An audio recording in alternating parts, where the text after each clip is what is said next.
Can you believe it? We're already at the final day of racing here in Macau for the Champions of the Future Academy Program, in line with the 2026 Macau International Kart Grand Prix. This majestic city has stood for many a years, and in 2026 it plays host to that first and final day of racing here just outside this majestic city. It plays host to a massive population, 687,000 people here in Macau, but we're all going to be paying attention to the next few hours of racing with the drivers out on circuit. Myself, Anthony Jordan, your commentator for this weekend, as we get ready to go racing here at this majestic circuit that was built in 1996. Quite the circuit. None of the hotels that you see in the backdrop, none of those apartment blocks that you see in the background, the metro station, they were not there when this track was built. They have been built all around it, but it does sport 1,200 meters of track length, 10 turns and dizzyingly high speeds. We've just witnessed the KZs for the Macau International Kart Grand Prix out for their qualifying, which they will top out at a plus of 130 kilometers an hour into this hairpin that you see here. Very, very fast speeds indeed. Here's your schedule for the day. Pretty much a carbon copy from yesterday. Qualifying Heat 1 for Junior, Mini and Senior. We then go into a lunch break. It will be a slightly shorter lunch break than it was yesterday, due to the fact that we have got those KZs racing also. We repeat that as well as we go through to it. And then, of course, we'll see later on the KZs for their pre-final and then their final later on today as well. So it is a packed schedule today. You are expecting some fantastic set of racing. We look forward to it. And it does kick off right here with the OKN Juniors. And it is a familiar name back on that top spot. John Han back on pole position today. This is the second row, just looking backwards. Australia's Jay Kostecki as well, also with another good chance of stepping himself up in that order. Chris Deng here, seated and ready to go. Very competitive qualifying for Chris Deng today. He is ready for the fight today in that number 15 machine. Mason Kwong, a little further back than I think he would like to be, but still in a very competitive spot here. He's got the inside line towards turn one. He's just going to have to face off with the rest of the drivers here as well. Alex Yu seated and ready to go in the number 11 machine. Thumbs up from Alex. He is ready to go for this one, and he will have Advan Warren just behind him as well at the back of the grid, but that number 12 machine can focus on pushing forward throughout this. That's the odd side of the grid. The even side, there you can see Yu Mingyi as well, ready to go for this one. The driver, the number 28 machine, primed and ready. We'll have Nadal Imchapanya just ahead. There is Nadal seated and ready to go, focused in that number 23 machine. Takuro Shimbashi as well, strong performance in the qualifying. We'll start this on the fourth row of the grid, just behind Sweden's Benjamin Paulsen, who found some good pace at the tail end of that qualifying session. Finds himself in the mid-pack there on that third row of the grid. Canada's Brandon Ing, really good qualifying here. Second row of the grid in that number 25 machine with Axel Nocom as well, also putting it on that front row of the grid. Very late to go out, but again, it will be Nocom versus Han in this race, and we certainly are looking forward to seeing what will happen as they get ready to go racing. Here, though, the champions of the future, its first outing here in Macau, and I've got to say, what a weekend it has been. All the staff here from the AMC have been absolutely wonderful in helping prepare for this event this weekend, and it's been an incredible success for the drivers and the teams here with the organisation from the circuit, the staff and the officials here. A brilliant work from all of them to get ready for this one. Nearly ready to get going for this, and it was a very challenging day this morning. If you, of course, you weren't here for qualifying, if you're watching from around the world, welcome. If you're watching in Europe, good morning. It is 4:15 in the morning. If you're watching in the UK, it's 3:15. But anywhere else, good morning to you from wherever you are watching, and we'll see what is happening in this one. Time qualifying this morning was obviously John Han, who managed to get it on that pole position spot, and that will be where he starts for the day's racing as we wait for the green flag to wave as we get go racing for the first race of the day. It's OKN Junior qualifying Heat 1 that heads out onto the circuit. Let's quickly fire you through that full starting lineup. John Han and Axel Nocom will be going from that front row of the grid. Can they accumulate that into a pole position for the final later on today? Jake Kostecki and Brandon Ing on the second row of the grid. Chris Deng and Benjamin Paulson, they lock out the top 3 rows and the top 6. Row number 4 sees Mason Kwong and Taraku Sembashi on row number 4. Then it is Alex Yu and Nadal Inchapanya on row number 5. Row 6 will see Advan Oral Warren and Yu Minghee on that final row of the grid. Drivers out now for their out laps. They'll be starting their formation lap at the end of this one. And we'll see what will happen for the start of this one. Very technical day yesterday in those qualifying heats. The first qualifying heat was won by Jake Kostecki. The same can be said for that second qualifying heat. So it was an all Jake Kostecki day yesterday. He is in a good starting spot again today as well. He's on the inside of row number 2, so he is in a good, strong position to attack the likes of John Han and Axel Nocom here from that second row. I do always say that the second best spot to start on is probably actually third place, because you're right behind the pole sitter. You'll have the optimal inside line going into turn 1. We'll just have to wait and see how it transpires. Reminder of yesterday's final as well. Very busy day. It was Axel Nocom who took the win. John Han and Mason Kwong, who rounded out the top 3 on that one. An unfortunate penalty for Jake Kostecki, unfortunately taking that win away from him off the track. So a big shame there. But let's see what happens today. Because it is a brand new day here in the OKN Juniors. It's qualifying Heat 1. Here we go at Macau towards the tram lines. It's John Han and Axel Nocom into those tram lines. Lights are out. We're racing towards turn number 1. And again, it's a strong start for the inside row. Jake Kostecki immediately slots into second place. One car going very wide in the background there. Kicks up dust, but rejoins the circuit. But at the back of the field, still, it is John Han that leads the way as they enter into turn 3 for the first time. Where has Axel Nocom gone in this one? I think he's held on there in that top section, but he has not capitalised at the start of this race. Down the hill they go, in towards turn 5 for the first time. They'll climb back uphill now through the chicane, through 6 and 7, flat out through here. Don't want to be running too wide there on the exit. Can leave an opportunistic move down the inside into the next section here of 8 and 9. They back up the hill now. Nice changes there as they cross the line. John Han in a bit of bother here. Axel Nocom all over the rear bumper as they head down into the hairpin. John Han's not safe here. He's all over the back of him, but he can't quite do it. There's Jake Kostecki around the outside there trying to go the long way round, but it's Brandon Ing who's found his way up into the fight now. So it's Brandon Ing there in third place. He's going to look to the inside here of Axel Nocom. He's not found his way through yet. John Han is beginning to have a massive train of karts all over the back of him. Down the hill they go once more, back up the hill. This is a long train of karts here, all involved, and it's still being led by John Han. The rest of the field just behind, other drivers having moments. Mason Kwong now stepping up to 7th place. That is at the expense of Alex Yu, who is still on a 2-place gain right now, but is there in 7th place. Rest of the field who's had a good run on this one. Benjamin Paulson on the recovery drive back in this one is down 3 places, but he's just got back up into 9th place. You can still see how close and competitive this group is. You can see that side-by-side action just in the background. Taraku Shimbashi is your fastest driver out there.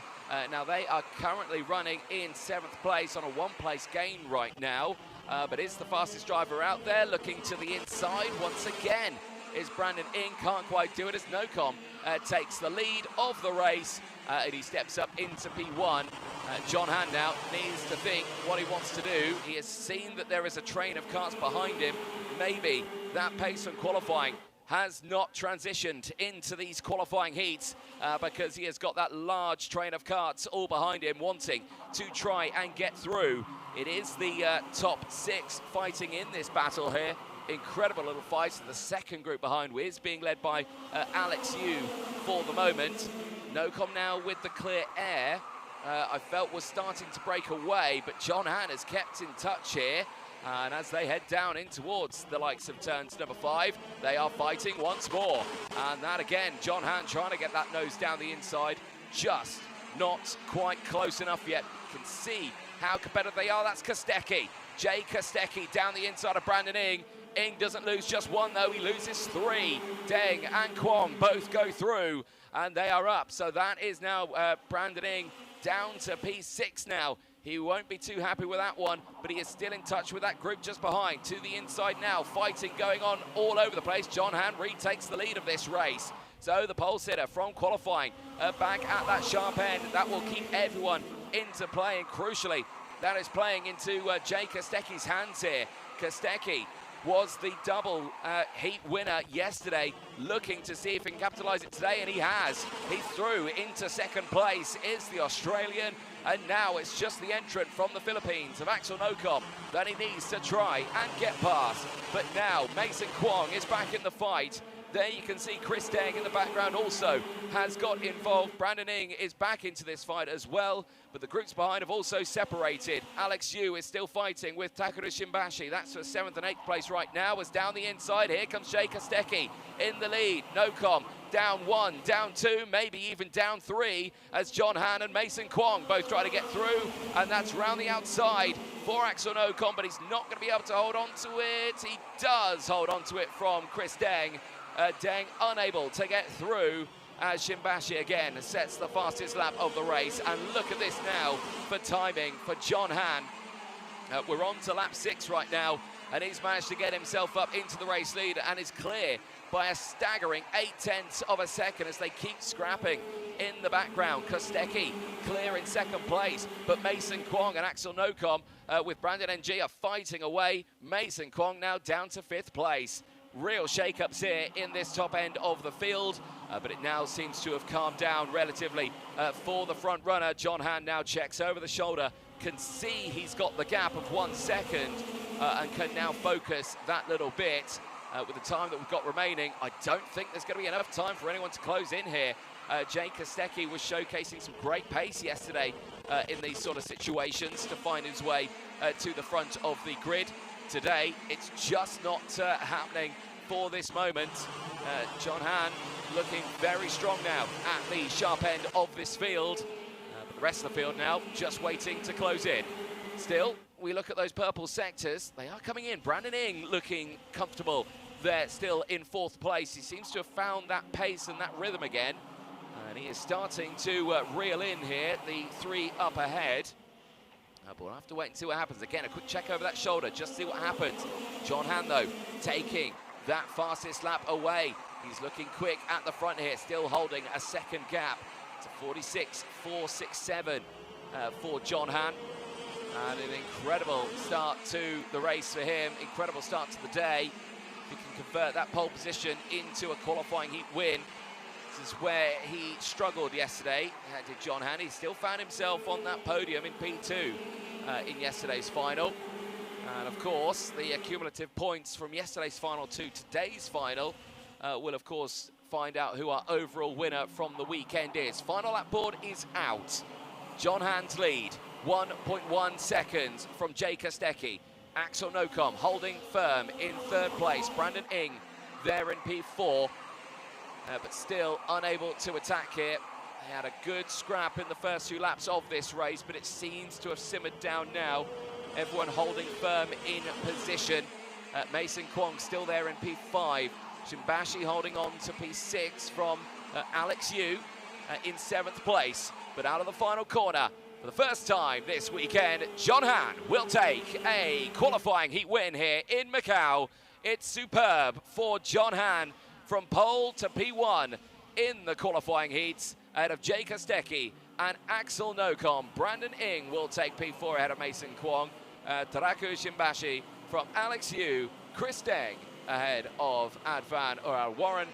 Benjamin Paulson from Nadal in Japan. And Yu Minghee will round out the full grid of 12 karts. Thankfully, all making it to the end of the racing here in qualifying heat 1. The start of the final day of racing here, though, is John Han at the top step. looking incredibly competitive. Can he convert that into a win later on? We will have to wait and see as that field heads back into Parc Ferme. And there is the full results on your screen. Quite the competitive little race there for the juniors.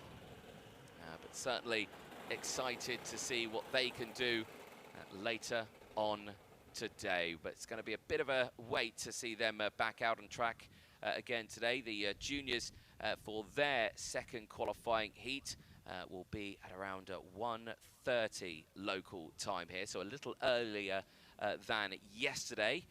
But still quite the wait you'll have for that one, unfortunately. But make sure you stay tuned for this one, of course. Where are you watching from around the world? Because if you have only just joined us, you've missed the OKN Juniors, but you've still got the Minis and the Seniors coming up next. And then a little bit of action from the KZs as well. There, though, on your screen is John Han. A superb end to the first race from TQ to qualifying heat 1. That is P1 all the way throughout, so he'll be delighted with that one. Catching up with him earlier on, he was saying that, again, changes to the setup, and these changes to that setup seemed to have paid off for the time being, as he can be delighted with the results that he has got here. Of course, the same can be said for the rest of the field on this one. Jake Kostecki, it's not going to be a qualifying heat win for what you saw on this one, but still, it's all good for him, and it's a P2 for Axel Nocom, third as well. Well, let's take a look back at what happened in that first race of the day. The OKN Junior category certainly delivering a very early little fight for us here in Macau, with the action kicking off with John Han, of course, being on that pole position spot. He would have to face off many of the drivers, though. Jay Kostecki had a brilliant start to that race as well, so did Axel Nocom, as the field of OKN Juniors went out for their first racing action of the day. Certainly looking forward to seeing what they will be able to achieve later on today, of course. But for right now, for these drivers, it was all about that race start. And right now, with the action in towards turn 1, it was all about that John Han and Jay Kostecki. Axel Nocom had to work it a little bit harder from that outside line. You could just keep an eye on him here as he went into it. He tried to slot in, but you could see how Kostecki just slammed that door closed. And Nocom would go from second down to third in the early stages of that one. The pace of the early stage seemingly not there for John Han. Could be a tyre pressure thing. Again, you can see how the tyre pressures can really come in later on into a race for a driver, and it looked like that was the case for John Han on this one, as at the start he had all the action to deal with here, the entire train behind him, until later on at the end where that gap opened up to a second from the rest of the field. Jay Kostecki, big moves in the early phase. This was Axel Nocom fighting with John Han. That was John Han retaking the lead away from them. Kostecki, his attempt at the chance of going for the race lead. John Han going through as well. This is where we saw the likes of Brandon Ing and also Mason Kwong fighting at that sharp end for third place. But in that time, it allowed the likes of John Han to break away, the gap opening up to 1.1 seconds at the very end. That did see the checker flag going out to the driver from Hong Kong and delivering a pole to a qualifying heat win in the OKN Juniors. Delightful results for him. But like we say, those minis coming up next as well, out on track. We look forward to seeing what they can do. And again, a very interesting run for the Mini 60s in timed qualifying, which will see Mohamed Wibowo on pole position for today's racing. The driver from Indonesia, who yesterday did come away with a qualifying heat win, finds himself back in a sharp position. It was the second qualifying heat that we saw Mohamed Wibowo take a qualifying heat win, and that was only by 0.06 of a second across the line from Shabilamar Basalama, who managed to take P2 in that second qualifying heat. He also took the win in the first qualifying heat as well.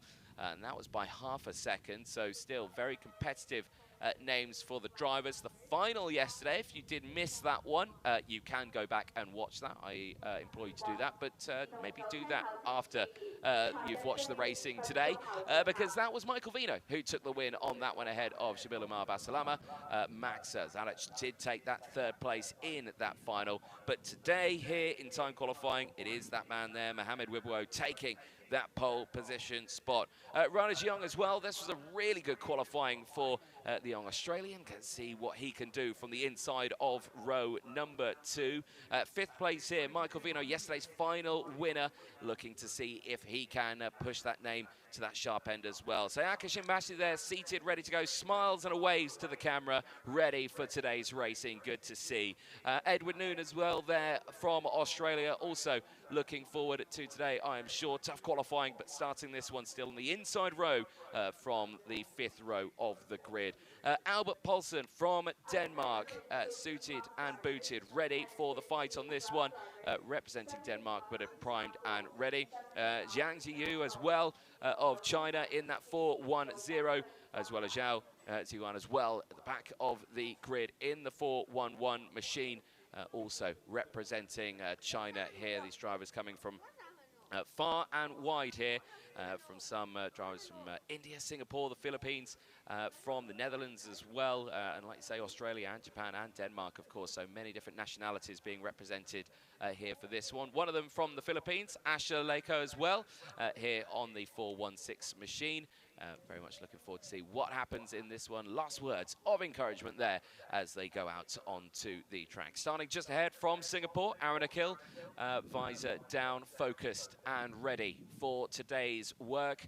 2 race heats to do, and then of course that final later on today. India's Shiv Tamala seated and ready to go there in the 414 machine. Memphis Sherman as well, starting just ahead. There he is in the gold race suit, waving to the camera, ready for the action today, and a smile underneath that helmet as well.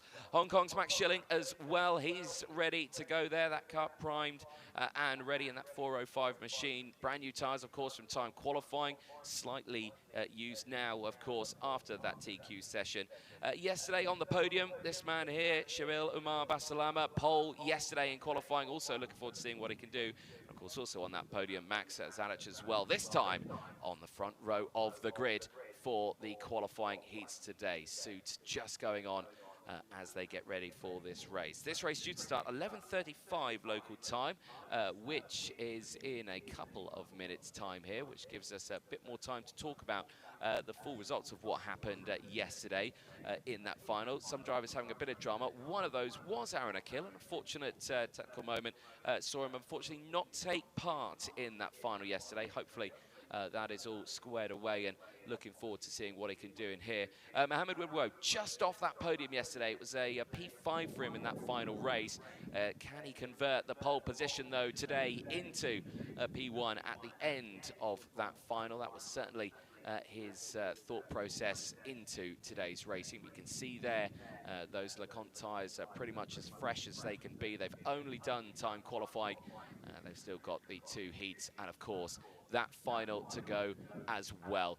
Of course, for the Mini 60s, the equipment here, it is provided by Paralin. It's the Paralin Opportunity chassis these drivers running with the TM Mini 360cc engine on board as well. So a big thanks to them for providing the equipment here for these drivers, for the champions of the future Academy Program Macau, shipped from all the way over from Italy, right here with the mechanics, of course, and with their teams as well. So great to see the support for the Academy Program that has been really kick-starting their career from all over the world, of course, with the announcement of the UK series that is coming very soon, of course, and the announcement of the US series as well for the Champions of the Future, plus including the UAE series and the International series as well, that will see races all over Europe and the Middle East as well. So quite the season the Academy Program has got, and for all of these drivers here in Macau, it's a first outing for many of them here, but they are focused on the action today, ready for another day of racing. It's qualifying Heat 1 then for Mini 60, still the full grid, 15 karts of them ready to go racing. The sun is shining. We're 21 degrees and we are ready for it. Green flag waves as the field heads out. It's Mini 60 qualifying Heat 1. Let's take you through that full starting lineup. Mohamed Wibbo will be starting this one today on pole position. Great run for him in this morning's session. He'll have Max Zalec starting alongside Ryder Jiang going from the second row of the grid. He'll have Shabil Umar Basalama starting alongside him.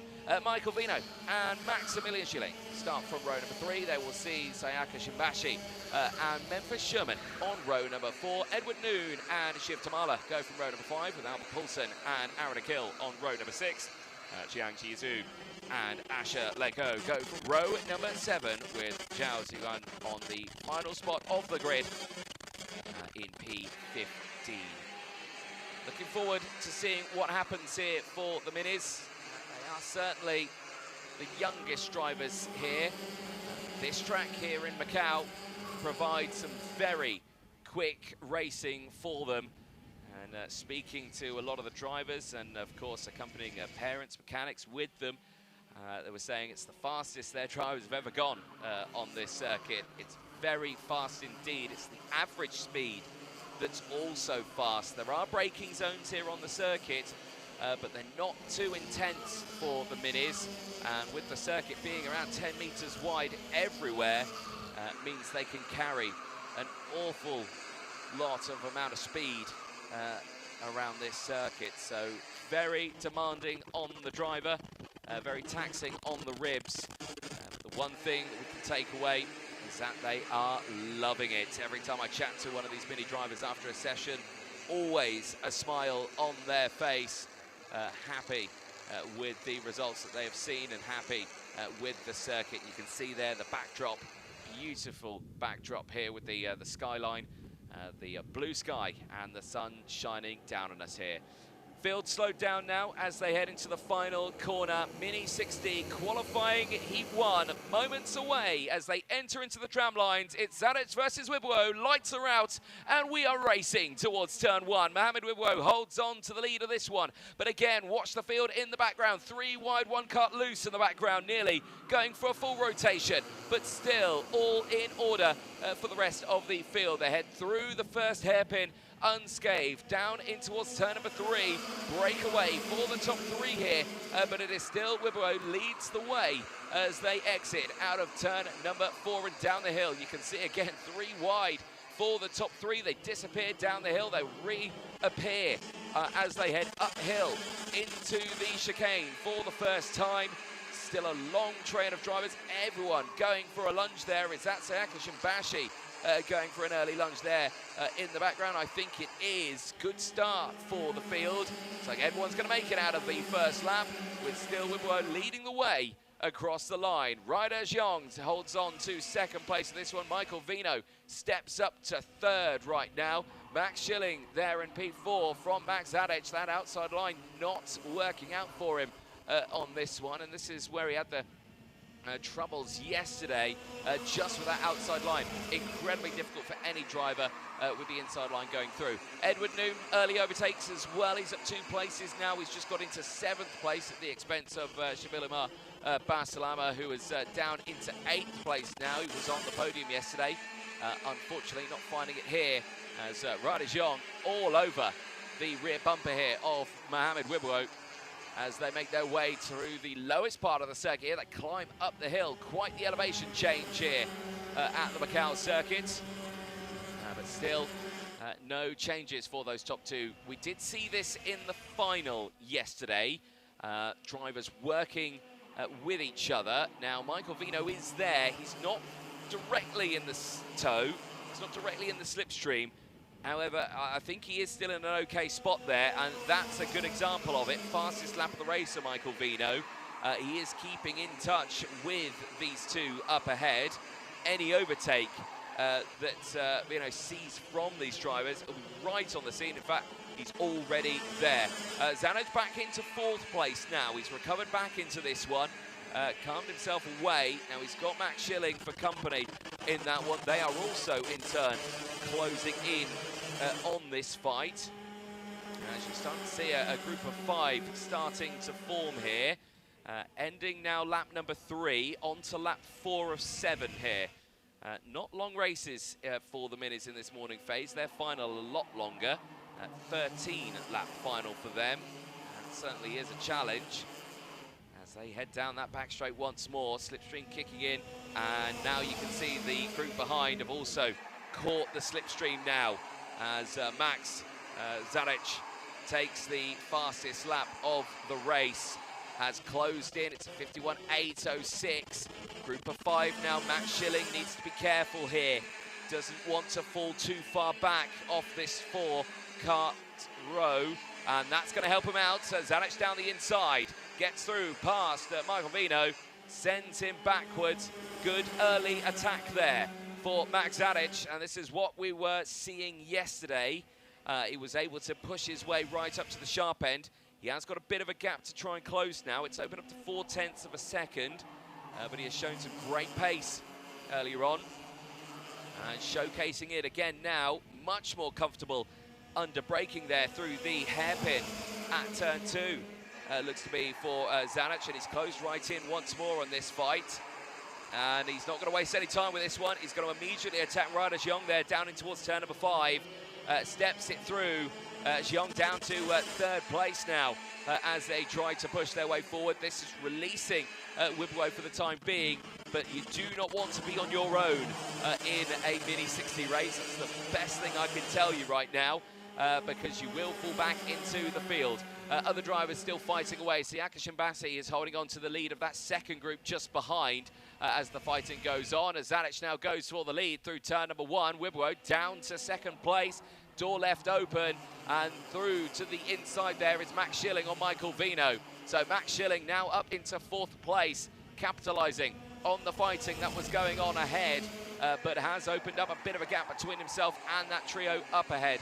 Like we were saying, the fighting behind, Vasilama has just got past through Shimbashi. Albert Paulson's still there as well with Edward Noon. Aaron Akil still there, Tamala still there, Sherman still fighting away in 12th place from Zhao, Leiko and Zhang, who are still rounding out the top 15 at this moment. The pace still incredibly strong, and the battle behind still looking pretty competitive as well. Here at the front though, the fighting still on. Wibowo all over the rear bumper of Max Zanic. He is not allowing him to break away at all as we enter the final lap. Defensive posture into the hairpin. Round the outside, looks Ryder Xiong. He's going to take the optimal line, and now he's got the run towards turn number 3. Can he utilise that speed he's got? The answer is no, he stays behind, but will he look to the inside here? They all go to the inside, Wibowo to the inside. Here comes Xiong as well, 2-for-1 special, but he's on the outside line into turn 5. Wibowo will have the optimal line as they exit, but as they exit out of the corner, it's the 405 of Max Schilling who leads the way. Was that an incredible 3-1? It was indeed, as he steps up into the race lead here. He'll hug the inside white line out of the final corner. It's side by side in the background. Schilling is looking for his first race win of the weekend, and he gets it across the line ahead of Wibowo and Michael Vino. Max Zanic takes P4 ahead of Albert Paulson. Siaka Shimbasi takes that P6 ahead of Shabil Umar Basalama. Ryder Xiong, that is an unfortunate result at the end of that one. Crosses the line on my screen in P8. Incredibly disheartening on that one after fighting right at that sharp end. For the rest of the field there, Edward Noon, P9, and Aaron Akil rounding out the top 10 ahead of Tamala, Sherman, Zhao, Leiko, and Zhang for the rest of the field. But Max Schilling there, what a drive right to the very end. Superb performance there from the Mini 60s, and certainly they've learned a lot from yesterday's racing over into today here at the Macau circuit. And there you can see making their way back into Parc Fermé. Now there's your full results on your screen. Max Schilling adding to the 3rd different qualifying heat winner of the weekend in Mini 60. And certainly will be a shake-up for that 2nd race later on today. Really looking forward to that one for the Mini 60s, but we will have to wait a bit of time for them. And there they are on your screen. There is your race winner, Max Schilling, the 4:05. Sure, absolutely delighted with that result, but there's a photo there of that nose cone, and is that a nose cone penalty? I think it might be. The bracket's not attached.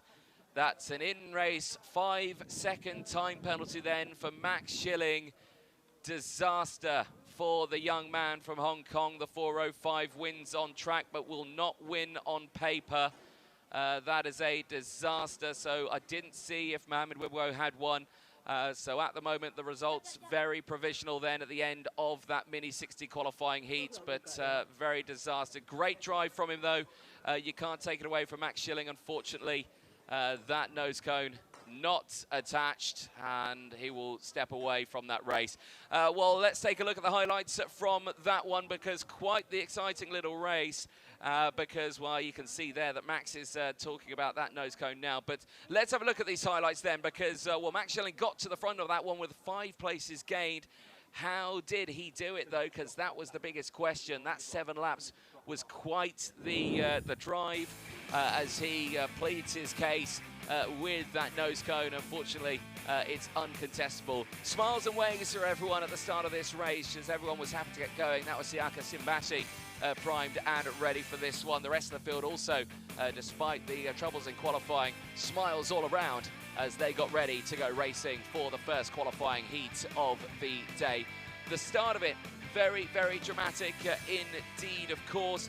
Beginning of that one, Mohamed Wibwo was comfortable at the start of that one, was unable, though, to break away from the rest of the field. They would all try to fight in those early stages, and we did see quite the train form in those first stages of that one. Big movers through the field as well. Albert Poulsen was one of them, the entrant from Denmark, taking P5 at the very end, and that race did all kick off really at the back end of it. You can see how the drivers in the background there taking the long way round in the background there, and I think that might have been Zhang Yizhu having a difficult start to his race, going a little bit sideways there. This was that first train and the first movers through the field here. You can see those overtakes coming in thick and fast, but that was Max Alic on the charge through the field, firstly getting up into 3rd place. Later, he was able to get up into the lead of the race. Wibwo, though, was certainly not going to make it easy for him here on this final lap. You can see how much the field had closed in, and there, Michael Vino just sending it through. Max Schilling did take the win on track. However, that post-race 5-second time penalty will be going his way. That nose cone just not attached at the front. You can see there the photo being taken. Well, a very big shame there to the winner of the Mini 60s, but we will turn our attention now over to the seniors for their first race of the day. And again, another repeat from yesterday's qualifying. A very exciting one for them. But we are going to take a short break. Do not go anywhere. The OKN Senior race coming up very, very soon.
Watching live coverage here of the 2026 Macau International Kart Grand Prix for the champions of the future Academy program here at the Macau circuit. If you are just joining us, welcome from wherever you're watching. You have missed 2 races so far, but don't fear, you've still got the seniors coming up next, and a little bit of an excitement from the KZs that will be making an appearance out on the circuit today, which we're very much looking forward to.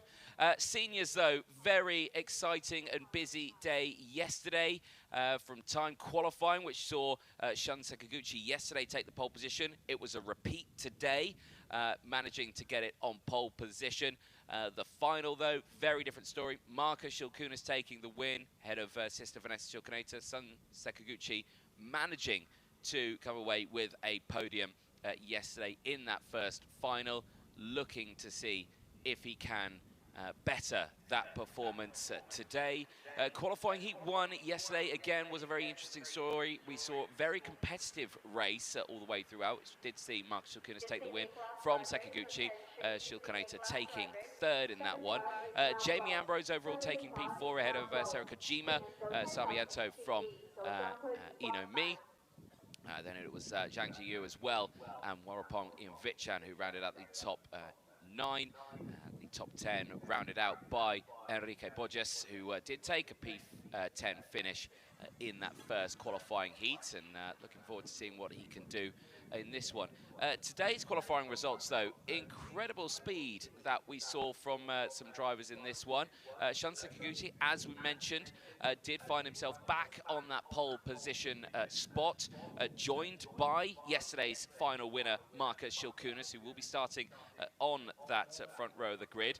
Sarah Kojima, though, also from Japan, great qualifying for her in that 201 machine, finding herself on the inside of row 2, alongside Jamie Ambrose. Vanessa Shilkaneta as well on that 3rd row of the grid, was looking very strong in qualifying. At the end, will settle for a 5th place finish. Warapong Ian Vichan as well in the 212, very strong indeed. Josh Feng, Alonso Lacambra as well, been very competitive over the course of this weekend. Jerry G as well, maybe at the back of the grid, but looking forward to seeing what he can accomplish in this race. He'll be joining alongside Enrique Borges there, who is seated and ready to go. Thumbs up for him, ready for this race. He will have the likes of Zhang Jingyu as well, just who's not seated in his car just yet, the pilot of the 205. He's there, just having a quick chat with the rest of his team. Of course, the 7 Rings Racing team here, with many of their drivers here and competing at this level. You can see there Yuhashi as well, just about to take a seat in his kart. Paco Sarmiento as well in the 202. There he is, seated and ready to go. A couple of them as well racing with their team. But looking forward to seeing what he can do in this one.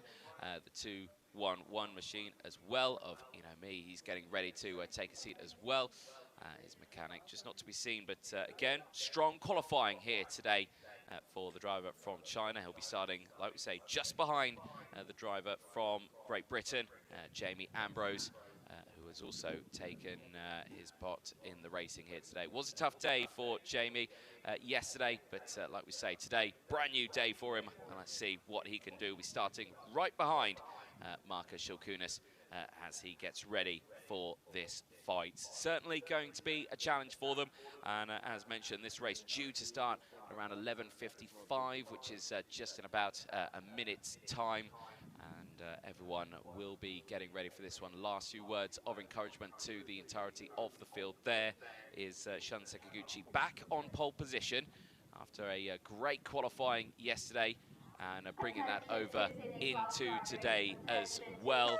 And as mentioned, we'll have Kojima just behind, so a bit of pressure now on the cards for Sakaguchi. Fellow countryman starting in this race, and will be a very exciting one, I'm sure, in the seniors. The first race yesterday was quite an excitable one for the field. We saw pig lunges down into that hairpin, and many overtakes into the chicane sections, the hill sections of turns 4 and 5. And see the 30-second board going up there at the front of the field, not far away from starting this race. Remember, the points from yesterday at the end of that final will be added on to the points at the end of the final today. It's all about seeing who can be the overall winner here in Macau, and in the senior category it is led by Marcus Shilkunas, but let's see what happens over the course of today, because it is a brand new day as the green flag waves for OKN Senior. Qualifying Heat 1 makes its way out on circuit. Let's fire you through that full starting lineup. It is Japan on pole position, with Shun Sekiguchi starting alongside Lithuania's Marcus Shilkunas. Japan joins on the second row of the grid as well, with Sarah Kojima. A great qualifying for her as she starts alongside Great Britain's Jamie Ambrose. Vanessa Shilkunas, also from Lithuania, joins China's Mi on row number 3. Thailand's Warapong Ianvichan joins the Philippines' Paco Sarmiento on row number 4. Josh Feng and Yua Shi go from row number 5. They'll see the likes of Alonso Lacambra and Zhang Jinyu on row number 6. Jerry Shi and Enrique Borges round out the 7-row field. 14 karts in total in the senior category, all of them running on that Kart Republic KR2 machinery. One driver at this moment not clocking up through that first sector. Josh Feng does go through sector number 2, so may have had a spot of bother out there, maybe missing that first sector marker, which would, well, frankly, be quite impossible for the moment, but curious to see what happens in this race. End of the 4 out lap as they start their formation lap now to start the race here for the OKN Senior. And like we mentioned, we are expecting a little bit of a fight in this one. And Marcus Shilkunas, I'm sure, wanting to get a repeat of yesterday. I know the fact that Vanessa Shilkunas' sister is wanting to beat Marcus today, but let's see how this will transpire. Because right now, it's all about the consistency in this race. Champions of the Future, Academy Program then. Qualifying Heat 1 for the OKN Seniors is moments away from starting. Marcus Shilkunas and Sun Sekiguchi on the front row of the grid into the tram lines. Lights out, we are racing towards turn number 1. Sekiguchi with a great start, the same for Kojima. Sarah Kojima slots into second place. Marcus Shilkunas has to go to the outside line. He's going to try and carry it around the outside, but again, it's not going to work out for him. And I think that might be Jamie Ambrose, who's managed to slide his way through. No, it's not. It's Vanessa Shilkunas, who's got herself up into 3rd place now. And Marcus Shilkunas slots down to P4. They're just behind as well. The driver's trying to push through. Warapong Ianvichan has had a good start there. He has gained positions from the inside of row number 4 as they step up through the field. But look at the start here for Shun Sekiguchi at the front of the field. Incredible getaway for the entrant from Japan as they're all scrapping for position in the background. Over the line they go. It's Sekiguchi from Kojima, Shilkunas from Shilkunas, Mi from Ambrose, Lacambra from Ianvichan. It's Feng from Sarmiento who rounds out the top 10. But here on your screens, Sarah Kojima is under immense pressure now from Vanessa Shilkunas. The two ladies go wheel to wheel here, down in towards the hairpin of turn number 4. And Vanessa Shilkunas has got that move done through the inside. She steps up into second place and communicates immediately with Kojima to say, let's push and try and close in on Sekiguchi, who has broken away by a staggering 1.1 seconds already at the start of this race. But keep an eye on Marcus Shilkunas just in the background. You can see him now latching onto the back of Sarah Kojima's kart as they head down in towards the hairpin. Is he going to go for a late dive? He is. It's a late dive into the hairpin.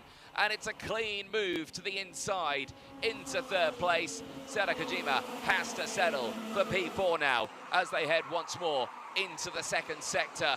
And you can see here now that Sarah Kojima will have to start fighting with the likes of Mi, who has, I think, already got that move done. And Jamie Ambrose now will be the next one to try and go for a move. Ambrose just in the background there, sideways goes through. Sarah Kojima now fading from that qualifying and unfortunately just has been discombobulated at this point and unsettled, and that's now another 3 karts that have gone through. Kojima's gone down to 8th place now. Ambrose and Ian Vitchin both getting through this battle here, though, kicking off, and it's all gone wrong. Sera Kojima in the gravel at turn 2 and has collided with the likes of Alonso Lacambra, the 2 of them into the gravel trap and out of the race. And I think they also may have collided with Ino Me, because he's tumbled down to 12th place now. But all the meanwhile, no, he's not. He's still there in 4th place. It was a timing glitch there that had happened. So it's still Ino Me in 4th place for the time being. But drama there for Alonso Lacambra and Sera Kojima, who have found themselves out of this race. Yellow flags down into the hairpin, of course. No overtaking will be permitted as the marshals go to work clearing the debris down there. Great work from the marshalling team. But keeping an eye on this fight, it's not over here just yet. Vanessa Shilkinator, fastest lap of the race, 45.834. She is closing in on Shun Sakaguchi here quite considerably. The gap is down to just half a second here. She is closing in a rate of knots. She is the fastest driver out there and is continuing to go purple on this lap as well. Let's keep a close eye on this one. There's Marcus Shilkunis in the background, still crossing the line. There is Ino Me still holding on to 4th place. Jamie Ambrose just there as well in P5. Ian Vitchan holding on. It's a bit of a long train now for these drivers. It's a group of 2 in the background there. Yuao Shi still fighting away with Josh Feng.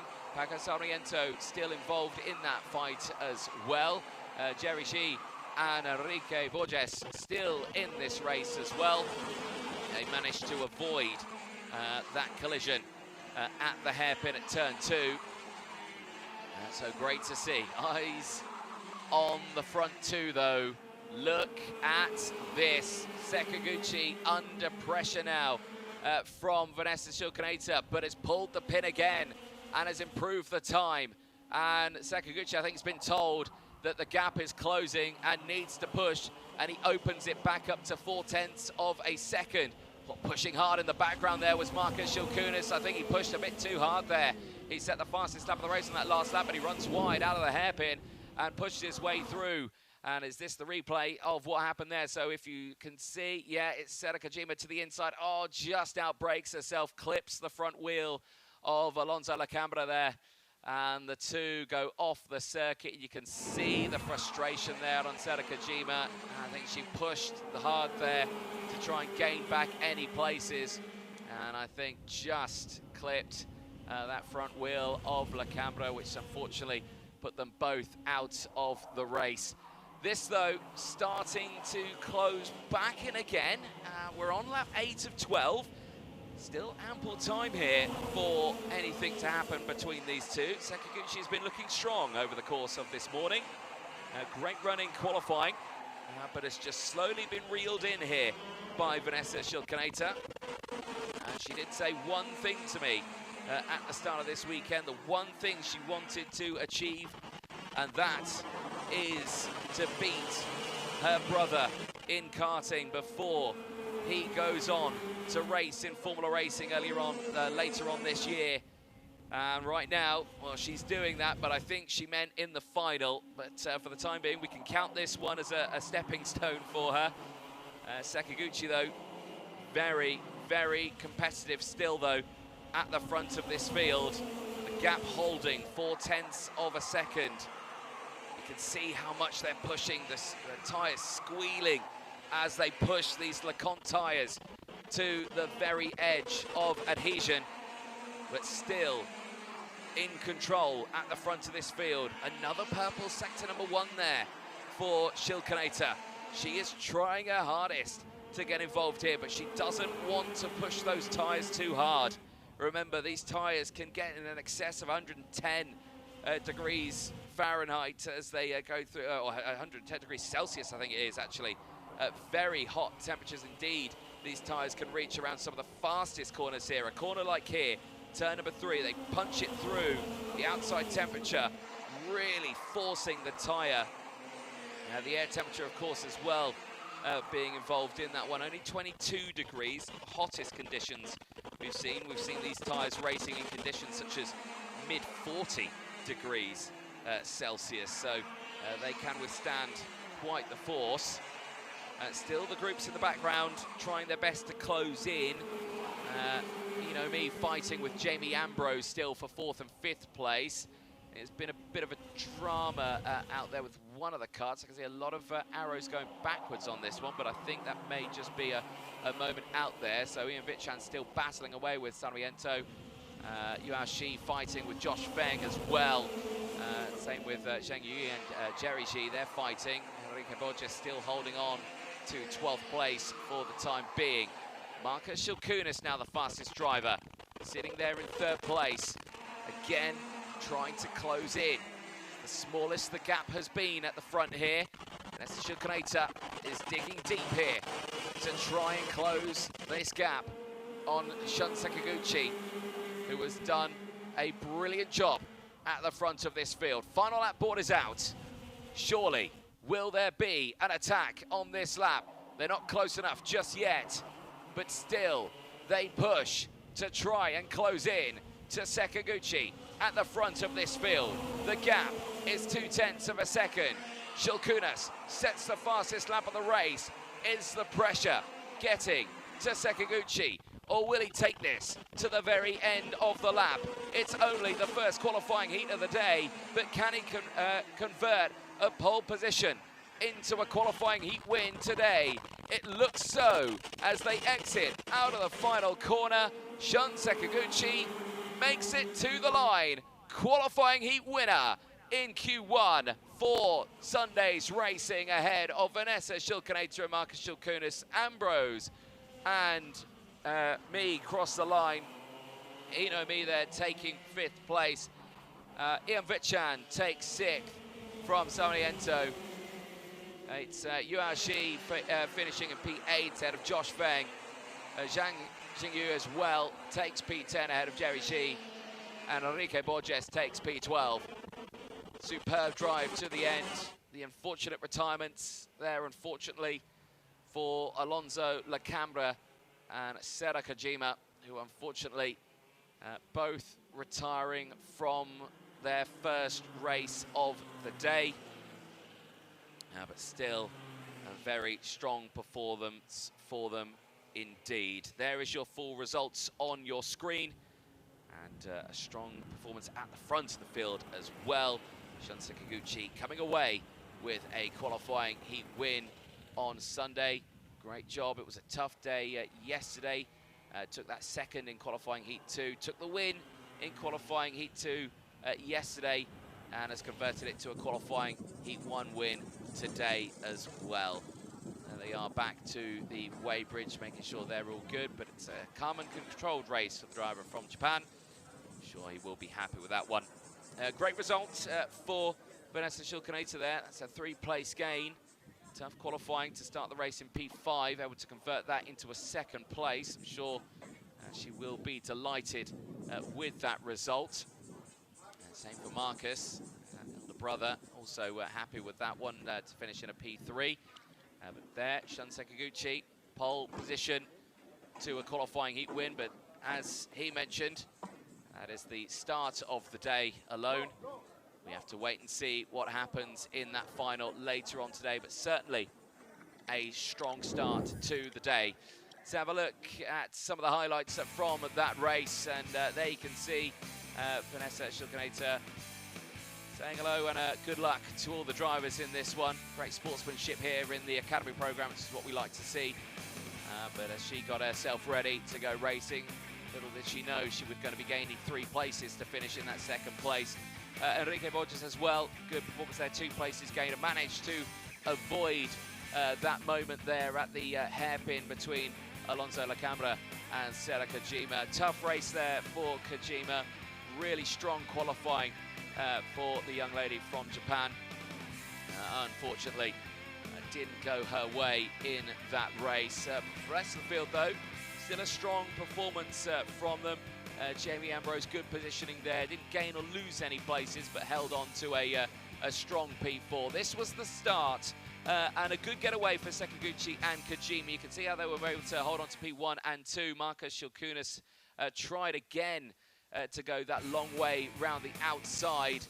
That allowed sister of Vanessa Shilkaneta to get through into third place. Later, she would attack for P2. She managed to get that one done. This was Shilkunis' chance to get up into third place. This was the unfortunate moment. Sadakajima had fallen back into the pack, had tried to go for that dive down the inside, unfortunately, as Alonso Lacambra turned in, colliding the two together. To the very end, though, Shun Sakaguchi holding off the charge from the Lithuanians in the background and managing to come away with that qualifying heat win after qualifying earlier on today. Well, that brings a conclusion to the Champions of the Future Academy program in the morning phase. We will see them out after the lunch break today. And also later on today, we will see some KZs out for their racing as well. That pre-final will be taking place at around 2:35 for the KZs. There you can see what you can expect for the rest of the day. Qualifying Heat 2 coming up at 1:30 local time. We'll be back probably around 5 or so minutes before that. And then we'll be into the finals later on today, where we'll see Mini, Junior and Senior, and then ending the day with that KZ final at 4:25, and then the podiums. We'll take a short break, but we'll see you in a few moments' time for the second half of the day. So goodbye for now.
Welcome back, ladies and gentlemen, to live coverage of the Champions of the Future Academy Program, brought to you by the 2026 Macau International Kart Grand Prix here at the Macau circuit, just in the southeast of China. A fabulous city, fabulous location, and fabulous weather that we have got today to go racing, with the air temperature soaring to 23 degrees.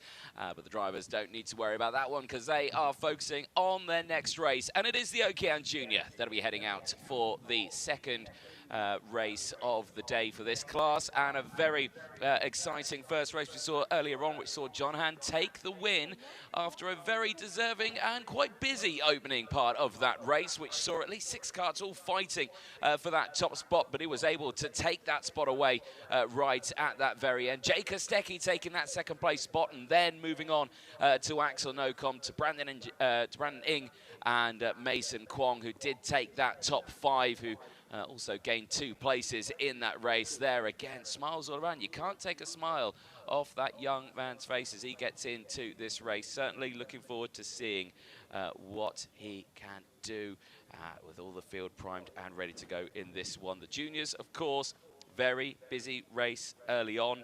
Looking forward to seeing what they can do, but Axel Yu there, you can see, always happy. Nadal Imchapanya there in his suit, ready to go racing in that number 23 machine there. He's got, again, Tarako Shimbasi just up ahead as they get ready to go racing in this one.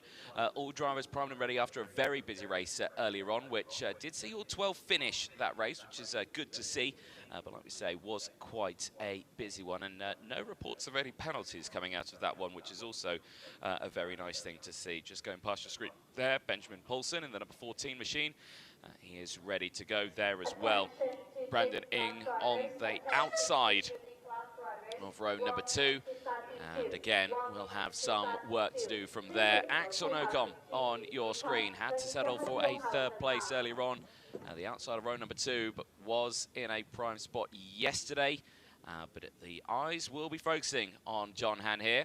It's a pole position in time qualifying earlier on today. He converted that into final win, but we have some drama there. Now that is, I think, Nadal Imchapanya, who has run from his kart, and there is not a lot of time left in this session, and I'm unsure about what has happened there. Yeah, I can see his kart is empty. His mechanics walked off as well. The kart is still on the pre-grid.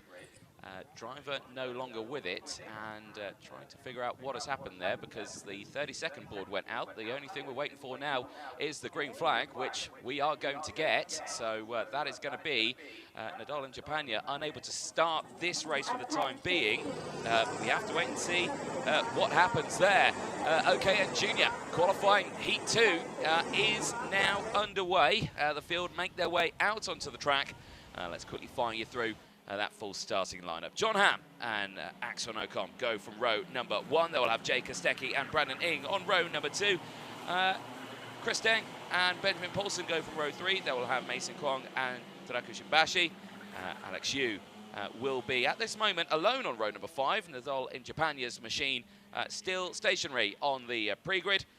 And it's Advan Warren and Yu Minghee who round out the rest of the field. So as we wait to see what has happened there to the pilot of the number 23 machine, we still have to wait and see. For the rest of the field, job is simple. Get these karts to the end of this race and see who will be starting on pole position. At the moment, it is John Han who leads the way with the 50 intermediate classification points. This is purely the points that you earn from your results in the race. Those points tally up to determine who starts where for the final. The final gives you series points, and those series points are added from yesterday. From yesterday's final results, that gives us our overall winner of the weekend itself. So still certainly some points up for grabs here for these drivers. Let's see who can take that top spot, but at this moment, John Han in line to take that P1 spot for the final later on today.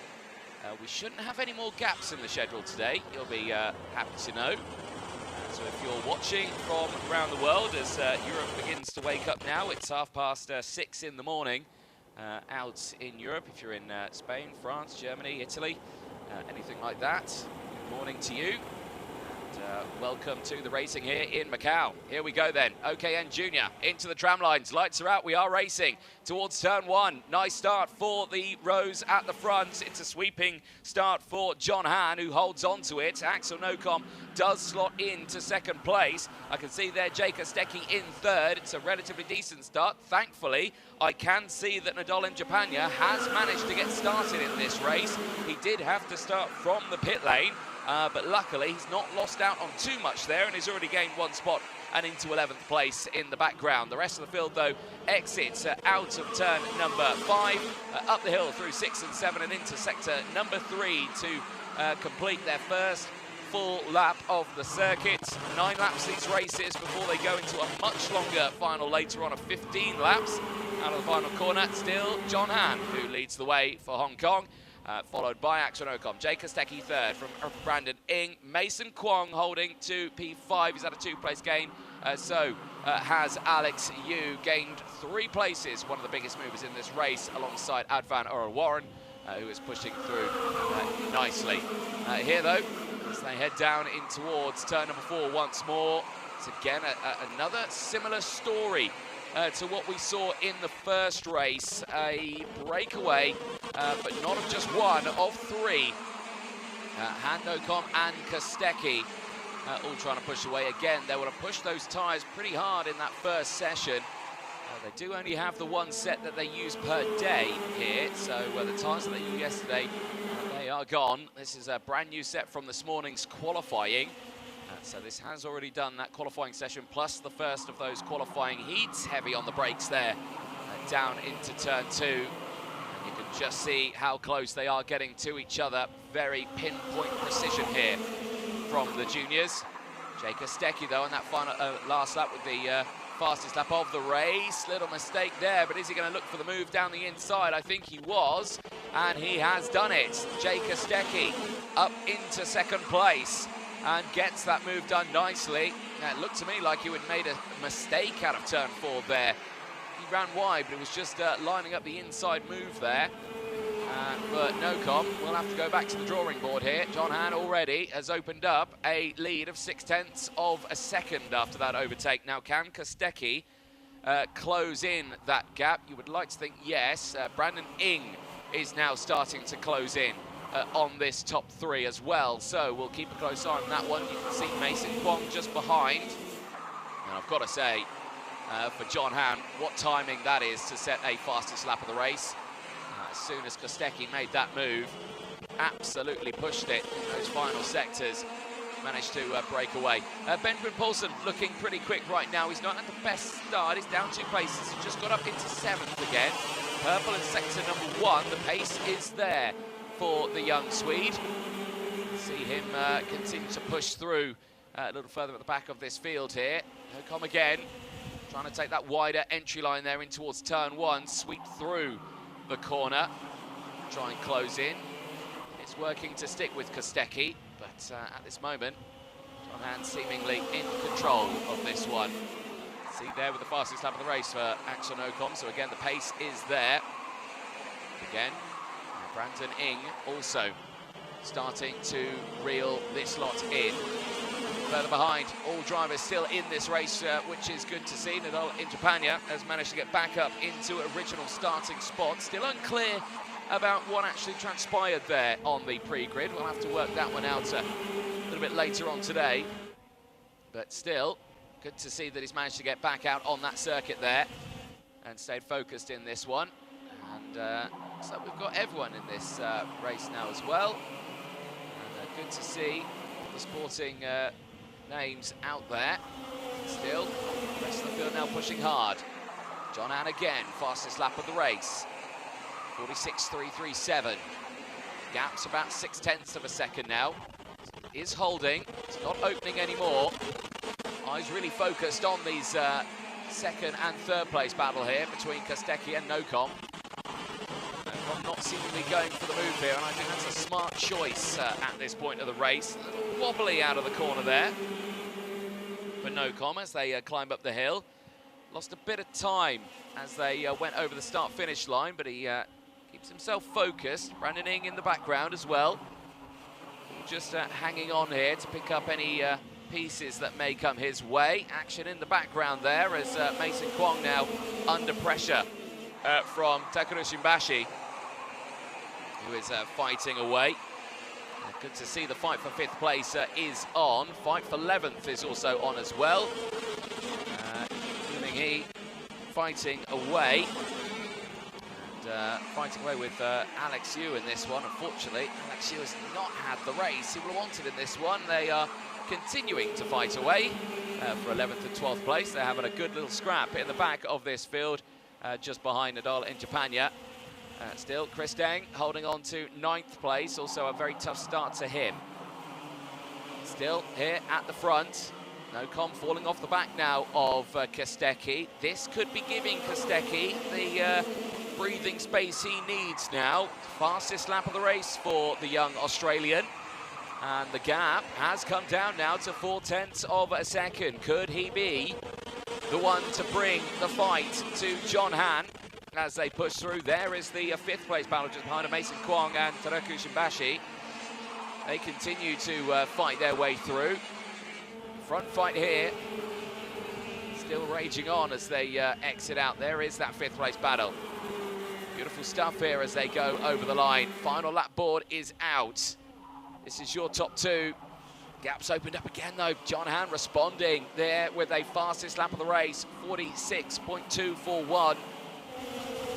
Perfect timing once again for John Han to pull the plug on this one and to try and break away from the rest of the field. He's managed to hold on today. It was a tough day yesterday for John Han. Yes, he got the pole. Yes, he had the good results, but still, he was hunting for those victories. Just struggled there. But today is a very different story for John Han. It's 2 out of 2 for John Han across the line. He secures pole position for the final in the OKN junior class. John Han takes 100 intermediate classification points to put in P1 for the final, and with a chance to take that overall #1 trophy at the end of the day. Kostecki takes 2nd ahead of Nocom. Brandon Ing takes 4th ahead of Shimbashi in 5th. Mason Kwong in 6th and Paulson in 7th. Oriel Warren finishes that one in 8th place ahead of Deng in Japan. And then Alex Yu and Yu Ming-hee as well. A fabulous end to their race. They had a really good scrap throughout that race, did those two.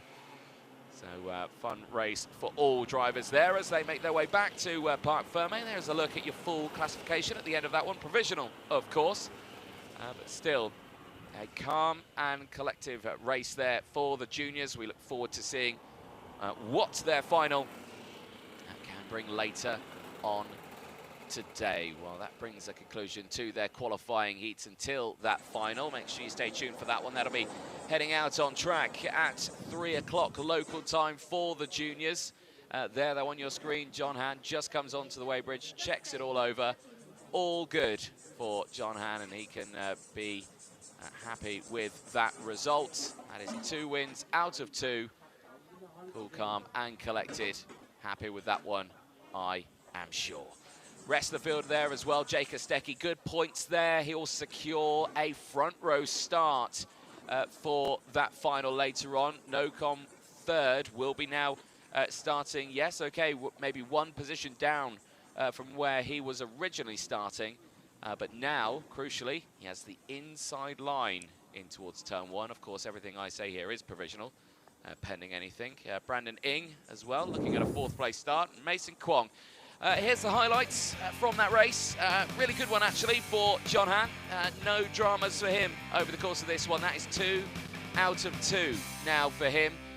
With those race starts, he can be delighted with a pole position for that final. Rest of the grid, bit of work, still unsure about what happened at the start of that one for Nadal in Japan, but you can see he managed to get going and was caught up to the back of the field, but crucially, yes, had to start at the back of the field. But great to see that they all managed to get going. Start initially for John Hahn, no drama there whatsoever, able to sweep across the track, covered off Axel Nocom's attempt at going for the move down the inside. It was more Jay Kostecki who wanted to get the charge done earlier on.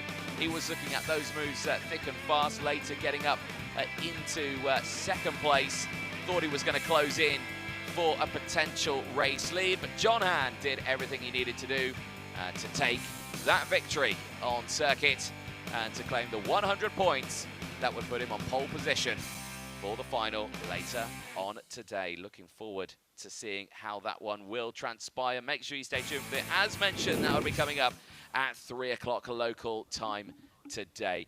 Still a couple of races to go, and we will be seeing the KZs out there for their pre-final ahead of their final. That'll be out on track at 2:35. Before that, though, of course, we have got the minis and the seniors out for their second qualifying heats, and it is the minis coming up next. Before that, we will take a short break. Do not go anywhere. We'll see you in a few moments' time.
Mini 60 is the next grid to head out onto the circuit for qualifying Heat 2.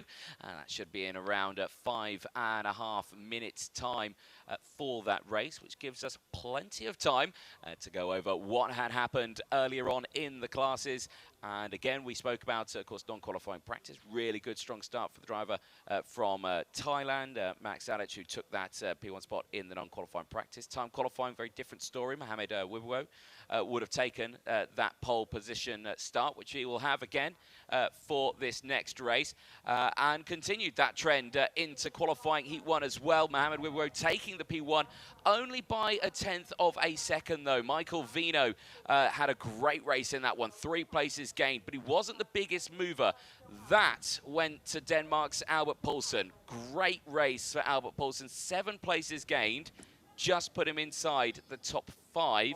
It was an unfortunate post-race penalty for Max Schilling. Unfortunately, he did take the win on track. Unfortunately, a nose cone penalty dropped him back 5 seconds. Big shame for him, but again, he can focus. Another race today is the one that he is looking forward to. There is your grid lined up, ready to go. This is what we all love about the Mini 60. They're always so focused about getting ready. They have great controlled races when they go out there. You see the different style of racing, compare it to the juniors and the seniors. It's all about the slipstream. It's all about the toe. And there you can see from Japan, Sayaka Shimbashi smiles all the way for the driver from Japan. Edward Noon there getting himself ready as well, primed and ready. Looking forward to seeing what he can do. But for these drivers here, it's just a case of focusing to the end of this race. And there you can see all of them ready. Albert Poulsen, like we mentioned, he was the biggest mover in that previous race. Can he do the same in this one? That is what we look forward to. Zhang Yizhu as well, just all primed and ready. And Zhao Ziwan as well at the back of the grid there. The 2-1-1 machine ready for the fight. And it was a good race earlier on, actually, for 1-1 machine. Managed to gain 3 places and up into 12th place in that first qualifying heat earlier on today. Other side of the grid from the Philippines, Ashaleko, there he is, ready and to go in this race. Aaron Akil of Singapore as well, waving to the screen as well. Good to see him here, primed and ready. Shiv Tamala as well, also from India, starting just ahead of this one as well. There he is, last words of encouragement ahead of this one. Ah, is that a thumb war? Yes. I remember playing the game of Thumb War, and I was always terrible. And yeah, I will call that one a draw. That was definitely a draw on that Thumb War. There we go. Good stuff. Rest of the grid as well. Memphis Sherman there waving to the camera as always. Always a happy chap, ready to go racing from the Netherlands, primed and ready for this one, and really focusing and seeing what he can do in this one. Tough race for him in that first one, but as you can see, spirits are high, and we will see what he can do in qualifying heat 2. There again, Max Schilling as well, winner on track in that first race earlier on. An unfortunate nose cone just took him out of that contention, but again, he is focused on doing nearly the exact same. He wants to win that race and not have that horrible bit afterwards from the rest of the field. And there you can see a little bit of the damage that may have been the cause of said nose cone on that previous race. Shabilamar Basalama as well from Indonesia, just starting up ahead as well on the 402 machine. There he is in his Charles Leclerc design helmet. He's a fan clearly of Charles in the world of Formula 1. And Max Alic will be starting this one on the front row of the grid there. He is primed and ready. Strong race earlier on. P3 for him on track for the entrant from Thailand. So again, these grid ready to go for this second race. You can still see there the LeConte tyres on these Mini 60s still in a good condition there. And Mohamed Wibowo looking to see if he can come away with another victory here. It was obviously that close P2 that he had, but of course that was promoted to P1. That gave him the 50 intermediate classification points ready for this second race, and of course this final. If he can come away with another good result in this one, he should be able to push his way forward pretty nicely in that final and see if he can come away with a solid result. Mechanics clear the grid then, of course, for the Mini 60s. These are a touch and go, so they've got the clutch, so they do not need a mechanic's assistance to get started. So mechanics clear that grid. They'll only watch on as the drivers get these carts fired up and headed out onto the circuit. Like we say earlier on, those points, they work as in the top driver from one of these races, they gain 50 points. Second place will get 44 points, and then it goes down from there, 41 for third. Then it goes down in increments of 2 for the top 9, and then it goes down in increments as 1 from 10th onwards. And yeah, for the time being, it is Mohamed Wibowo with the 50 points and in the prime spot to put it on pole position for that final later on. Seconds to go before we see the Mini 60s head out onto the track for qualifying Heat 2. Engines are on. Here we go. Let's take you through that full starting lineup then. Will it be a repeat function for Mini 60? Will we see drama strike at the very end, or will it be a calm and controlled race?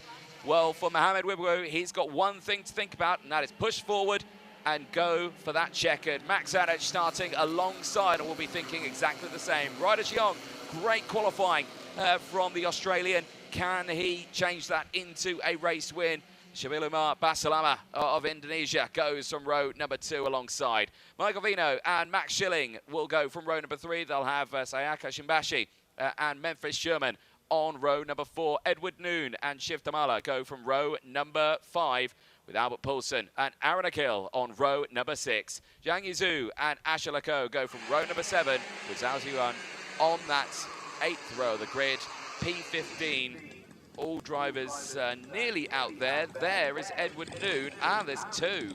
So that's Edward Noon and Ashaleko who have not managed to get going here. Now they've got to wait for the grid to go past, and they've got them going now. Great work from the Paralympic team, and they will send those guys out of the extra pit lane exit there because they do close the initial exit when the field goes out. There's a secondary feeder lane onto the straight towards turn number 2 that the drivers can safely enter through and can push their way forward For these drivers, though, it is all a case of just seeing what happens here now.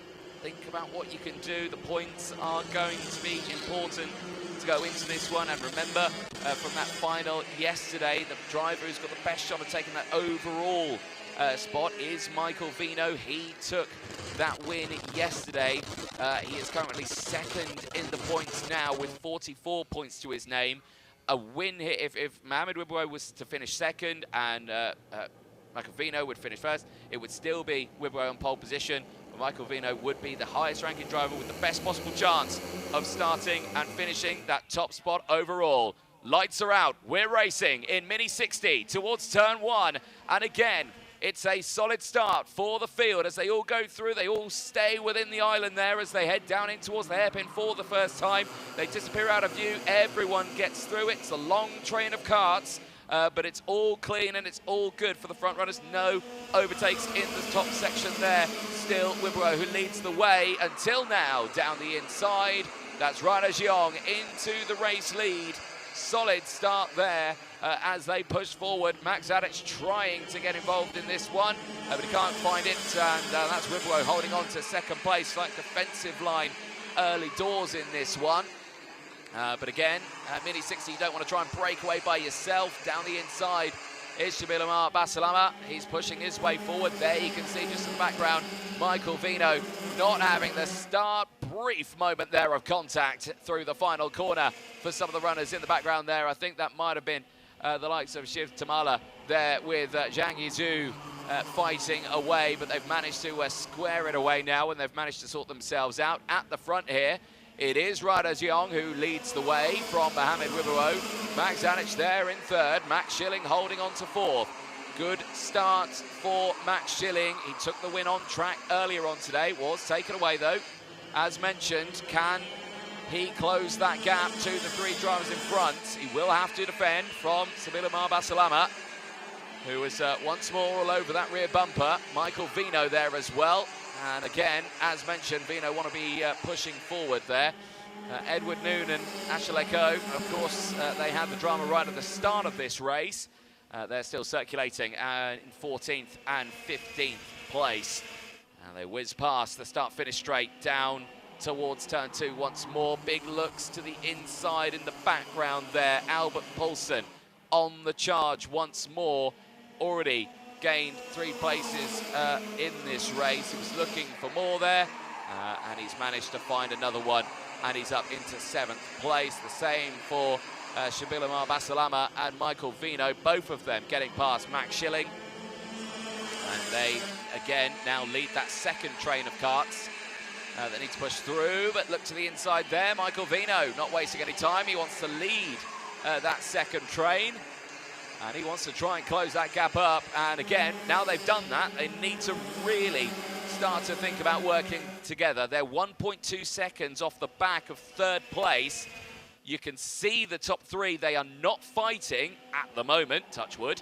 And will they continue that trend? If they do, they will just keep driving away from the rest of the field. They will not need to worry about the drivers behind. In that case, the drivers behind really need to think about the same sort of scenario and try to work together. But I feel like we're going to keep seeing moments. And speaking of moments, Mohamed Wibbo wide out of turn 4.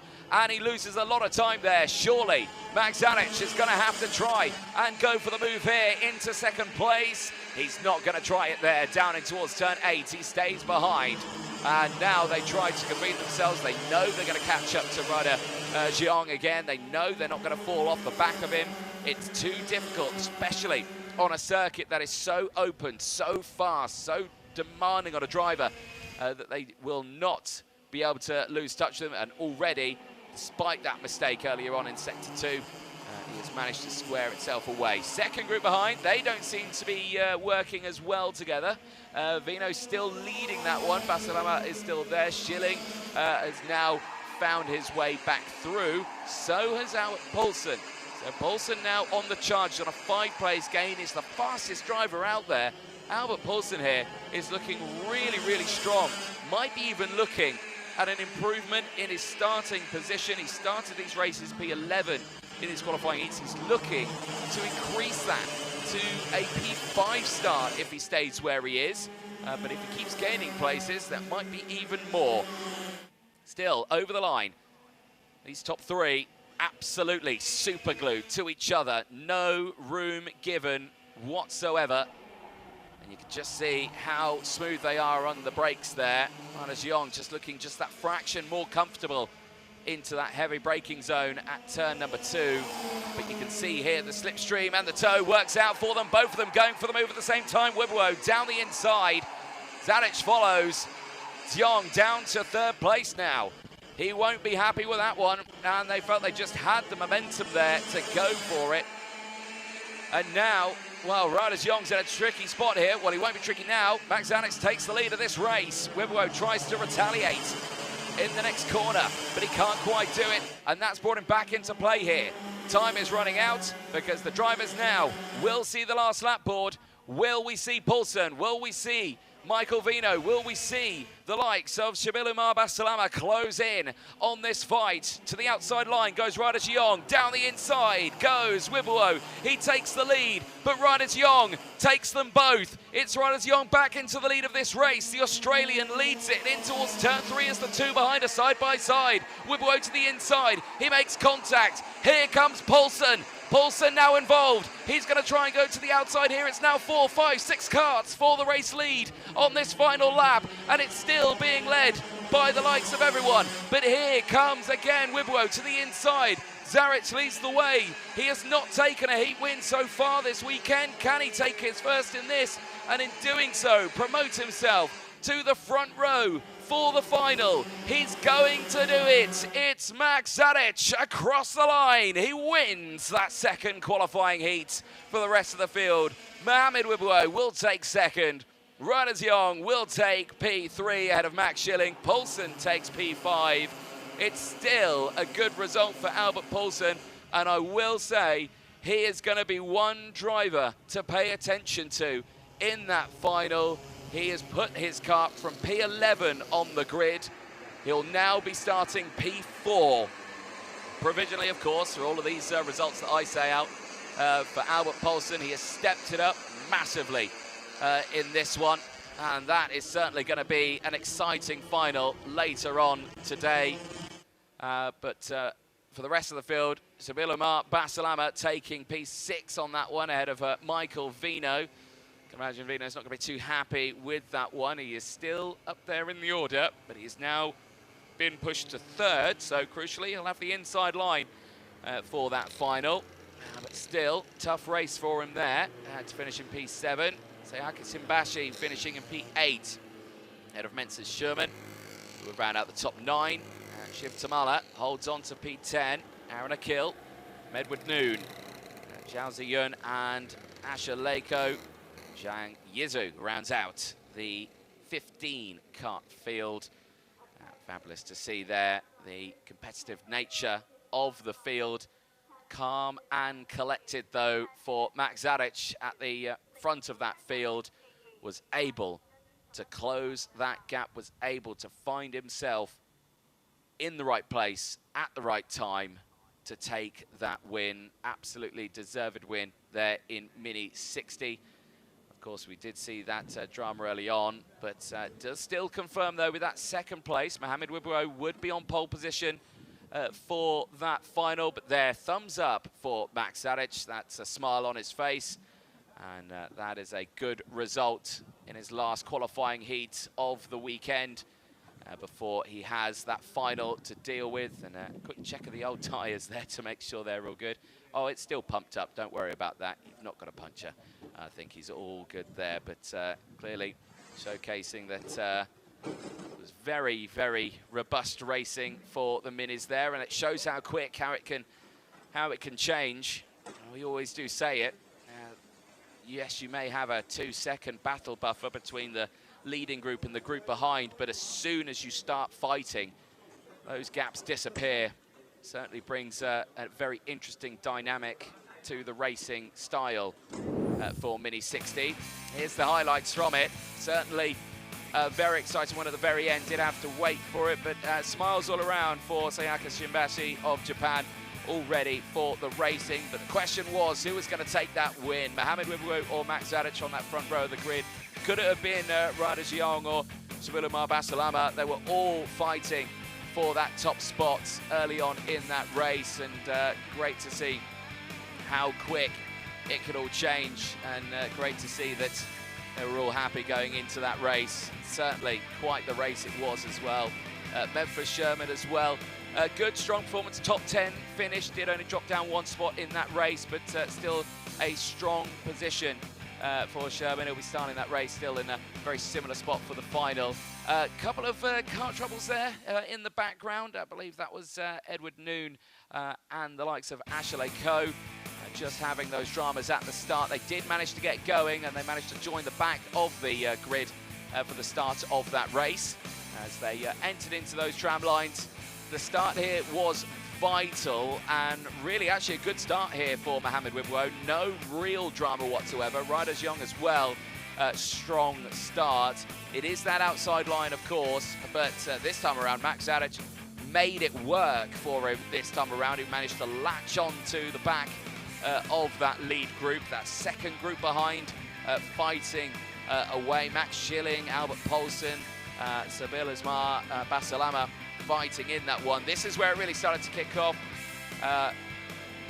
Back down the inside for Wibwo, and then it just started a chain reaction. Blinking, you'd have missed it. It went from 3 drivers to 4 to 5 to 6 to 7 drivers all fighting for that top spot, and then later the rest of the grid all came involved. You can see here how much Mohamed Wibwo wanted that second place. He knew he wasn't going to get the race win on that one. Max Zadic had broken away too much, but the fight for second was on.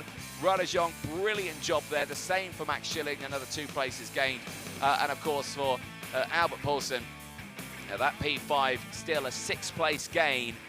And my money's going to be on that young driver from Denmark. Certainly a good run in those qualifying heats to push his way through. But again, can't take it away from that young man there, Max Zadic, that first win of the day in the Mini 60 category.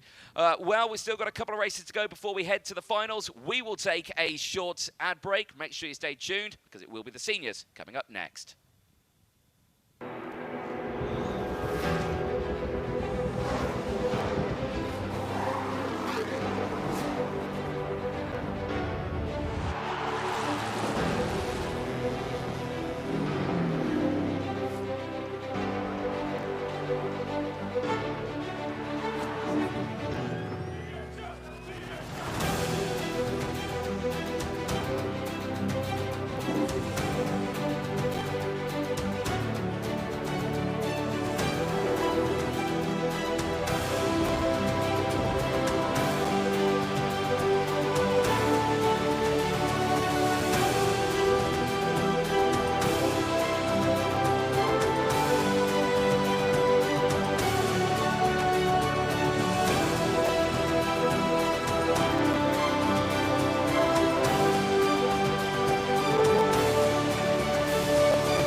Welcome back, ladies and gentlemen. Again, 2 more races to go before we head into those finals. We have got the OKN Senior class coming out next for qualifying Heat 2.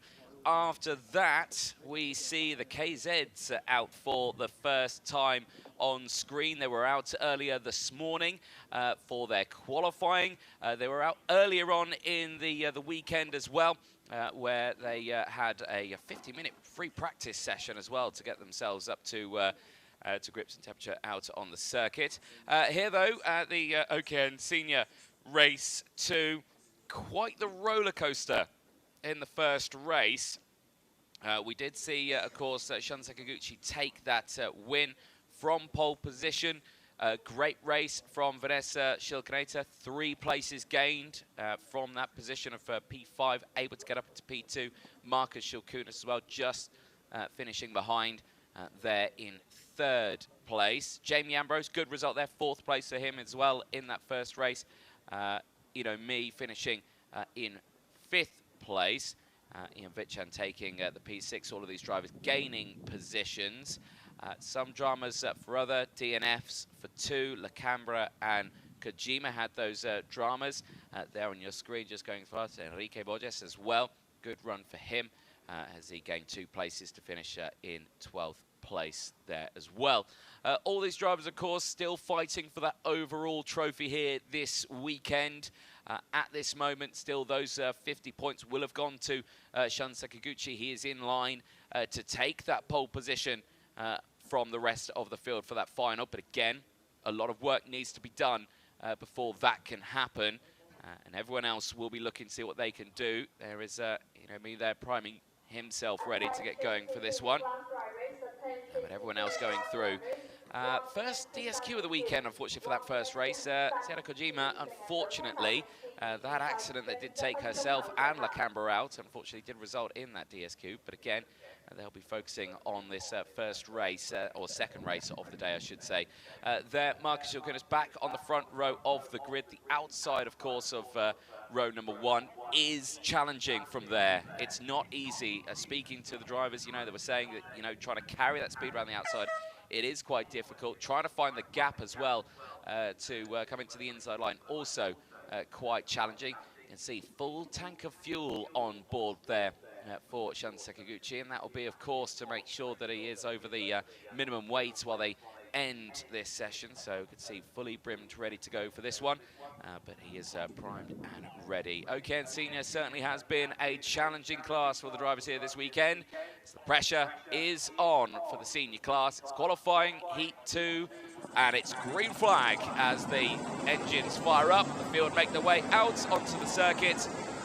Perfect time to go over who will be starting where. Well, if you were paying attention earlier on, it's exactly the same as earlier on because we take it from time qualifying. Shun Sakaguchi, pole position this morning, carries that on into this qualifying heat. Marcus Shilkunas starting alongside. Sierra Kojima and Jamie Ambrose go from row number 2. Vanessa Shilkaneta and Mi Jinlang will take it from row number 3. Wadapong Ian Vichan on row 4 alongside Paco Sarmiento. Then we'll have Josh Feng and Yao Shi on row number 5. Alonso Lacambra and Zhang Ziyu go from row number 6 with Jerry Shi and Enrique Borges on row number 7. Work needed to be done from there as the field now start up their 2 formation laps to get going for this one. As mentioned, Sakaguchi taking that win early on gives him 50 points ahead of the rest of the field. Vanessa Shilkaneta taking the 44. Marcus Shilkunas taking the 41. So this is going to be a tricky one for Marcus Shilkunas. The fact that he finished 3rd, of course, if he finishes 1st and Sakaguchi finishes 2nd, it's still Sakaguchi who takes it. Vice versa, even if he finished 2nd earlier on, because he out-qualified him in TQ this morning. Unfortunately, with it being 2 heats, the chances of there being double points is quite high compared to if a class had 3 or 5 heats or so over the course of a day. These drivers here focusing on what they need to do here as they enter into the chicane and into the 3rd sector now.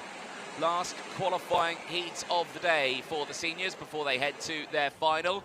who will be the overall winner at the end of that final? We will have to find out later on. For right now, we are about to find out who will be starting it on pole position. Could it be Sakaguchi? Could it be Shilkunas? Or could it be Vanessa Shilkaneta? We are about to find out as the field heads into the tram lines. It's OKN Senior, it's lights out, and we are racing towards turn one again. Solid start for Sakaguchi, sweeps to the outside, right across the front of Seta Kojima, who once again holds on to the lead. But look at this, they're 3-1. Is that Marcus Shilkunas, who's able to get a 2 for 1? I think it is. The 2-1-4 machine of Lithuania takes the lead on the exit of the hairpin, but he runs wide, and once again there's side-by-side drama in the background. One kart facing the wrong way, two karts colliding, but it's still Marcus Shilkunas who leads the way. But who was the drama through the chicane? Who's not come through just yet? I think possibly could have been the likes of Jamie Ambrose.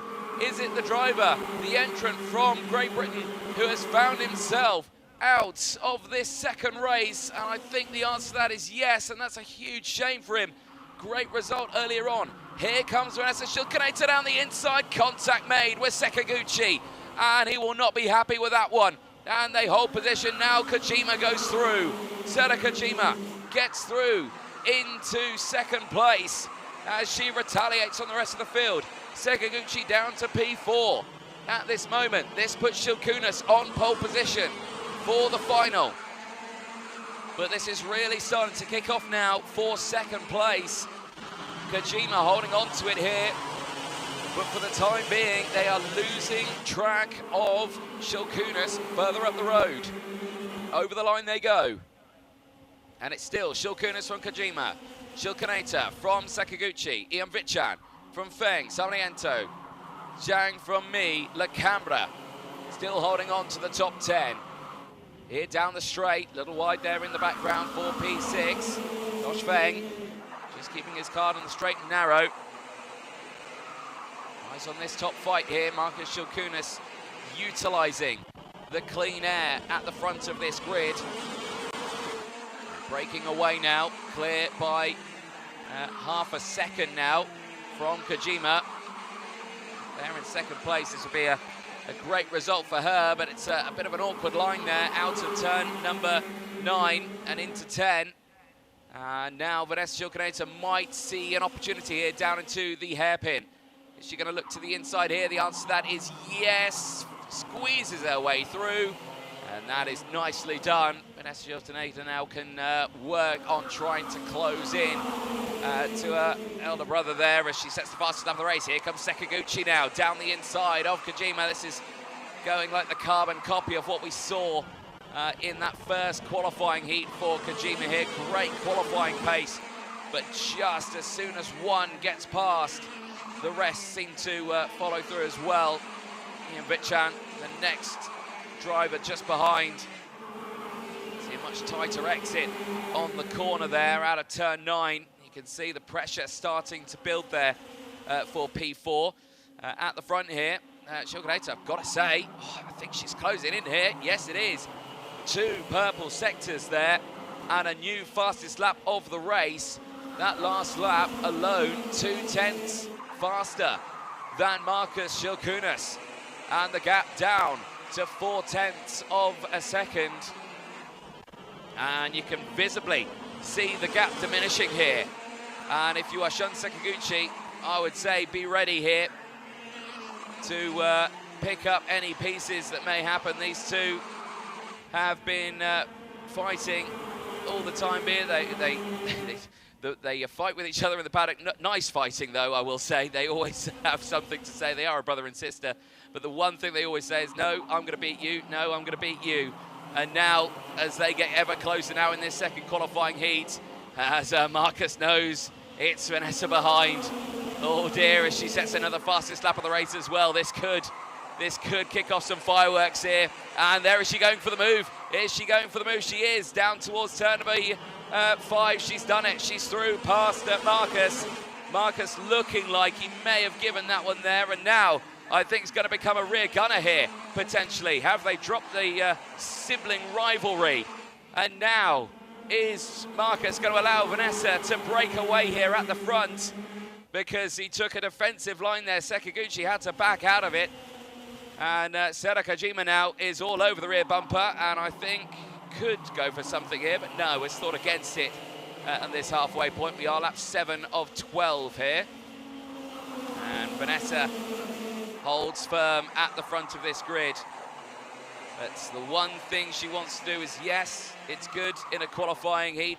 She's wanting to do it in a final, and right now with this position, she is looking at a pole position start for that final. Later on today, if she holds on to this position, is Marcus going to allow that, or is he going to go for pole position? With Sakaguchi there in third, I mean, he technically would still be second. There's no benefit to him apart from the fact that he would move up into second place. He would start alongside his sister at this moment, staying there in second place. He would start behind his sister for that final. Looks like we've lost a driver. Yeah, that was Jamie Ambrose's stricken cut from the start of this race. Just recalling that one. And right now, I don't think this fight's over yet. I don't think Marcus will let Vanessa take a win here. He might do. I might be completely wrong.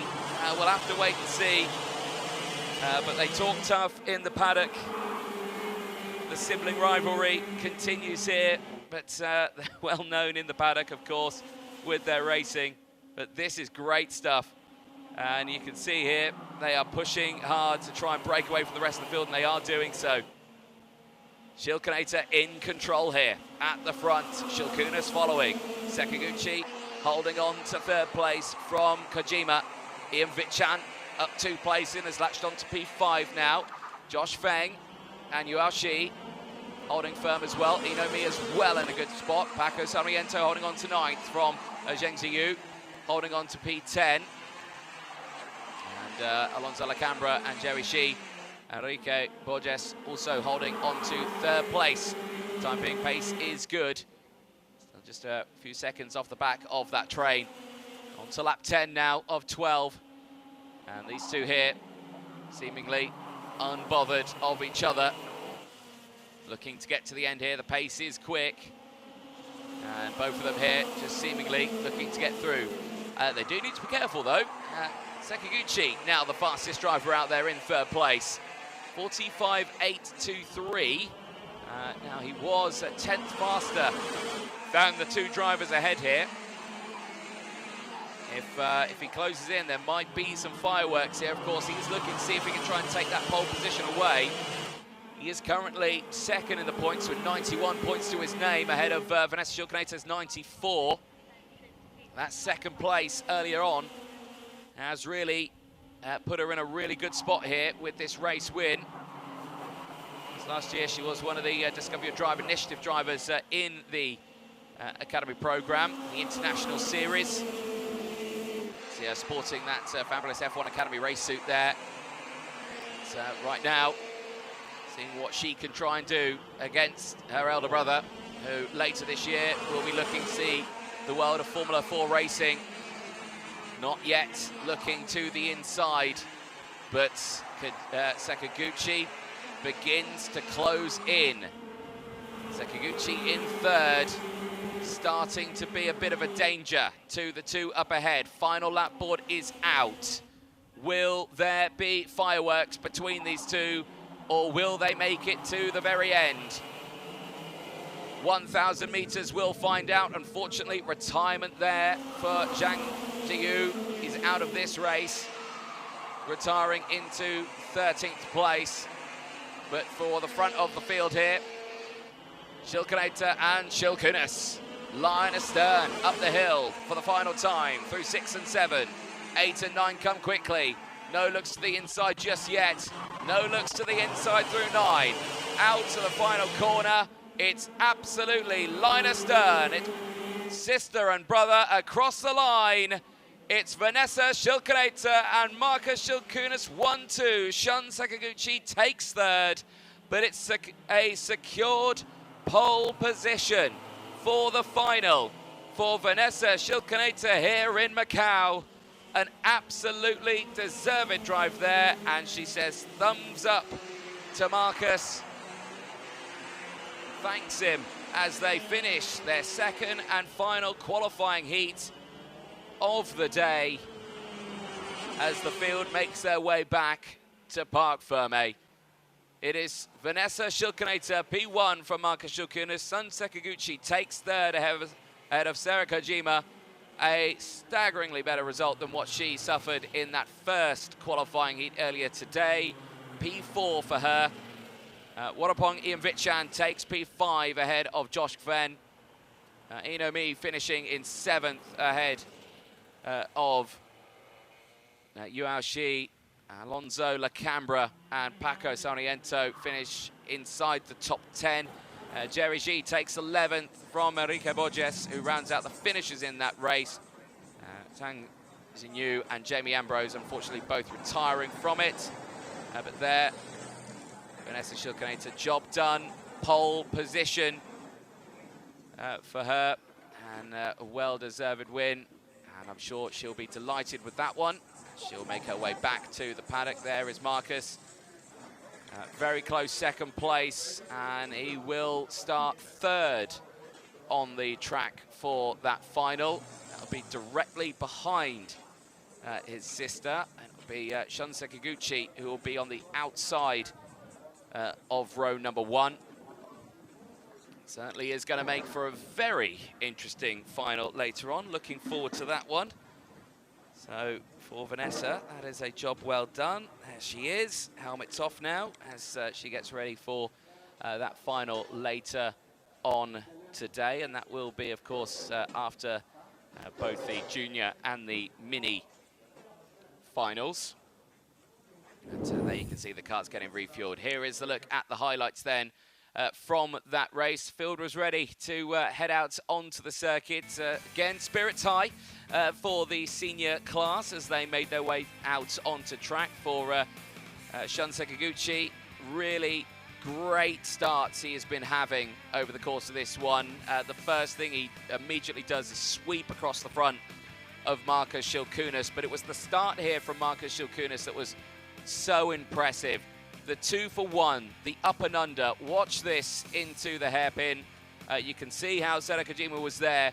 She doesn't look to the inside, but you can see how it's a little bit wide there, a little bit late on the brakes for Sekiguchi. And unfortunately, Sarah Kojima did follow there, and that allowed Marcus Shilkunas, who was a bit earlier on the brakes, to just sweep down the inside. There was the unfortunate moment there for Jamie Ambrose, the first retirement from that race on the opening lap. That was the attempt from Vanessa Shilkinator. This brought Sarah Kojima back into the fight. She also got a 2 for 1 special there out of the hairpin as she went through back up into third place. Later it will change over again with a close fight, which did see Vanessa Shilkinator and Marcus Shilkunas take 1 and 2 ahead of Shun Sekiguchi, which means the young female from Lithuania starts the final on pole position later on today, with Sekiguchi starting alongside and Marcus Shilkunas finishing that one just behind as well. Well, great run for them. We're going to take a short ad break. Do not go anywhere. We'll have the KZs coming up for their pre-final, and then we're into the finals. We'll see you in a few.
Welcome back, ladies and gentlemen, to the live coverage here at the Macau for the 2026 Macau International Kart Grand Prix. Next up is the KZ pre-final. That'll be taking to the circuit, and I've got to say, I've been looking forward to this one for quite some time. I've been watching these guys practice. I've been watching them in qualifying this morning and in the morning warm-up, and certainly they do reach some staggeringly high speeds around this circuit, but they will be topping out at well over 130 kilometers an hour into that braking zone, down in towards the hairpin at turn number 2. But very strong performances from them in qualifying that we saw. But this is the first time we will see the KZs out in a race capacity. 3 different classes in the KZ class as well. You've got runners in KZ Masters, you've got runners in just the regular KZ category, and then you have the KZ Academy from the AMAC Karting Championship. So looking forward to seeing what they can do. This is effectively round 1 for them in their Academy program. So looking forward to seeing what they can do. And on the front of this grid, it was a very interesting qualifying for them. We did see some good pace. Now it is Marcus Chiong who will be starting this on that pole position spot in the 501 machine, the Kart Republic machinery powered by the TM engine that'll be on there. Will be joined alongside not Marcus but Marcos Chiong, who'll be joining in that 532. That'll be starting the 2 drivers from Macau. Everyone else priming themselves ready. There you could just see Elvis Liu with his self priming himself up. There is Theo Chong. Now he is one of 3 drivers part of the AAMC Academy for the KZs, and for them this is where they'll be pushing themselves forward. There is Hugo Chang in the 512, the Mac chassis there again, powered by the TM. Another one of the Academy drivers here, Felix Leong as well from Macau. Dashing race suit there, Felix. Big fan of that, and hopefully he keeps that one nice and clean. There's the 308 Kart Republic as well of Johnson Chiong as well, also from Macau. He is primed and ready for this one. He starts just behind the likes of Jason Chiong as well. You can see him there also on that Kart Republic 323 machine as well. So also dizzyingly fast speeds we saw them from time to qualifying. Another one of the drivers to look out for, the CKR machine of Walter Wong on that TM engine. Again, primed and ready for the fight here. He starts on the outside of row number 2. And there on the Lando Norris chassis is Marcos Chiong. He does need to be careful. He is borrowing that from Leonardo, so he does not want to do anything to it. So hopefully he has a good race there from the front of the grid. But let's see what will happen in this race. It is the pre-final. They've not had any other qualifying heats at all today as they get ready to go. And a lot of the drivers here, 6 of these drivers part of the Solar Kart Racing team. And you can see that is one of them there on that front row of the grid. Marcus Chiong in that 501 machine. They've only done time qualifying this morning. They did have a bit of free practice. They had a 50-minute free practice session earlier on in the weekend, right at the end of the day, where they certainly were lighting up the circuit with their speed. Of course, these KZs absolutely astronomical, and if you're watching along and you have no idea what a KZ is, well, basically, it is just a gearbox kart. So you can see there, they've got the brakes, brake discs on the front axle there, so they will keep the karts, they will stop the karts really on a dime. You can see the fabulous shifter engine there. They reach speeds dizzyingly high. Like you say, they'll be topping out down into that hairpin at turn number 2, probably reaching around and about 130 kilometers an hour. And standing start for these guys, of course. Very tricky to get them off the line at the start of this races. I am a huge fan of gearbox racing, and I was very pleased when I was flying out here and I saw that there was a KZ grid that was going to be racing out this weekend. So it certainly put a smile on my face. Of course, for these drivers, this is effectively round 1 of the AAMC Karting Championship, and for them, it's the start of their 2026 campaign here at the Macau International Kart Grand Prix, in conjunction with the champions of the Future Academy Program. But all eyes now will focus on the KZ grid for their pre-final as they get the green flag as they head out onto the circuit. It is KZ pre-final. Let's see what they can do here out on the track. The pace that we're seeing from them earlier on, fastest time in time qualifying, 45.9 was the fastest time, and if you compare that to the seniors, 45.6. So again, the speed here from the KZs, they are astronomically a lot faster in terms of straight line speed, but because these karts are so, but they're much heavier and everything like that, they've become a little bit more challenging to get around such a short lap. Here's your grid, though, for the start of this one. It is Marcus Young and Marcos Young on the front row of the grid. Venice Lau and Walter Wong will be going from row number 2. Asbjorn Rolfing from Malaysia will be starting alongside Jason Cheong on row number 3. They'll see Elvis Liu and Johnson Cheong on row number 4. Row 5 sees Leo Chong and Felix Leong. And then it is Hugo Chang who rounds out the 11 kart field at the back of the grid. Unfortunately, one of the main KZ classes that didn't manage to get a decent time in qualifying. The top 3 drivers in this one are 3 of the regular KZ drivers. You have the Masters, the next top 3 there, and then the Academies kind of fill out the back of the pack on this one. Of course, these guys will be needing to watch the lights on this one. It's our first standing start of the weekend here, so a slightly different format for the team to adjust to over the rolling starts that we have seen.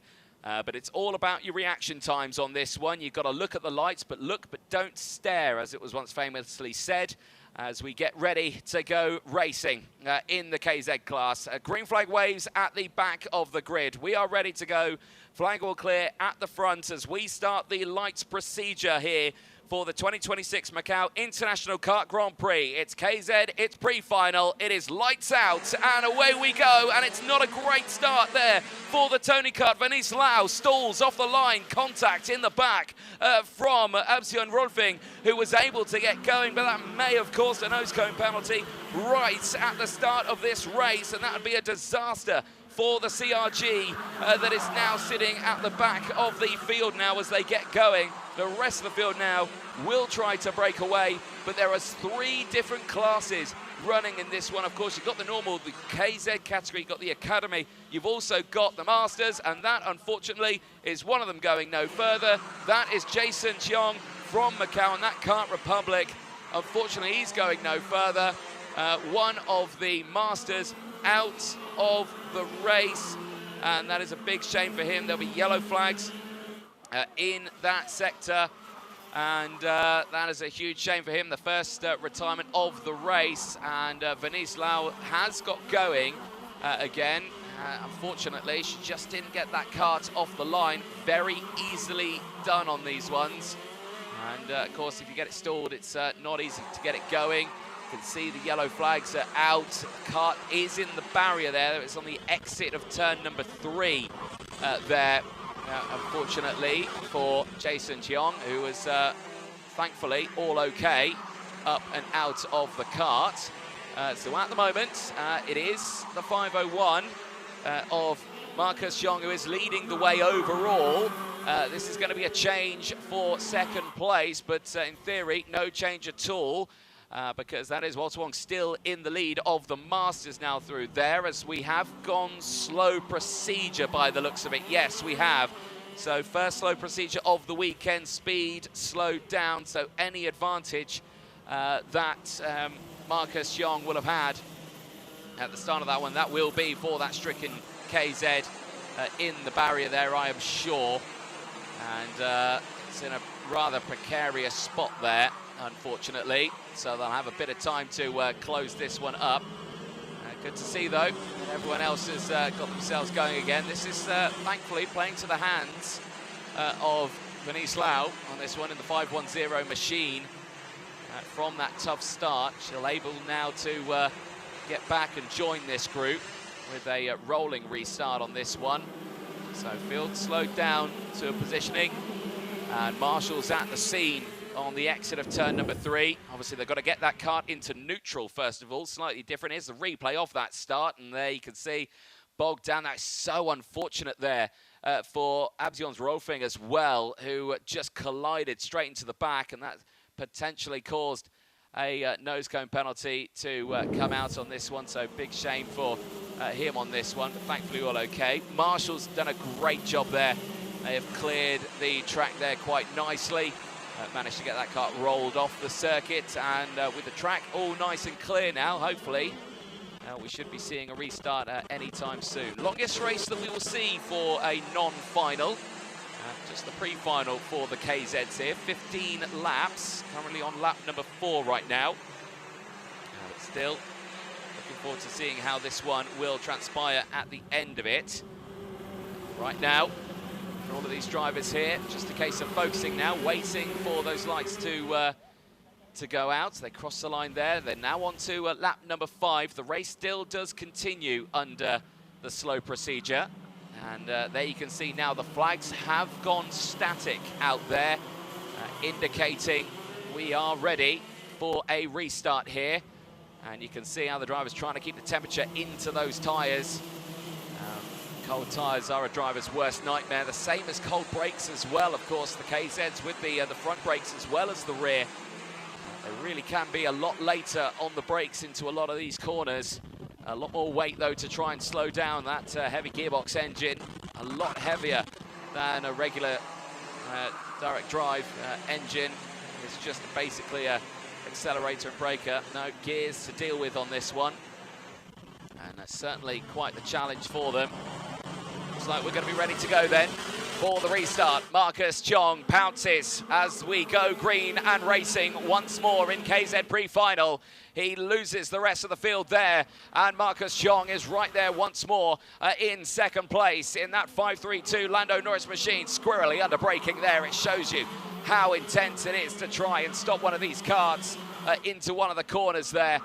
Massive amounts of control is needed as these drivers battle to take these karts around a lap. Green flags waving now throughout the circuit as we get going once again onto lap number 6 of 15. Quick check over the shoulder there from Marcus Chong, and holds on to that race lead with the gap already opening up 0.8 of a second. The fight for third place still rages on. The fight's further back though, raging on as we see there the Tony Kart pushing forward there just in the background. Everyone trying to get involved in this fighting up at the sharp end, but already you're seeing a significant breakaway from the drivers at the front. There you're seeing the CKR, that's Walter Wong now, holding on to third place in that 315. That's trying to close in now on Marcos Cheong, who is also having a very strong race in this one. Still 1.1 seconds further off the back of Marcus Chong, who is still holding firmly in this lead. Another 10th taken out at the front of this one as these drivers close in. These karts are such a challenge for a driver. For some of these in the Academy, it's their, well, first attempt at these KZs. They've had experience in the world of karting, but the first time tackling something like this, and all doing a fabulous job of it. And right now, all of them just trying to push forward as much as they can. Theo Chong is leading the Academy class at this moment, currently circulating around in 6th place right now in that number 5 AAMC Academy machine. And he is pushing away from the back of Venice Lau, who of course suffered that torrid start earlier on. She's been pushing her way back through this field nicely. Masters at the moment being led by Walter Wong in that CKR machine, holding on to third place all the time being, trying to close in on the back of Marcos Chong there in second place. Still at this moment, Hugo Chang having a really good race in this one. 4th place for Hugo Chang at the moment. Currently on a 7th place gain right now as we see the battles raging on in the background. This is that fight for second place. Right on the rear back, here's Walter Wong, leader of the Masters, trying to get up into second place overall here. And it's one thing to try and catch up to a driver, another thing to try and get past, especially with the ferociousness of these karts. Up and down the gears here, you power out of the corner, power sliding here, Walter Wong to try and close in to Marcos Chong here, through turn one, why, right to the edge of the track there for Marcos Chong, really pushing the limits of that Lando Norris machine. Trying to get it through, of course, one of the OTK products here being used. Many Tony karts out there as well. But Marcos Chong there really throwing down the gauntlet there. And you can just see, fastest lap of the race though, still heading to the race leader, Marcus Chong, closing in as well, 4th place.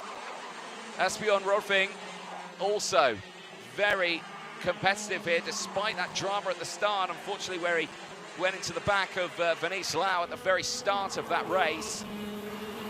He's managed to console his thoughts and he's starting to close in once more. Now this is second for the fight of the Masters here. That's CKR machine leading off that of Walter Wong. Can he close in here? Of course, in the meanwhile, Hugo Chang also in the background 5th. He's looking to see if he can close in on Marcos Chong. He's currently 3rd in the main KZ category here, little sideways out of the corner, and Esbjørn Rolfing down the inside of that CRG, pushes through past Walter Wong and steps into the lead of the Masters class here.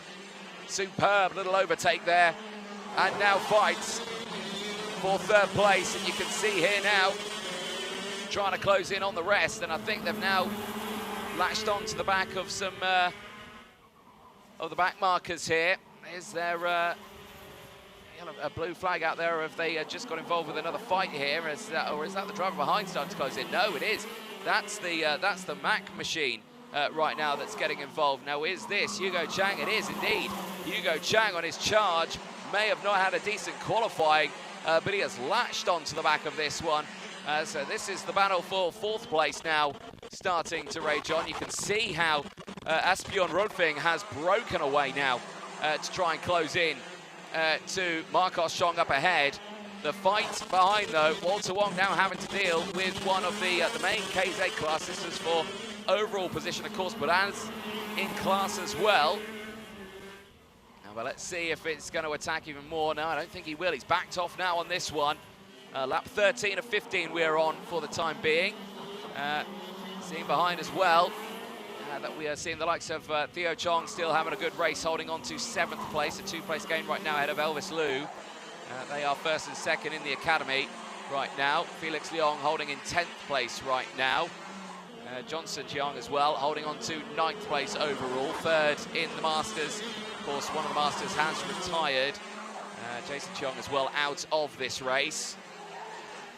And we saw that into the barrier, spectacular fashion out of turn number 3. There's your race leader going through. Some 4.4 seconds clear from the rest of the field. The 501 machine here. Marcus Cheong pushing his way through. There has been some action, though, just behind. I think Esbjørn Rolfing may have had a drama out there because he is tumbling down on my timing screen. I can't see yellow flags out there, but I think he may have had a bit of a drama. Here, though, no dramas whatsoever, because the 501 machine is looking to start his final lap at the end of this lap. And this is going to be a superb drive here for Marcus Cheong in the 501. A pole position start for him as he pushes his way to see that last lap board. Over the line he goes, just 1,200 meters to go for that Kart Republic KZ as they enter their final lap. What on earth has happened to Esbjørn Rolfing? He's tumbled, he's not come through sector number 3. So it is a retirement now. I think something may have happened in that final sector. Was it a mechanical breakdown for him? Not too sure. But here at the front, one driver not worrying about that at all. This pre-final looking for the pole position for the final later on today. Marcus Cheong out of the final corner. There's the double waved yellows. It is into the final corner. Still can't see the kart, but we can see a checkered. Over the line he goes. It's Marcus Cheong takes the win across the line. There is Marcos Cheong over the line. He takes it side by side across the line there between Walter Wong and Hugo Chang. Great race for them. Third and fourth place. Venice Lau does recover back to fifth after that torrid start off the line. But still recovers back nicely for P5. Theo Chong crosses the line. It's a win for the number 5 in the Academy class on that one. 6th overall. Elvis Liu as well, and that number 11 takes 7th overall. A nice performance from them. Johnson Jiang as well takes P8 and takes 2nd in the Masters. Unfortunately, 2 of those Masters retiring in the form of Asbjørn Rulfing and Jason Cheong from that race. Felix Leong finishes the 9 kart field that ended that race. There is Asbjørn Rulfing inside of the exit of turn number 9. I think that might be mechanical in nature. Double waved yellow flags are out there as we enter back into Parc Fermé. The field now all done before their final later on today for the KZ class for the 2026 Macau International Kart Grand Prix here. And certainly a superb run for them, and you can see here one of the many drivers in the KZ class, part of the Solar Kart team, racing here this weekend. But just words of wisdom happening there. There is the stricken CRG. And I think, oh no, that's not the CRG, that's the Kart Republic. That is Jason Cheong there, his machine. And unfortunately had that incident on the exit of turn number 3. You can see the tyre marks there where it went into the barrier. Here's the highlights then from that race. Well, not much to talk about for the winner of that one, Marcus Cheong. Well, all fine and clear at the front of that race. Didn't really have much to worry about from the rest of the field, but the rest of the field certainly had quite the fight on their hands. That unfortunate start there for Venice Lau. Great qualifying for her to put her on the 2nd row of the grid. Unfortunately, just couldn't get that kart off the line. Early doors as well, slow procedure did come out. We did lose, of course, Jason Cheong into the barriers there on the opening laps. Great to see that he was up and out of the kart and okay. But yeah, unfortunately, his chance of starting high up for that final scattered into the wind. And unfortunately, he'll be ending that race. Checkered flag was out, calm race for the front runner. And Marcus Cheong can go on to start that one on that pole position spot. Great race there for Marcos Cheong as well. He'll secure that front row lockout as well as those two. I'm sure hopefully we'll try to go wheel to wheel in that final later on today. Well, there you have it then for the races before the finals. It is the finals left to go, and they will be coming up very, very soon. The first final due to be out on track at 3 o'clock local time, which I think is only in about 7 minutes or so. So that gives us a bit of time. So not much break time as we will have on this one. We will take a short break though. Do not go anywhere. We'll see you in a few.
back, ladies and gentlemen, to live coverage of the Champions of the Future Academy Program 2026 here, live from Macau, in conjunction with the 2026 Macau International Kart Grand Prix. 5 minutes to go before we see the finals head out on track, starting with the junior final. The minis out next at 3:30, the seniors out at 4 o'clock. And then the KZs, who haven't really got a lot of time to turn those karts around, 4:25, they'll be out on track for their final, and then we'll be heading to the podiums at the end of the day. There you can see the recovery operation just finishing up there for the KZ pre-final. Unfortunately, a couple of mechanical gremlins and a trip to the barrier for one unfortunate driver. But thankfully, all okay to reports on that one, and we'll see them out on track for their final. But there you can see the juniors now ready to go to battle here in Macau for one final time. It is the final for them, and it is going to be quite the fight indeed for John Han and Jay Kostecki. Both of these two have been fighting at the front of the field. They are looking to see who can get those overall points. And remember, cast your mind back to yesterday's final. It was Nocom who took the win. He effectively leads that one then in terms of the overall points going into the end of the day today. John Han did take a second. It was Mason Kwong who was third. For John Han, he's got a really good shot on this one. So has Axel Nocom. Jay Kostecki finished fourth overall in that final. He really needs to push forward in this one and hope that he can come away with those maximum points. And there you can see karts waiting to go onto the ground on that one. And one kart that hasn't made it to the ground yet is John Han. There he is, smile on his face, ready to go for this one. There is Axel Nocom as well. Really good hope for him to try and push his way forward in this race. He has got that optimal positioning right on the inside of row number 2. And we'll have that inside line going in towards turn number 1 as well. He's just got to make sure he can deal with the likes of Jay Kostecki, who'll be starting alongside him. Brandon Ing there as well for Canada, starting this one on the second row of the grid there. Mason Kwong as well, really good hopes for him as well. Taraku Shimbashi of Japan ready to go for this race as well there. As well, Chris Deng focused and ready. Benjamin Paulson also. Keep an eye on this young Swede, see what he can do at the start of this race. Other drivers as well. There you see the likes of Alex Yu ready to go for this one, and the rest of the drivers as well. Advan or Warren, there was Yu Ming Hee and Nadal Imjapanya, who did have that drama earlier on into that second qualifying heat. I did get reports that I think it was a slight nosebleed that he picked up at the start of that race, but it was okay. He went to go see the doctors very quickly. They cleaned him up, helmet went back on, got in his car, and he cracked on, and he had actually quite a decent race when he stepped himself up back in that one. So nosebleed or not, he was happy to get back out on circuit, and actually came away with a P10, his original starting position after starting at the back from the pit lane. So actually not a bad job at all for him. Despite those dramas.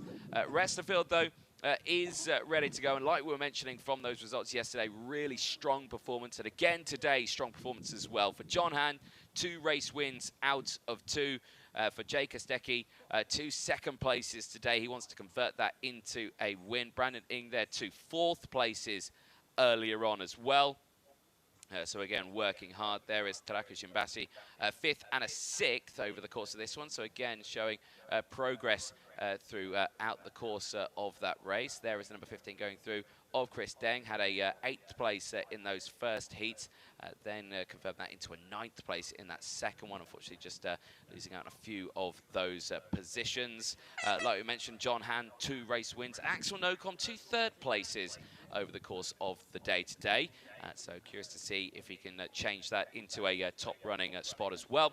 And Mason Kwong also a 5th and a 6th. So again, good results all the way throughout this. But for the last time this weekend, we will see the juniors out in force. For these drivers now, They will think this is the start of their season. They will, of course, go on to their other championships, with the rest starting over the course of this one. Kart driver's career is a long and busy one until they reach the age to step up, of course, into the world of car racing. And for this moment here, for the juniors, this last chance to really showcase what they have here in Macau. But right now, we will see who will take that top spot, as the lights will be momentarily going out for this race. Who will take that win? Could it be John Hahn? Could it be Jake Kostecki? We're about to find out as the OKN Junior final gets ready here in Macau. One driver, though, struggling, or two drivers struggling to get started. Have they got them going? We'll have to wait and see. I can see one of them is Benjamin Paulson, who's not fired up into life there. Here's your grid, though, as they get ready. John Hahn and Jake Kostecki, row 1. Axel Nocom, Brandon Ing on row 2. Mason Kwong and Taraku Shimbashi go from row number 3. Benjamin Paulson, hopefully, will get going. I can see he's been pushed back into the pre-grid area, into the pit lane, so he's not started just yet. Chris Deng will start from that 4th row all alone at this moment. Alex Yu from Advan Warren on row 5, and Adolim Chapanya and Yu Ming Hee start from row number 6. There is Benjamin Paulson. Now they are waiting for the grid to come around again. They will give him a chance to get started because they have 2 formation laps. But right now, we are not seeing any life in that kart for the moment. I'll have to wait and see how this one will transpire. But for these drivers here, let's see how this one will go. Formation lap over. Is that Paulson there? Yes, it is. Benjamin Paulson has fired into life, which is good to see. He can join the back of the grid.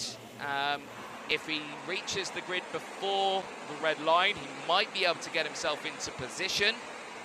There he is. He might think against it. He might think, I'll stick to the back. And yeah, he's sticking to the back, I think, there. So a little bit of loss there in positions for him. But nevertheless, at least he is in this final. That is the main thing. Right now, though, the field priming themselves ready for this last race of the weekend. John Hahn and Jake Kostecki, the front row of the grid. Axel Nocom and Brandon Ing on row number 2. Who will take the win? Only time will tell. 15 laps ahead of the field here as they round the final corner. It's OKN Junior. It's final number 2 of the weekend. Who will get it overall? Into the tram lines. It's lights out, fights on in Junior, and it's again a lightning start for the inside row. John Hahn breaks into the lead. Where did Kostecki go? He went down to 4th. Down the inside goes Axel Nocom. He takes an early lead, but he runs wide. John Hahn goes back down the inside. Nocom can do nothing. The 25 squeaks through as well as Brandon Ing into 2nd place. It's a lightning start for the front runners here with multiple position changes in the top 3. But right now, it's John Hahn who leads the way. But there, Nocom fights back and sweeps his way through. Kostecki round the outside through the chicane and gets up into 3rd place. Now they have to think long term. Now they have to think, can they latch back onto those 2 up ahead? You can see how much the gap has opened up between the 2 of them. Let's see if that can close in as the race goes on. Rest of the field crosses over the line here. The fight is on. Axel Nocom latching on to the back of John Hahn as they break down in towards the heaven, but no overtakes. It's Kwong holding on to P4. Brandon Ing has gone down to P5 now on this one. Adolim Chapanya is there. It's the likes of Advan Warren holding on to a 6th place now. He's just got past Adolim Chapanya, who had gained multiple places, but he's just dropped down to 9th place now. Taraku Shimbashi has held on to 8th place, as we've got green flags out there, which indicates there's probably a yellow flag out there, and I can see double waved yellows at turn number 5. One car has not gone through. I think it might be an unfortunate one for Alex Yu on this one.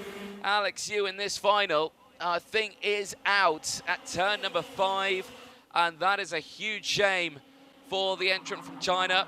But the race must go on. Big lunge there for P4. Down the inside, Brandon Ing is on the charge. And that is a superb overtake there on lap number 3, and you can see here that he has that pace, he has that speed, but right now is the one for him now to push forward here. And the rest of the field now looking very strong. John Hahn, though, is under pressure here. Axel Nocom has closed in quite considerably from the rest of the field on this one. He is still there. Remember that Nocom did take the win in that final yesterday. If he can take a win here, he's looking at an overall result. But right now, still holding on to second place for the moment. Here, though, John Hahn continues to try and break away. He's trying to do what he did earlier on in those qualifying heats. He had the troubles yesterday, of course, in those qualifying heats where he was just swapped back into that pack just that little bit. Today, a very different story for him. Good, consistent pace. Here's Kostecki. Third place, Jay Kostecki now. Trying to attack Axel Nocom here for second place. You can see that that gap is quite large between the two of them, and it is opening up even more. John Hahn, very quick out there, and Jay Kostecki has just only gone and set the fastest lap of the race. He is on that rear bumper now. Nocom needs to think what he wants to do here. Is he going to defend? Is he going to attack? It's a very loose moment there through turn 3 for Axel Nocom. Lost a lot of time there, and that may have damaged those rear tyres quite considerably here. A very sideways moment there for Axel Nocom, and he loses out on third place. Kostecki goes through into P2. And now can Jay Kostecki go along and take that P1 away from John Hahn? The gap at the moment is the biggest it's been so far. It's over a second. But again, Kostecki has shown quick pace, but so has John Hahn. He's just set the fastest lap of the race, 46.635. I don't know how he knows how to time it, but every time there's a moment for the drivers behind, John Hahn sets the fastest lap of the race, and it always works out for him. But despite that, the gap has come down. It's 0.8 of a second already. 0.2 has been lost. And here is Brandon Ing. Oh, that's Chris Deng. Chris Deng into the barriers. He tried to get it restarted, but he is out of this race. Chris Deng goes no further in this final. And that is going to be disheartening for him. And there you can see, I think that's down at the hairpin there. So unsure how that one has happened or unfolded, but clearly just a moment there. And thankfully he is okay. Brandon Ing here, I think, is going to be the next pressure on Axel Nocom's shoulders. Fastest lap of the race, 46.572, and on that rear bumper. But for this moment, not finding the way through just yet. There you can see Nocom holding firm in third place, waiting for the end of this one as they cross the line once again. They go on to lap number 8 of 15 here. Big step forward for John Hahn. I've got to say, Jay Kostecki's lost a lot of time here. I was saying that the gap had closed into 0.8 of a second. It's now closed back in to a moment, and well, I think John Hahn's having a bit of a transponder meltdown there, so it is still John Hahn in the lead of this race. Nocom's just set the fastest lap of the race now, and it's closing back in on Jay Kostecki. Brandon Ing is there in P4, wanting to get involved. Mason Kwong's just behind this fight as well. He's not too much further behind. He's about 3 seconds or so off the back of this group. But again, as we've seen in previous races, that can close up quite quickly. Shimbashi is there as well in P6. Aurel Warren is there as well. Paulson fighting in P8. In Japan, you're holding 9th from the retirements that we've had in this race so far. Yu Ming-hee still in this fight, currently circulating around in P10. John Hahn back to the fastest lap of the race. Now, breaking away. Kostecki now breaking away. Nocom and Brandon Ing fighting tooth and nail right now, waiting for the first mistake from one. Little bit sideways there again for Axel Nocom. Are those tyres just screaming now at this point? He had that massive oversteer moment earlier on in this race when Kostecki managed to get past at turn 3. More sideways moments there into the braking zone of turn number 8. Again there, he looks so unsettled into the braking zones here. Does Axel Nocom check over the shoulder there? Has that sideways moment played havoc with his kart? Well, despite that, he set the fastest lap of the race. Despite that, though, he's been overtaken. Brandon Ing goes through. Always wonder how that works. You set the fastest lap of the race, and then you get overtaken. It's always a query on that one. And Jay Kostecki now has broken away massively from this. Purple in sector number 2 is looking to close the gap down once more at the end of this race. And that is the spot for 3rd place now. Signed, sealed and done. Brandon Ing in the podium spots here. I don't think Nocom's going to take too lightly to that one. Sul is a very formidable driver here. And I'm sure he's going to try and close in. Kostecki again, fastest lap of the race. He's closed the gap down to 1.1 seconds here. Going through, is that Nocom for the move? That turn 5, is it complete? The answer is no. I thought he was going for it then. Brandon Ing still holds on just to 3rd place as they head down the hill, the lowest part of the circuit up to the highest part now. Over the line they go. Here's your race leader going on to now lap number 12 of 15. The gap 1.1 seconds from Kostecki. Then another 1 second further back is this battle, the battle for 3rd. Brandon Ing and Axel Nocom. Mason Kwong still there in P5. Shimbashi holding on to 6th. Oriel Warren in 7th. Paulson still holding on to 8th. In Japan, 9th. And the likes of Yu Ming Hee holding on to P10. This fight here, though, far from over. The last spot on the podium. Could there be fireworks between these two? We are yet to find out. Both these drivers, well known in international paddocks all over the world. And here in Macau, it's a very similar story. Brandon Ing and Axel Nocom, absolutely line astern. It's literally waiting to see who bites first. And it looked like a little wide there for Brandon Ing. Could Nocom try something here into sector 2? I don't think he's close enough for it. It's so close between these two here, but he's going to maybe try it down in towards turn number 5. He looks to the inside. The two go wheel to wheel. Nocom's through. The hand goes up from Brandon Ing. He's not happy about that overtake. But Nocom doesn't care. He breaks away and he pushes to see if he can close up to Kostecki, but Kostecki is clear, massively clear, 3 seconds further up the road. And the gap already is down to 0.7 of a second at the front of it. Kostecki has really closed in on John Han, but I've got a feeling that Brandon Ing is not over yet with this fight for that last spot on the podium. Kostecki again, fastest driver. The gap's down to 0.6 for the race lead.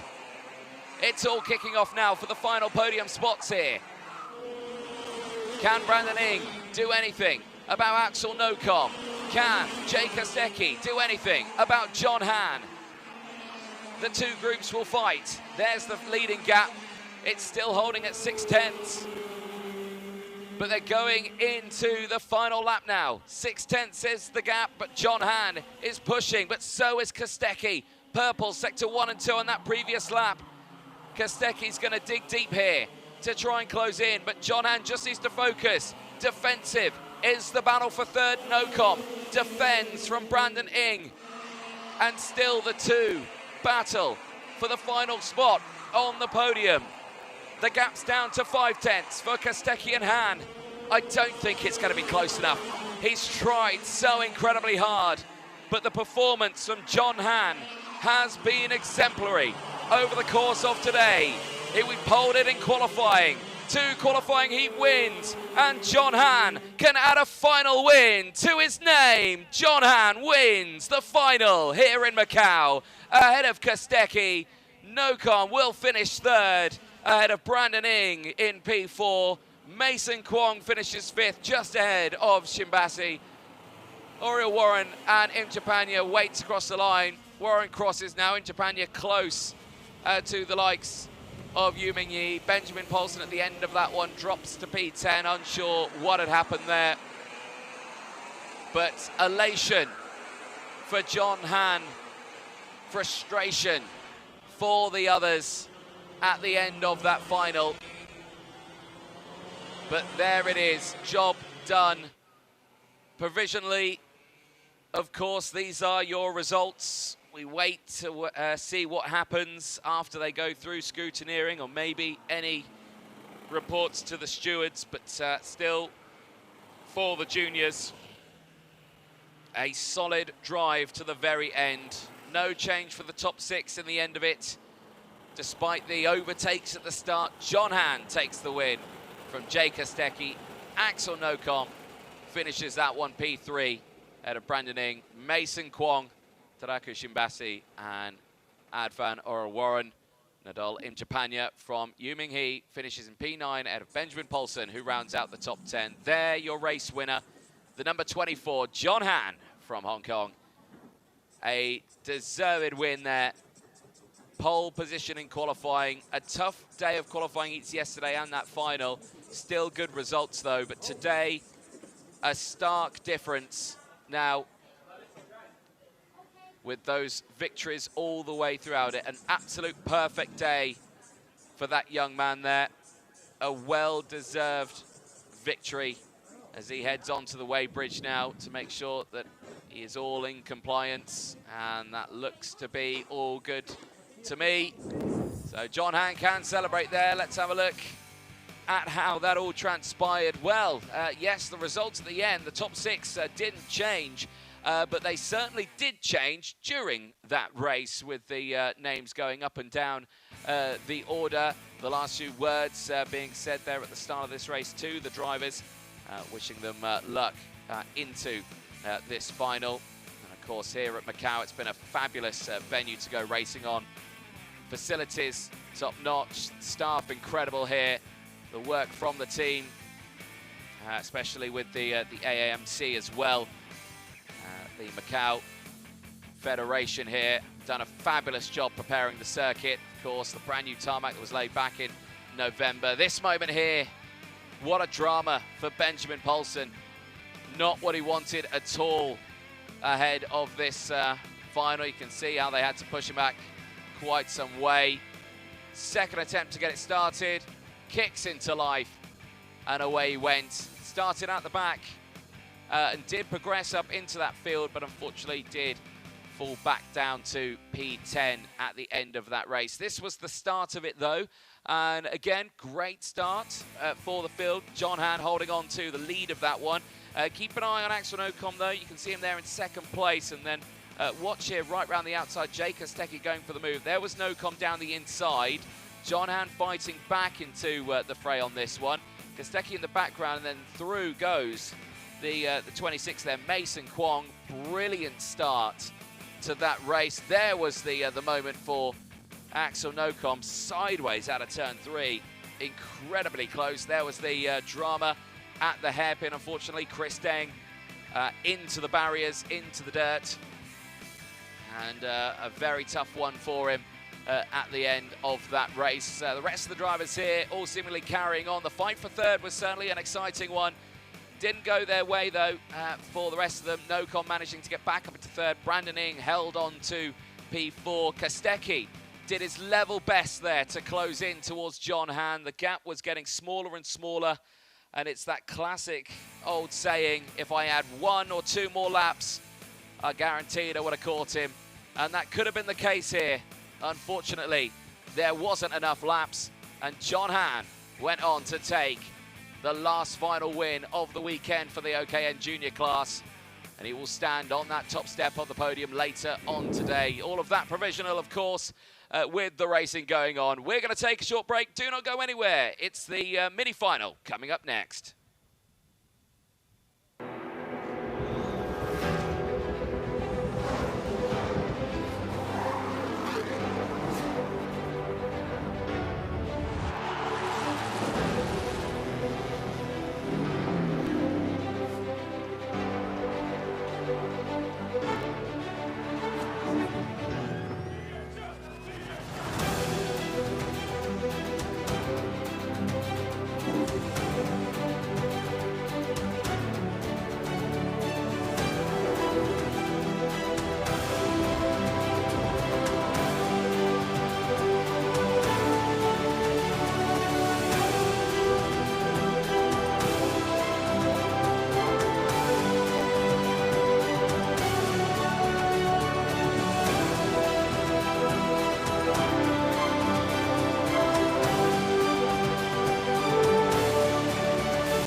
Welcome back, ladies and gentlemen, to the live coverage here of the Champions of the Future Academy Program. Just a handful of races to go as the sun begins to set here in the fantastic city of Macau.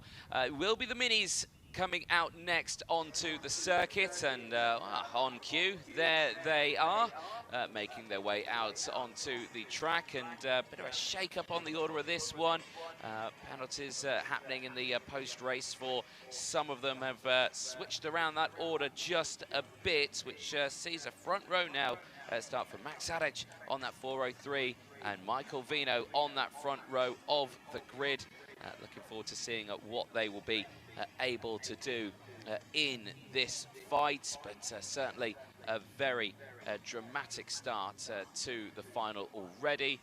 Last minute shake arounds for the grid, but still the order is as so, and the 15 drivers here ready to head out onto the track. 5 or so minutes before the start of this race. Last two checks to be made, and there was something just being taken off the cart there of Zhang Yizu's trolley. Not sure what that was, but one of the marshals coming over and removing said thing.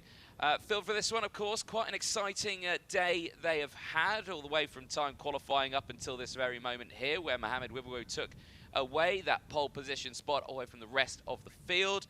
The first of those qualifying heats would return into a win for Mohamed Wibowo, who would secure that spot.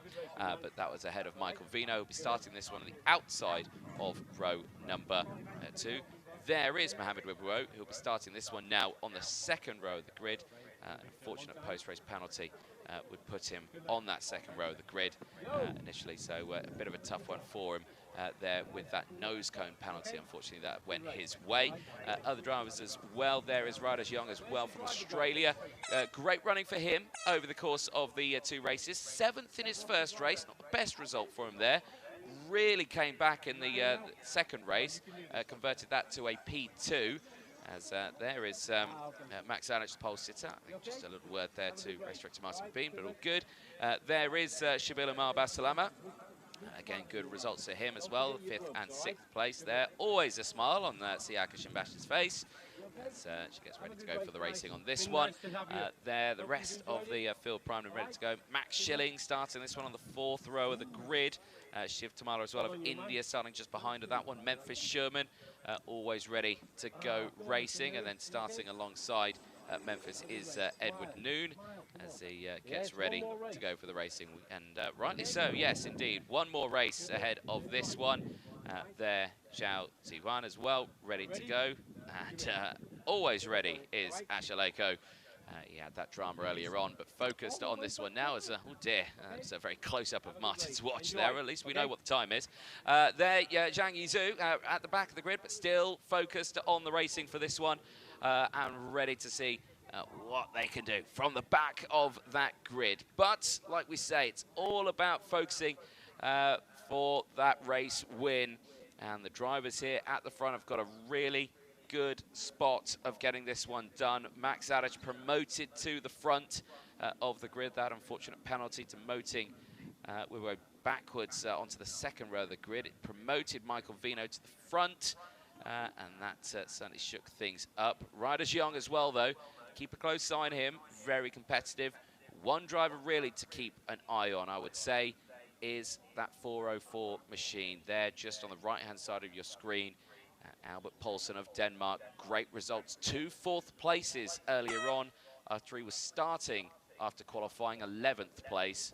An incredible push through the field in those 2 qualifying heats. Can he do the same in this final? We're about to find out on this one. This is what it is all about. Remember, they are fighting for the overall results on this. And right now, it is Michael Vino who has control of that one from that win yesterday in the final. And a reminder of that final result from yesterday, of course, was, as mentioned, Michael Vino, who took the maximum points at the end of that one. Shabil Omar Basalama also very high up in those points, 44 to his name. And, of course, Max Adic, who starts this one on pole position, 3rd in those points, 38 points to his name. So if he can get the final win here, He's looking at the overall victory. But we have to wait and see what happens. 30-second board has gone out. The drivers are primed and ready as the formation lap gets underway. It is Mini 60. It's the final. It's coming up next. Here's your grid then for this race.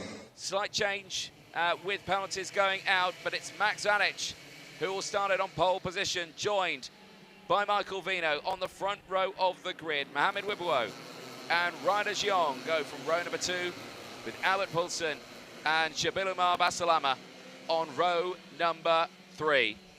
Max Schilling and Sayaki Shimbasi go from row number 4 with Shiv Tamala and Aaron Akil on row number 5. Memphis Sherman and Edward Noon will go from row 6 with Zhao Ziyun and Asher Lako on row number 7. Zhang Yuzi round out the back of the field, but still looking to see what can be done from that 15th spot on the grid.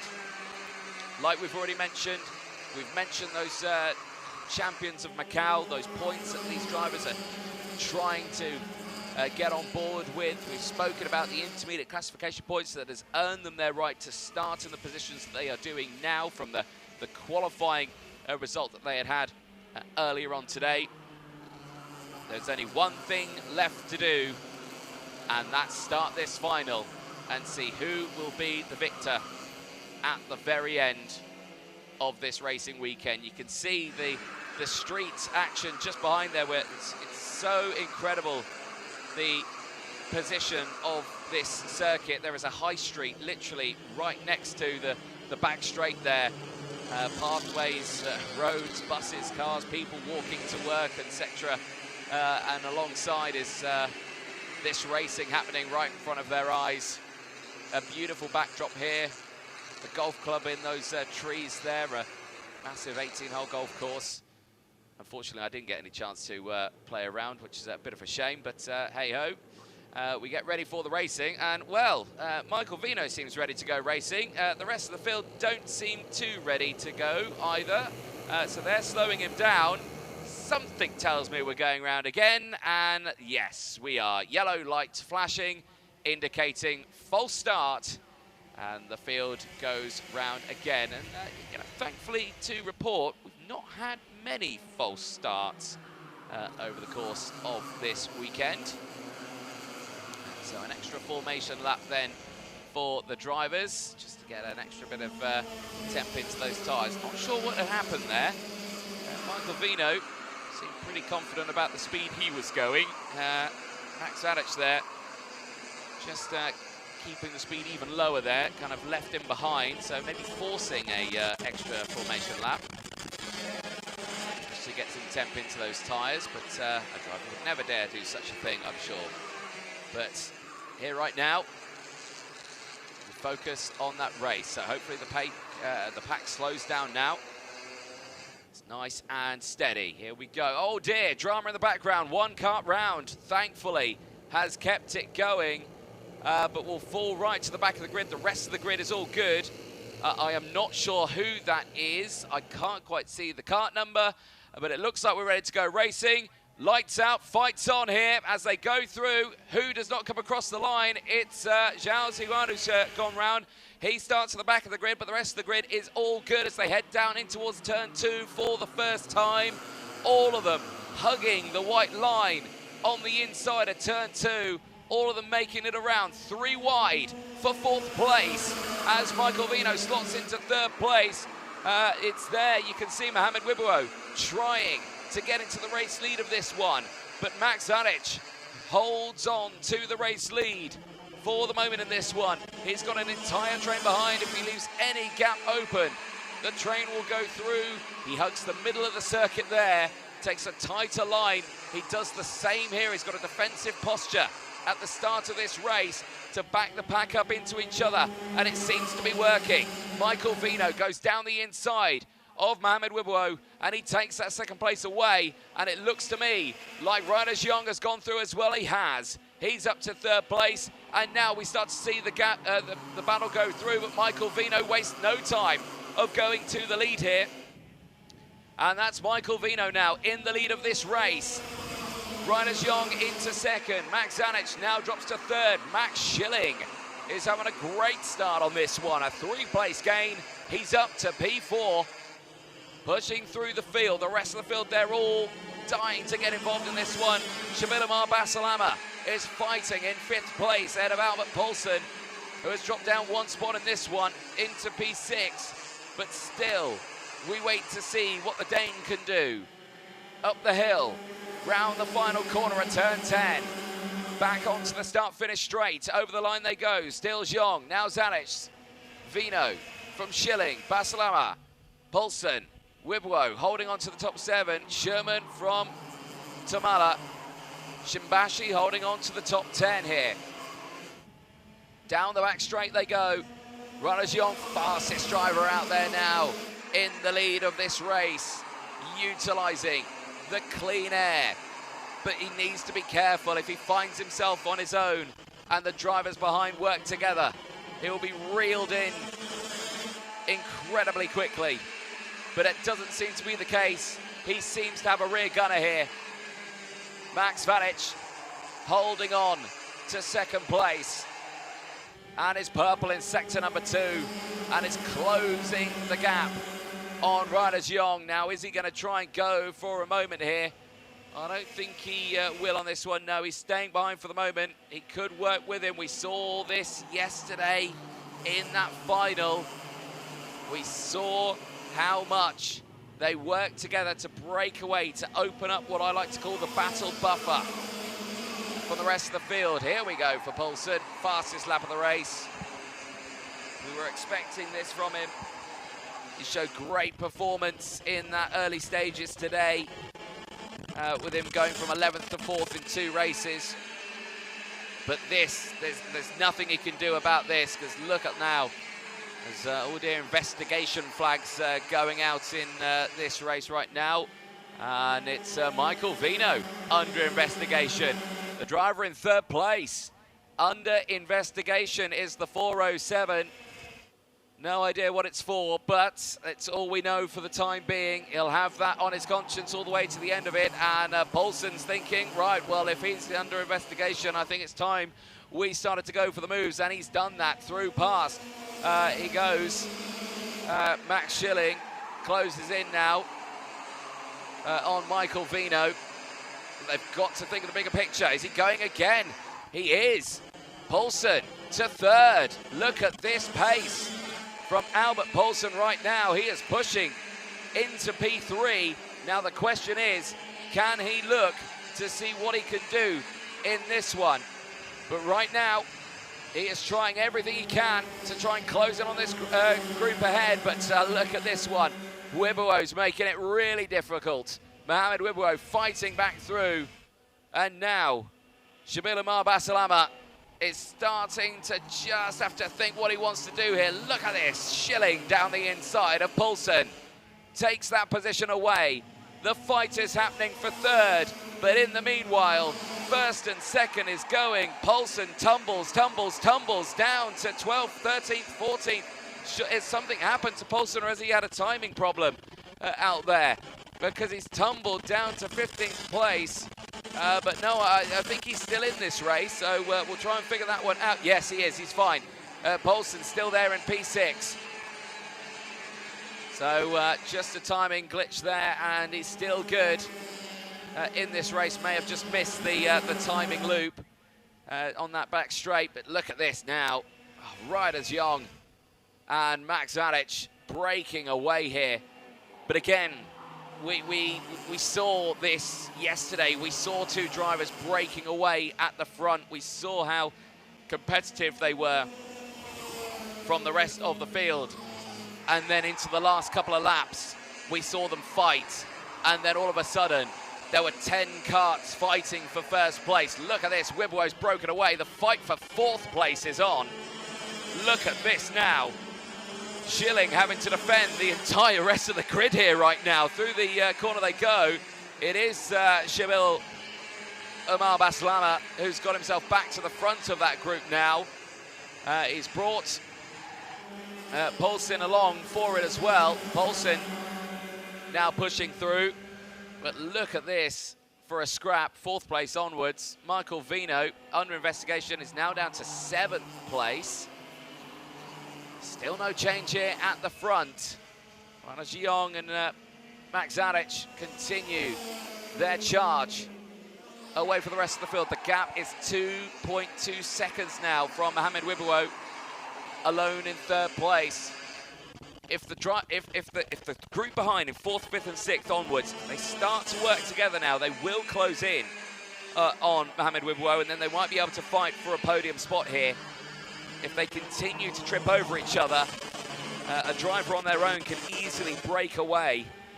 But Wibowo's pace here is quite good, actually. I mean, but it's nowhere near as quick as the 2 up ahead. To put it into context, with the 2 up ahead just working together, utilising the bump draft, the slipstream, they are 0.2 of a second a lap faster than Mohamed Wibowo, all on his own there in 3rd place, and that's no fault of Wibowo. He's going as fast as he can. It's purely because of the fact that he doesn't have the bump draft, he doesn't have the toe, he doesn't have the slipstream that's helping him along in this race. This is why we see these drivers work in packs like this, but the pack behind seemingly not working well together. Albert Poulsen still leads that battle from Michael Vino. Max Schilling still there. Edwin Noon stepping up to 7th place now. Memphis Sherman holding on to 8th. He's on a 3-place gain right now. They're all still fighting. Shabil Umar Bashlama still there in 9th place from Shiv Tamala. Sayaka Shimbashi holds on to 11th place from Zhao Ziyun and Zhang Yuzi as well. Aaron Akil in 14th, and Asher Lako finding himself there in 15th place. Once more, these two just continue to break away from the rest of the field.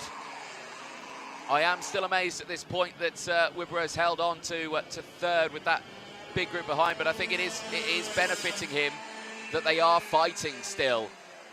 And with him, he's been so lucky to get to that 3rd place spot right now. It's lucky and unlucky for him, because he's not going to be able to catch up to these two. It's just going to be physically impossible no matter what he does. He just doesn't have the benefit of that toe, and that gap just increases lap after lap. He needs to, well, effectively needs someone to catch up to him, or he needs to fall back to someone to try and work together, but each their own is going to be against him right now. He's just in a no man's land there in 3rd place. Poulsen and Michael Vino now seem to have settled their differences. Now, 4th and 5th place.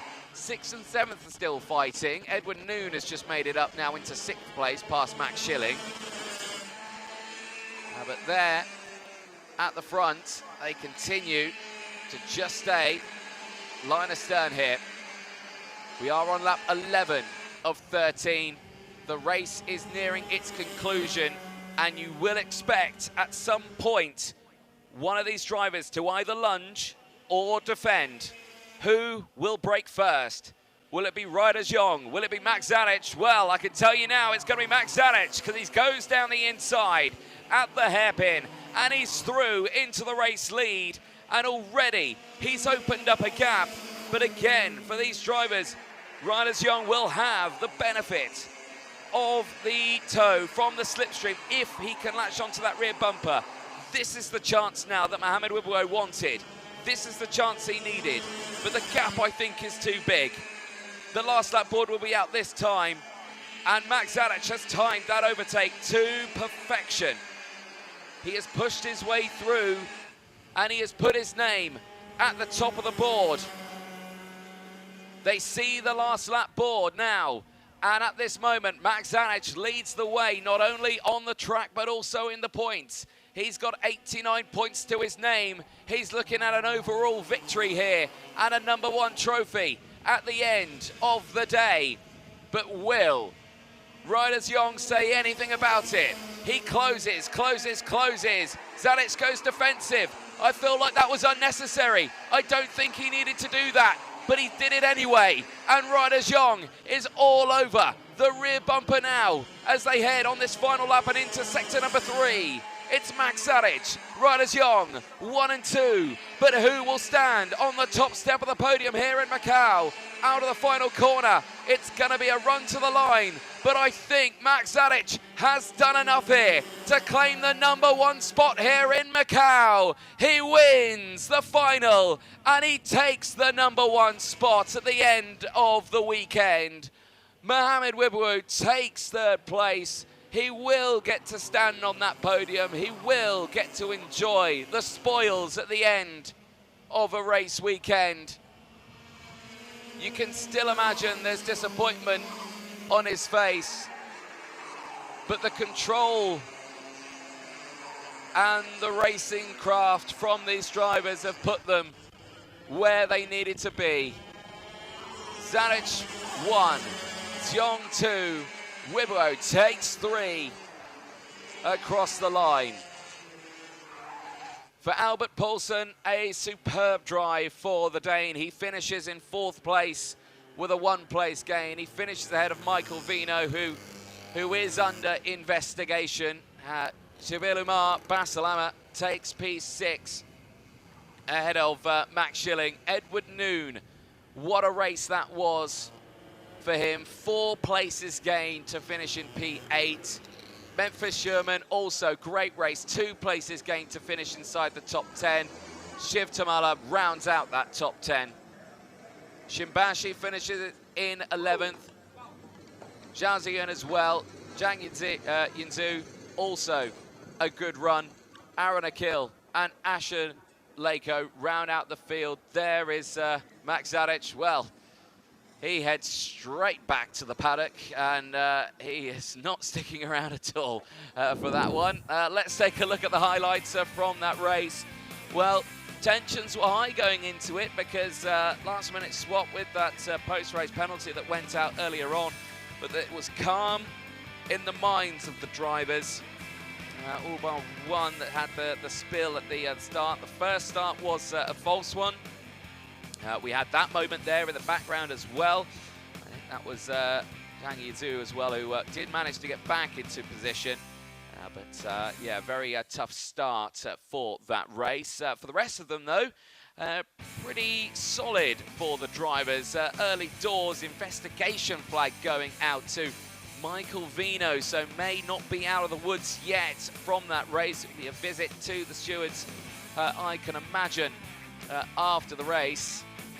But with him not inside that top 3, I don't think he's going to be too concerned about it, but still, never a nice feeling to have. Early breakaway for the top 3 in this one, then became 2. Reiners Young battling with Max Zadich. Those 2 disappearing from the rest of the field. Mohamed Wibawou would slot into 3rd after a very dramatic battle for 4th place.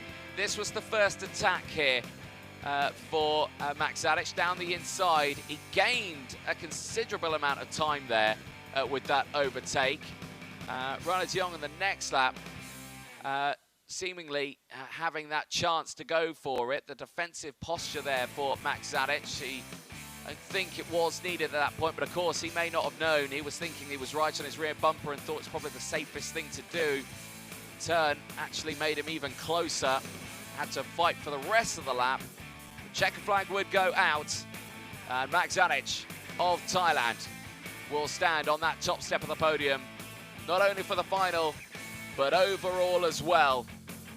With 89 points to his name, it's P1s all round for Max Zadich of Thailand, who will be delighted with the result he has scored here on Sunday. Well, great stuff from the Mini 60s.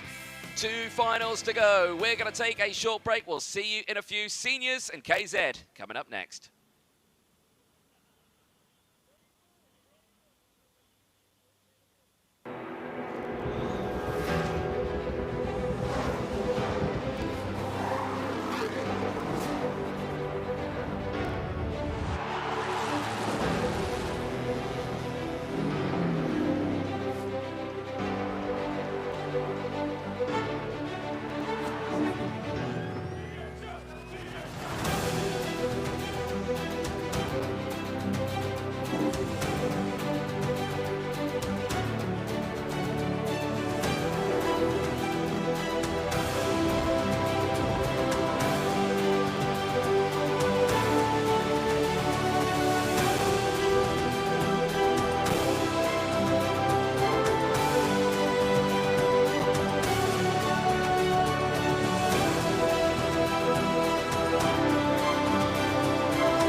2 finals down and 2 to go here in Macau.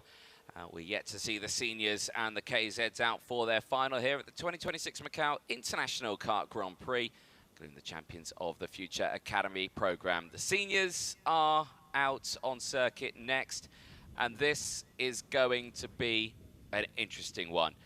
We see the likes of Vanessa Schilkenater, pole position for her, and she is wanting to do one thing and one thing only before the end of this weekend, and that is to beat her brother, and that is Marcus Schilkenater, who is starting directly behind. That smile on her face, she knows the task is at hand, and yes, it's going to be quite the final in this one.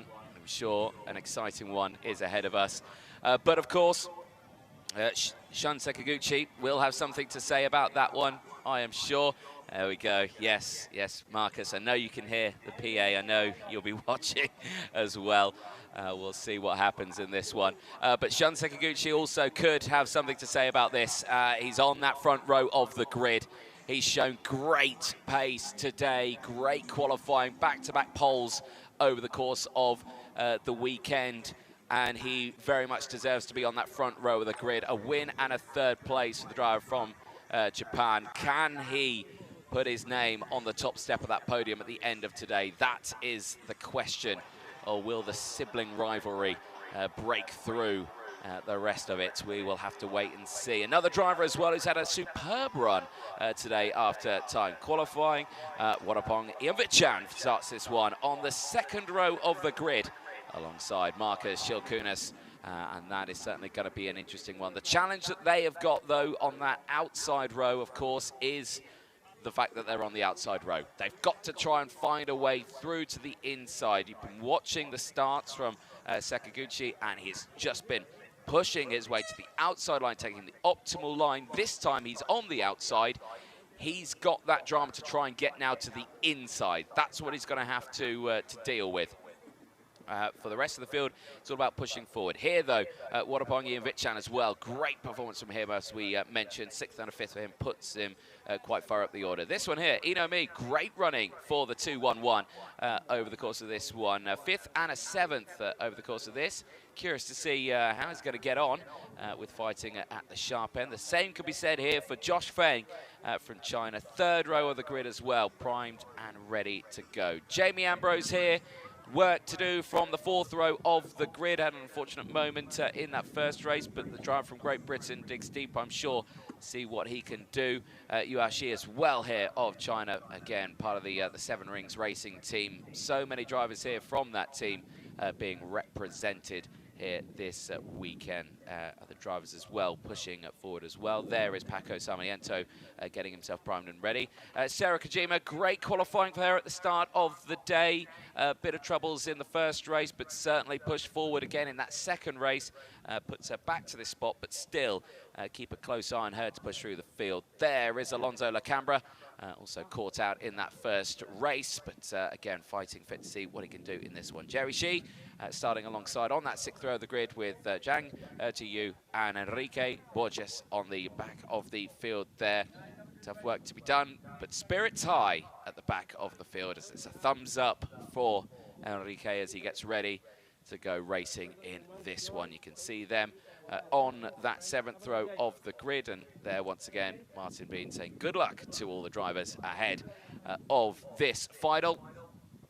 As the sun begins to set ever lower, air temperature still a nice 21 degrees. Beautiful afternoon for racing here. Local time here, of course, if you're watching around the world, we're pushing 4 o'clock in the afternoon.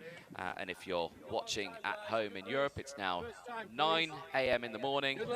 Good morning to everyone from around the world, or good evening to anyone from around the world. Wherever you are watching from, you are all welcome here. This, though, is the final for the OKN Senior for the Champions of the Future Academy Program in Macau.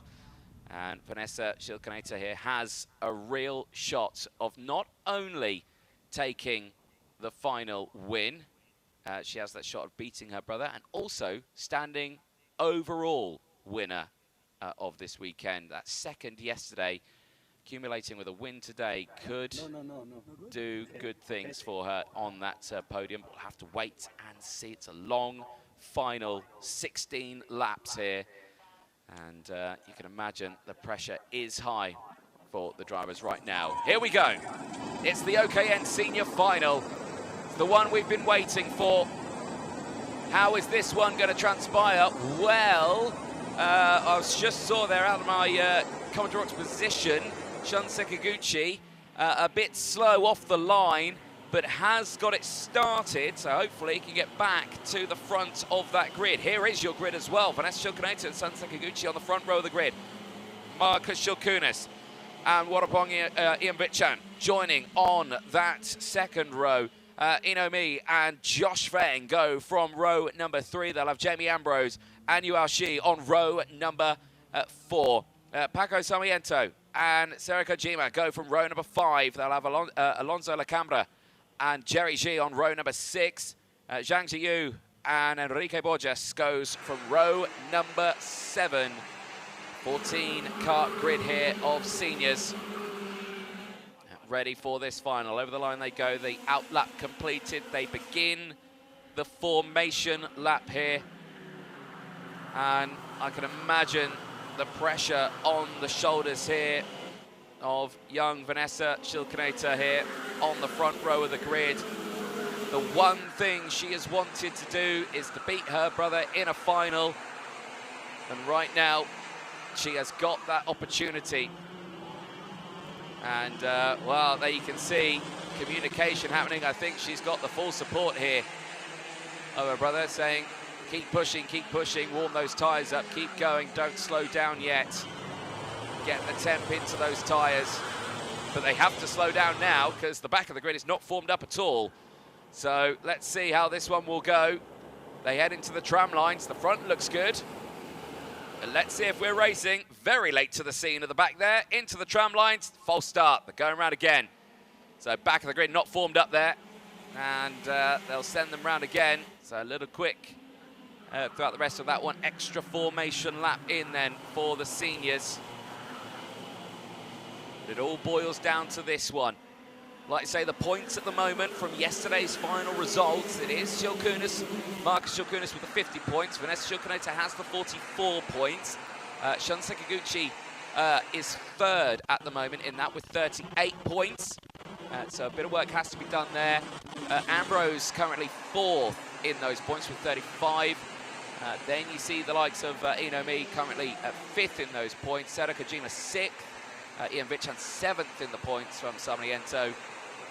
Then you see the likes of Yuao Shi, who is there with ninth of the points, and Josh Feng, who rounds out the top 10 in those points. But here we go. This looks good. Into the tram lines. Lights out, fights on in OKN Senior. And it's a good start for Vanessa Shilkaneta. She slams over the front of Shun Sekiguchi, who sweeps him backwards into the pack. And he's got to try and find a way through on this one. Marcus Shilkunis slots into second place and checks over the shoulder, but it's a good start for Vanessa Shilkaneta, who breaks away. It's the 211. It's Inomi down the inside and gets through into second place. It's the highest it's been all weekend so far, into second place, and it's in a final as well. Can he push for a podium here? That would be absolutely delightful for the young man from China, and he is delivering some great pace in this opening lap. But look at the lead that Vanessa Shilkaneta has accumulated already. Talk about an opening lap. Purple sector 1, 2 and 3. It's a 47.294 to boot. A great start there. 3 wide in the background. Wide goes Josh Feng. Loses out from Sarmiento and Sekiguchi, who's gone down to 7th here. He's back up into 5th place now. And look at this fighting. Back down the inside. Marcus Shilkunis sends it for P2. Here now comes Jamie Ambrose. What a drive for Ambrose. He's got himself back up in the top 3 overall as well with this 3rd place. Incredible drive here, but it's 1 point that separates Vanessa Shilkaneta and Marcus Shilkunis in the overall points as they cross the line now. It stays the same. Vanessa Shilkaneta at this moment is holding firm here with 95 points, and that is because of one reason and one reason only, is that she has the fastest lap of the race. That extra point you gain in a final has put her on 95 points compared to the 94 for Marcus Schilkunis. If Marcus takes the fastest lap away from Vanessa, he would take the overall. It's absolutely astonishing how at the moment, with these two drivers, first and second, it is a case of who can set the fastest lap will determine who takes that #1 spot at the end. Slow procedure is out. And it looks like we may have lost 3 drivers in this one, possibly Enrico Borges, Warapong Ian Vichan, and Josh Feng. Now they have not come through the second sector, and yes, there they are. It's at the exit of the turn 4, and the 3 have come together. Great work from the marshals, but as you can see, the track very blocked indeed, and slow procedures out, so that has unfortunately wiped away the lead that Vanessa had accumulated at the start of this one, and she will be hating this one. Not only will she be hating that one, but the fastest lap of the race now is with Marcus Schilkunis, and now he leads the overall Champions of Macau points leaderboard with 95 points to Vanessa's 94. Despite the positions they're in, it's all down to a fastest lap. Now, if Ambrose can get past Schilkunis, that puts Vanessa back into a good spot here. If Schilkunis stays there with the fastest lap, he takes the overall. If Vanessa stays in first and Marcus is there in second, but she has the fastest lap, she takes it overall. So there is a lot of variables that are at stake here. But right now, as it stands, if Marcus stays there in second place, Vanessa needs the fastest lap of the race, and she needs to stay there in first. But the fight is on. Here we go. The flag's still waving. Track is clear now. Great work from the officials. The flags have gone static. We are still, I think, under yellow procedure. We are. They've gone over. Yep. So there's 1 lap left of the yellows here. Vanessa's got to be careful here. She's opened up that gap quite considerably at the front there. Now it is possible to find yourself under the watchful eye of the officials if you bolt too soon on a restart of a slow procedure. And she does need to watch out for that one. It's one of those things that can catch out a leader here. You can see how the gap at this moment, holding at around half a second or so. Back of the field now, keeping in touch. Here we go, final corner. This is where the speed starts to get up, and she's bolted. She's bolted early on this one. She's away. Vanessa Schilkunis restarts this race, and the gaps open up already to 0.7 of a second. Schilkunis caught sleeping, but Ambrose is there in third place, but is defending now. Defending from Inomi, who's trying to get it down the inside, but has to think against it. Stays behind in 4th place. Sekiguchi is there in P5. Don't rule Shun Sekiguchi out in this one. Ambrose again defensive, losing time to Marcus Schilkunis. But remember, it's still Marcus Schilkunis who has the fastest lap of this race. Vanessa Schilkunis needs to take that lap away from Marcus if she wants that top spot on the podium overall at the end of this one. But here now, as they push through, back over the start-finish line they go. They go onto lap number 8 of 16. We're at that halfway point now of this race. Action still on. And you'll never guess what. Vanessa Schilkunis, fastest driver out there. She takes that extra point away from her brother and claims the lead of the points once again. But Marcus Schilkunis is retaliating. Purple in sector 1 to take that point away.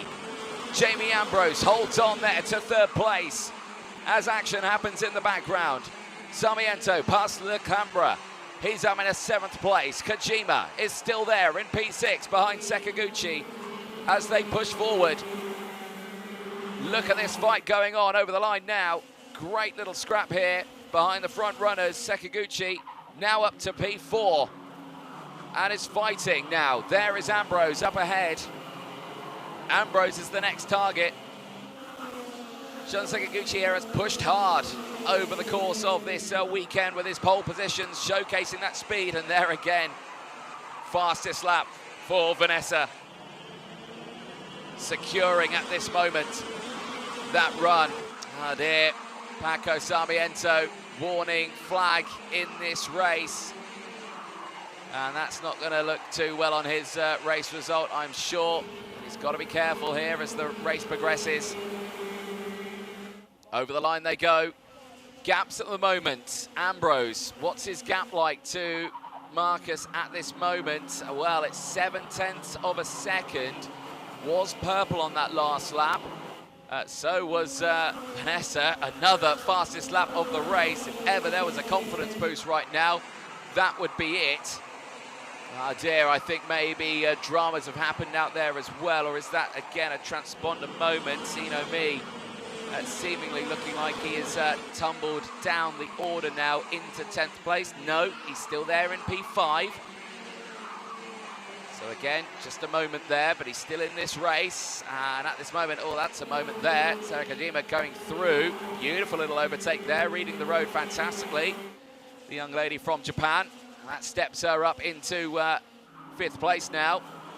There is Sakaguchi closing in. There is me back down the inside. Runs wide.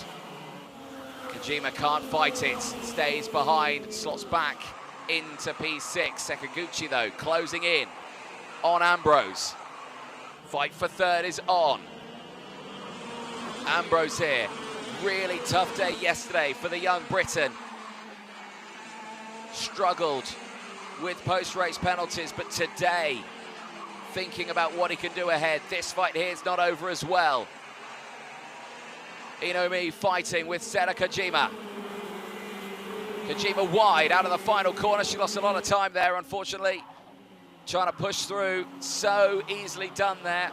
That was how I spoke to Alonso Lacambra earlier on in the weekend.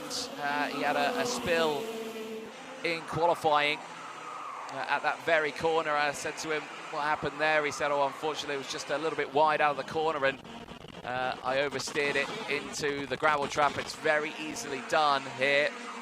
Such fast corners, carry so much speed. But if you do get that little bit of oversteer, it can really hamper your exit speed, but it can really throw you into a gravel trap very, very quickly. But Ambrose here in control of 3rd place. But Shun Sakaguchi there, all over that rear bumper, out of turn 2. Locks in, looks back, sees that he's got the clear air. Next driver is some 2.5 seconds further down the road, so that gives him the green light here to, I think, really attack. I think they know they're not catching up to Marcus up ahead, and in terms of that fight, it is still Vanessa with the fastest lap of the race. And she again looking to see if she can claim this one away from Marcus Shilkunas. I'm sure she'll be incredibly delighted with this one. Sun setting, lap 14 of 16. And still, the fight rages on for 3rd place. The rest of the field now all settled into position here. Kojima still trying to take that move past Inomi for P5. Sarmiento fighting with Lacambra. Yuashi all on his own in 9th place. Zhang and Ji fighting away at this moment, 10th and 11th place for them. We stay focused with the fight for 3rd. Ambrose holding firm. You can see the racing lines here. You can see how hard both drivers are pushing here. Up the hill, it's bumpy up the hill here. That's that 2nd group behind. Sera Kojima trying to re-attack now for 5th place as she crosses the line. Set purple, sector 1 on that previous lap, looking very quick indeed. Still, though, that fastest lap to Vanessa Shilkunator. That extra point, she's still looking at the overall victory. But this here could make it very interesting for that last spot on the podium. Sakaguchi all over that rear bumper, up the hill through the chicane. Looks to the inside, takes a much tighter line there than Ambrose, but doesn't make it work out. Up the hill they climb, back over the line they go. Last lap board is out now to the field, and this lap is the last lap for Marcus Shilkunas to take that fastest lap of the way. This is the last lap for Sakaguchi to go for the move, and he does.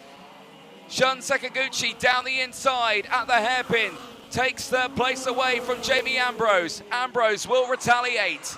Sakaguchi defensive, it's the up and under. The two go wheel to wheel. The fight is on, but Vanessa Shilkunas does not know anything about it. The battle for third rages, but Sakaguchi has got it under control for the moment. Vanessa Shilkunas, though, is in the lead, and she has the maximum points, but will she hold it across the line? Vanessa Shilkunas wins in Macau, but what can Marcus Shilkunas do? He only goes and sets the fastest lap on the last lap. He takes away the extra point, and with that, he takes that P1 overall away from his sister, but she gets the podium. Overall, she gets the podium for the final, but overall will go to Marcus Shilkunas. That last lap, that last sector, gave him that extra point as drama struck early in the lap, and that's Sakaguchi, Son Sakaguchi, out of the race. He didn't cross the line. He tumbled to 11th. We missed it from the screen. But Shun Sakaguchi's hopes of finishing on the podium whisked away as Ambrose takes third. But what an end to the final. Kojima, Seta Kojima finishes P4. What a result that is for her. Paco Samariento finishes in P5. Alonso Lacambra from Inomi dropped to 7th at the end of that one. Yu Hao Shi finishes 8th. Zhang Jiyu as well. Great run there to 9th. Jerry Ji rounds out the top 10. There is your final winner, Vanessa Shilkunas. But that last lap from Marcus Shilkunas gave him that extra point and takes the overall away from Vanessa, but it's still a P1 for Vanessa Shilkunas, and she did what she wanted to do in a final this year. Before he went off to race in Formula Racing, she beat him in a final. And I'm sure she's not going to let him forget that. But still, congratulations to him. Great work for Marcus there. Great work for Vanessa. For Jamie Ambrose, he takes third. But what happened between himself and Shun Sakaguchi? They were fighting for third. Sakaguchi out of the race. It's they're just confirming it, that last sector for Marcus. He purpled it, and that's all he needed to take that extra point. But, well, she beats him in the final nonetheless.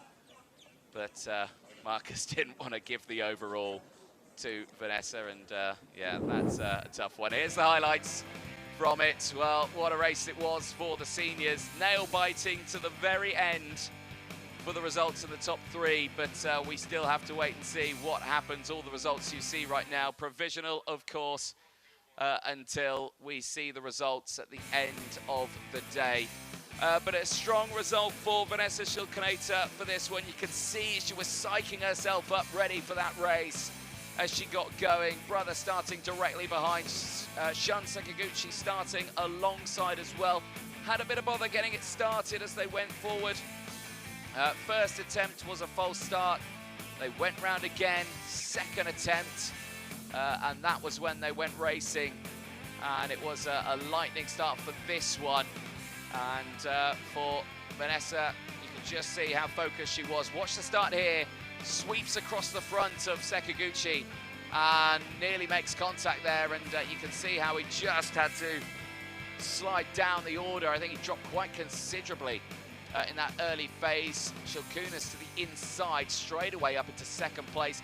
Not sure what happened with the three drivers at the back. Enrique Borges, Warapong Ian Vichan, and Josh Veg. They all had a moment in that opening few laps that caused the slow procedure to come out. There again was the fighting at the front. There was the slow procedure that came out. We didn't see the incident, unfortunately, but yeah, those three drivers out at the exit of turn number 4. Marshall's quickly on the scene to assist, but slow procedure coming out with a block track. Race resumed. Green flag went out. Vanessa broke away from the rest of the field. Marcus trying to close in, which started the fastest lap battle between the two of them. This fight here for third place, Jamie Ambrose and Shun Sakaguchi, ended in tears for Sakaguchi at turn number 8. Found himself pushing too hard, and to the end of that race, Vanessa Shulkinator would take the win of that fastest lap of the race, taken away at the fastest point in this one. But that was a very dramatic little race there for the brother and sister duo.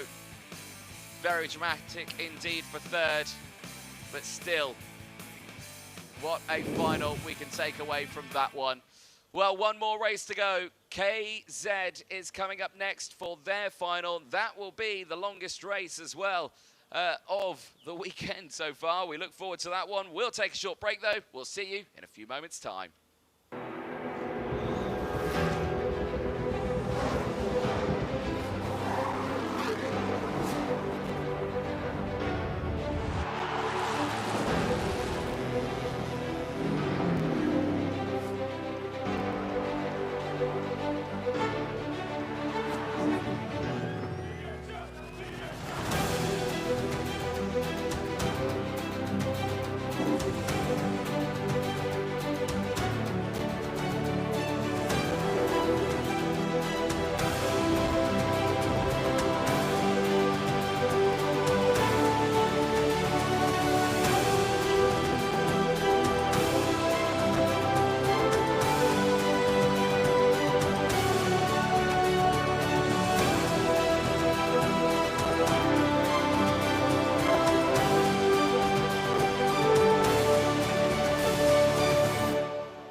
Welcome back, ladies and gentlemen, to live coverage here for the 2026 Macau International Kart Grand Prix. And coming up next is the final for the KZ groups alongside us with the champions of the future Academy program. Looking forward to this one. We saw quite the dramatic little race earlier on with slow procedure that went out. Unfortunate retirement for Jason Cheong, that's put into the back of the grid. We then saw unfortunate mechanical failure for Asbjørn Rulfing, and found himself down in 10th place for the start of this one, so a bit of work to do. Felix Leong there in his dashing race suit is ready. You can see he's there with one of the Academy machines ready to go. The rest of the field here also ready. There is Johnson Cheong as well, also one of the Masters here. 4 Masters in this. They're all fighting for a podium spot on this one. The main class as well. And of course the Academy. There you can see another one of the Academies, Theo Chong as well, and that number 5 machine. They're running on the Tony Karts machine. Vortex power units on board for them. Venice Lau as well starting alongside. She had a troubling start earlier on, stalled off the line. Hopefully she can get that one squared away for the start of this one, see if she can push her way forward. Hugo Chang, great result for Hugo Chang earlier on. Was starting right at the back of the grid in that pre-final, managed to find his way to the second row of the grid. Now starting right behind Marcos Cheong, and then it is Marcus Cheong, who's starting on pole position in the 501 machine. Walter Wong as well joining on that second row of the grid. That CKR machine, one of the Masters here fighting for that front spot. So for him, he was quite lucky with the dramas that had happened to his fellow master drivers in that previous race with the breakdowns and retirements. But here finds himself at the front of that group and sees him in the best possible start to get that car away from the rest of his competitors. Not long to go for this race. This one due to start at 4:25, which is, well, 10 seconds ago. So looks like we are just keeping this one on time for the KZ final. Sun is very low in the sky now, but we're getting into the evening here. 4:30 as everyone wakes up from other parts of around the world to watch the last race of the day here. This one, of course, for round one of the AAMC Karting Championship. And this one, of course, with the 2026 Macau International Kart Grand Prix alongside the champions of the future Academy Program, but the KZ class here, part of their own series here this weekend. Let's see what they can do. Marcus Cheong, though, on the front of the grid. He was pretty uncontested in that pre-final earlier on. Can he have a very similar story in this one as he gets himself ready? Last words of affirmation to him as they get ready to go. Here we go then, last race of the weekend. It's KZ, it's the final. Let's go racing for one last time. Here is your grid then for the KZ final. Marcus Cheong in the 501, that Kart Republic machine for the Solar Kart team on that pole position spot. Marcos Cheong starting alongside him. Walter Wong for the CKR, one of the leading Masters drivers out there, will be starting alongside Hugo Chang, who had a fantastic race earlier on to go from 11th up to 4th. The third row of the grid, we'll see Venice Lau alongside Theo Chong, one of the leading Academy drivers in this one. Row number 4 does see Elvis Liu starting alongside Johnson Cheong as well. Row 5 sees Felix Leong and Asbjørn Rolfing on row 5. Jason Chong will round out the 11 kart field here as we get ready to go racing. Only the one formation lap for these drivers to get the tyres up to temperature as they head round to the grid. Standing start as always for the world of gearbox racing. So your last chance to get temperature into the tyres, into the brakes at this stage. And a lot of these drivers haven't had much opportunity to do the practice starts over the course of this one. But let's see how this will transpire. The 2026 Macau International Kart Grand Prix here is set, ready to go. KZ final. Here is ready. The three classes about to do battle. We wait for the green flag to wave. We get it at the back of the grid. Flag clears at the front. The lights procedure starts. We wait for them to go out. It's lights out, fights on in KZ. 2 stallers on the grid, but the rest get going. The yellow flags on that start-finish line and a spin at turn 1. Disaster already for one of the KZs there. 3 karts already with dramas. It's 2 of the academies. Unfortunately, we've had dramas. Elvis Liu has got going now. So has Felix Leong as well. The 2 academy drivers stalling on the grid, but they get going. Who is the driver who's not come through at the start? I think it may have been Johnson Cheong, who's spun at turn number 1 there, just as he came through.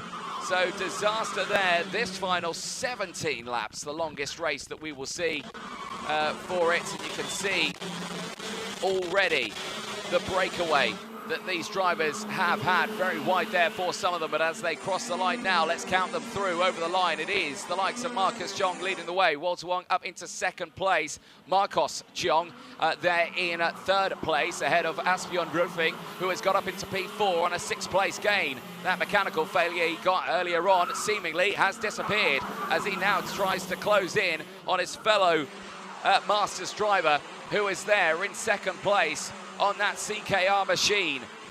They disappeared down the hill. There is your race leader, Marcus Cheong, leading the way. The battle for 2nd place is on overall here, but all of these drivers, all in different categories here.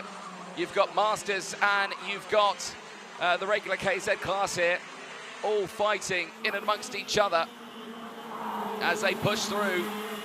But is there Walter Wong, who is breaking away in second place. He is trying to break free from Asbjørn Rolfing there, but you can see how competitive they are and how close they are here.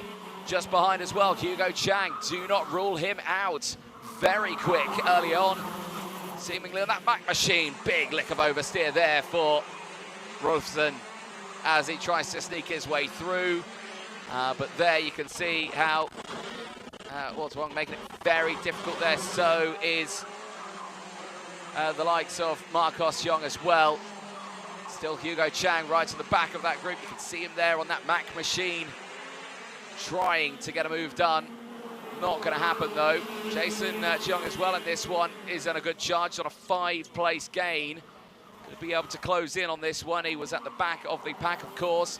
Had that retirement in that race earlier on. Crashed out at turn number 4 into the barriers. Thankfully, it was okay. Karts and barriers somewhat weren't. They've managed to keep going there. A little late on the brakes there, and through is going to go Asbjørn Rolfing. Can he get that position done? The answer is yes. He's through past Marcos Cheong and up into 3rd place. Now he can focus on closing in on the race lead from Walter Wong, who is there in 2nd place, but leading the Masters. So for the Masters, it's Walter Wong and Asbjørn Rolfing, 1 and 2. Jason Cheong is there, currently in 3rd. And the retirement, unfortunately, Johnson Cheong out of this race from that spin at the start of it. He'll go no further in this one. The overall lead and the lead of the main KZ class here, Marcus Cheong, with the fastest lap of the race, is broken away by 4.7 seconds from this fight here that is raging on.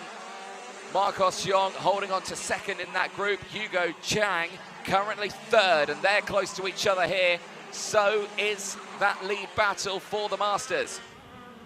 Wong and Rolfing, line astern, over the start-finish line. The Masters are providing a superb battle here, and can Asbjørn Rolfing find a way through? Looks to the outside. One goes defensive into the hairpin as they exit. Up the gears again now, pushing through, reaching speeds of up in excess of 130 kilometers an hour around this short circuit. It's only 1.2 kilometers.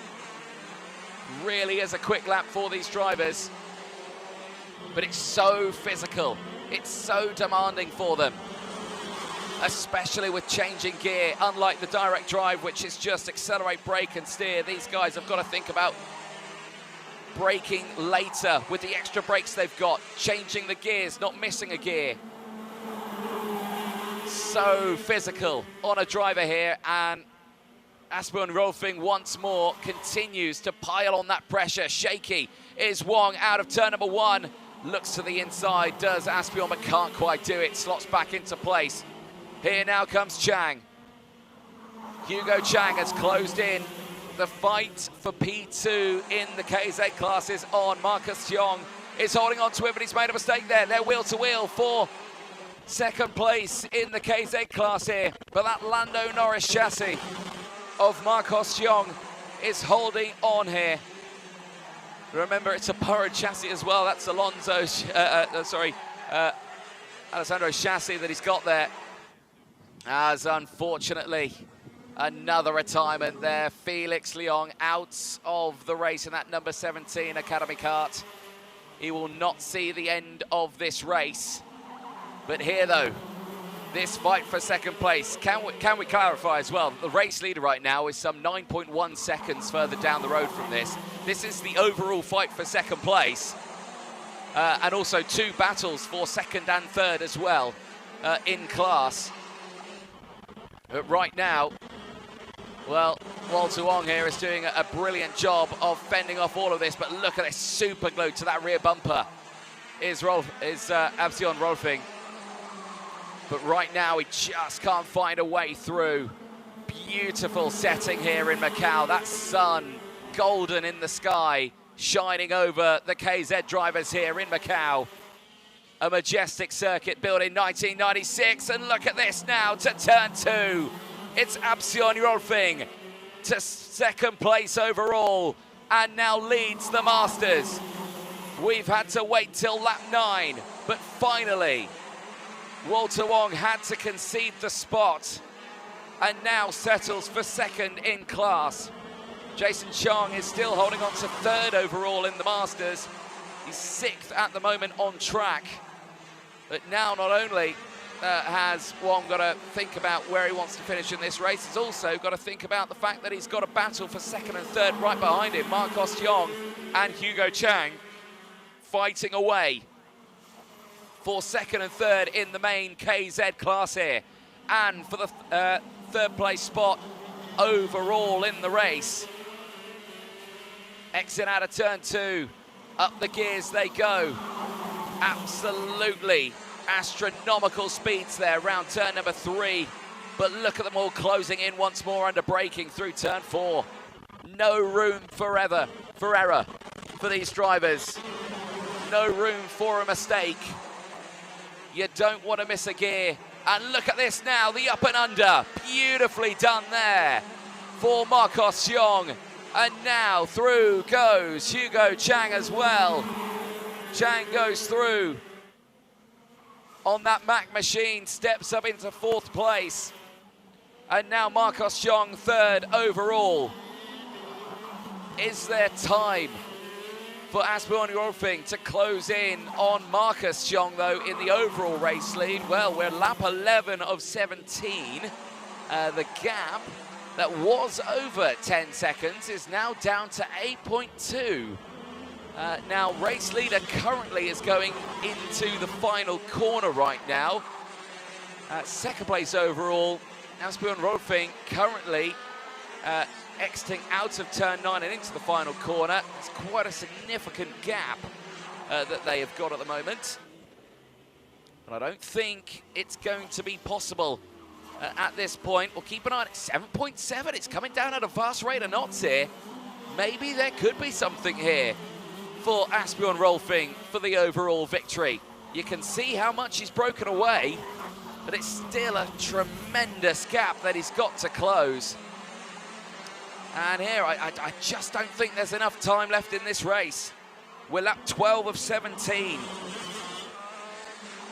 And right now, all seems to be settled in the KZ class. But still, the action pushes through. There's your race leader over the line. There, Marcus Yong in the 501 machine. That Kart Republic looking very strong here. Where is Asbjørn Rolfing? He's just crossed the line now. The gap's down to 7.3. It's taken it down 3 seconds, but now it's starting to take a little bit more effort to close the gap. Marcus Yong still looking incredibly quick around this lap. But the top runners here have settled down. Action behind those still kicking off. Venice Lau has just managed to get that overtake up into 6th place past Jason Chong. The 323, who's currently sitting 3rd in the Masters, 7th overall. Losing out on that position here. Despite that dramas he had in that pre-final earlier on where he collected the barriers in the exit of turn number 4. Finds himself back in the eyes of the watchers at home, but still here, your front runners still as follows. Just a case of getting these cuts to the end now. We saw mechanical gremlins for others earlier on. These races in KZ certainly aren't over until that checker flag goes out. Obviously, with more technical advancements in the world of karting with the KZ, more can go wrong with them. And right now, it's just a case of seeing who can get to the end of this one. There's your leader once more over the line. On to lap number 15 now, 14 completed. The gap 7.2 seconds now between Asbjørn Rolfing and Marcus Yong in the lead of this race. But still, we keep an eye on it. There's the CKR machine pushing through. Nice stuff here for Walter Wong, holding on to 5th place right now. There's your leader clear and calm at the front of the field here. Number 501 is heading around now into that final sector. Now here, we could see some drama. Elvis Liu currently looking at a potential here of being lapped. There's your race leader. And of course, he's running in the Academy class here. And as soon as the driver's into, it's a little wide there actually. Pushing still is Marcus Cheong. A little wide out of the hairpin there, but he's closed in dramatically on the number 11 machine of Elvis Liu, the MMAC Academy. There he is on that number 11. And again, you have to remember, for these drivers, they are learning karting right now. For some of them, it's their first experience racing. Blue flag's out, he's adhered to that. That's good, smart kart control there from Elvis Liu to get out of the way there of the race leader. A smart drive there. Still in this race, but no, he's brought it in now. And that's it, his final is over as he finishes that one in 9th place. But here on to the last lap then. Completely undefeated today, Marcus Cheong in the 501 machine. Superb drive all the way to the end of this one. He'll take the win in the overall class and in the main KZ class. For Asbjørn Rolfing, he's looking at a win in the Masters class. And for Theo Chong in the number 5, he's looking for a win in the Academy class. But right now, out of the final corner, absolutely crystal clean drive for Marcus Cheong. He wins in Macau in KZ. Superb drive there is Asbjørn Rolfing. The gap closed down to 6 seconds in the end. A valiant attempt, but he wins the Masters. There, Marcus Cheong crosses the line in 3rd. He takes 2nd in the main class. Hugo Chang takes 3rd in the main Chang. Walter Wong takes P2 in the Masters, 5th overall. And Jason Cheong as well, yet to cross the line. He's going to cross now with Theo Chong, and he takes 3rd overall in the Masters. And Theo Chong takes the win in the Academy class here for KZ. There is your grid there on the screen.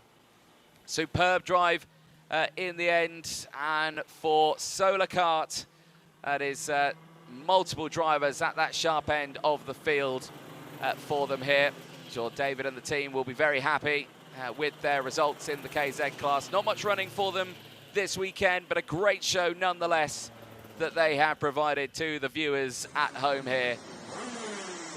And there is the 501, Marcus Cheong back into Parc Ferme over the weighbridge. You make sure he's all over the way. I think it's all good, and he can have a smile on his face as he steps out, and celebrations can happen here in Macau. And like you say, not much he had to really think about in terms of battling.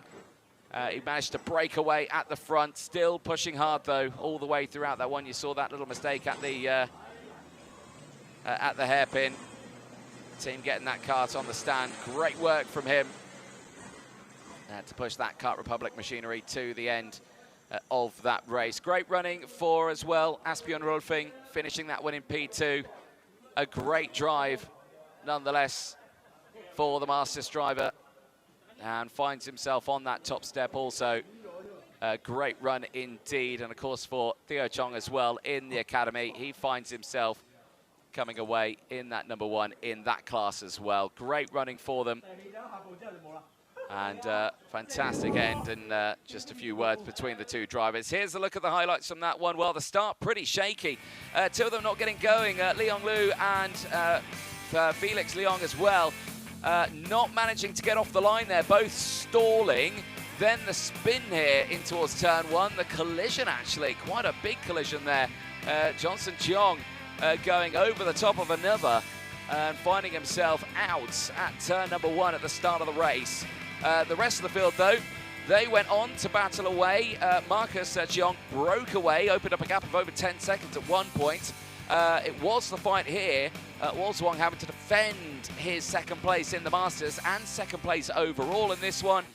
Later, though, Aspion Rolfing would eventually close in and would take that spot away. Retirement started coming in. That was the first of them. That was Felix Leong, unfortunately giving up at the end of that race, as we saw our first place man driving away all the way throughout it. This moment here into the hairpin, a little bit sideways, missing the apex there. So easily done. Blue flags out at that point as well, which saw another retirement. The checker flag going out, and a cool, calm, collected race for Marcus Young, who can celebrate with a victory in the KZ class here in Macau. Well, that brings us to the end of racing here at this fabulous circuit, the 2026 Macau International Kart Grand Prix, partnered with the Champions of the Future Academy Program here. What a weekend it has been for many. Smiles all around as the conclusion of racing comes to an end here. Big thank you to all the marshals out on circuit, all the officials as well, and to you watching at home. Podium presentations taking place very, very soon. Do stay tuned for that one. We'd love to celebrate the victories of the racing here this weekend. For myself, Anthony Jordan, I'll say goodbye for now, but we will see you on the podiums, and a goodbye for the Champions of the Future Academy Program here in Macau.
Now waiting for production.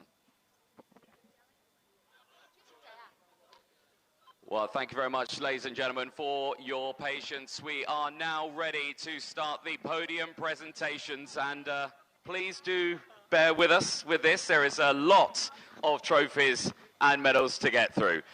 We will start with the finals with the champions of the future. We will then turn over to the champions of Macau trophies as well. Then we'll turn our attention to the KZ. So starting with Mini 60. Please welcome, finishing in 3rd place in the final, Mohammed Wibowo. Yes, you're doing mini medals. The 2nd place driver in Mini 60, please welcome Ryder Jiang. And your winner for the final on Sunday for the Champions of the Future Academy Program in Mini 60. Give it up for Max Zalic! Well, excellent work for the drivers. We now like to welcome race director for RGMC, Martin Bean, to present the winners' medals, starting with 3rd position, Mohammed Wibowo. Fabulous end to his final. Great racing throughout the entirety of the weekend. The 2nd place medal heading to Ryder Jiang. And again, another fabulous end to his racing as well. The silver medal going upon him, and a lovely, shiny medal there indeed. And finally, the gold medal heading to the final winner, Max Zalic. Well, for Max, a great result in the end, getting that P1. Martin, join them on the podium for a photo. Yeah, don't dip away just yet. Thank you very much. Nice big smiles for the photographers out there. Drivers, look up at the cameras. There we go. Not at the medal. There we go. Perfect stuff. And then we'll get you all on the top step of that podium as well. So, Martin, if you want to corral them to the top, everyone, join on the top step of the podium. Yep, all on the one. There you go. Squeeze in. Perfect stuff. Nice big smiles at the end of a very lovely day of racing here in Macau. Fantastic. Ladies and gentlemen, one big final round of applause for Mini 60 Finals. Do stick around, guys. Do stick around, because, of course, we will have the Champions of Macau trophies to give out as well. We now turn over to the OKN Junior Final. Please welcome, finishing in 3rd position, Axel Nocom.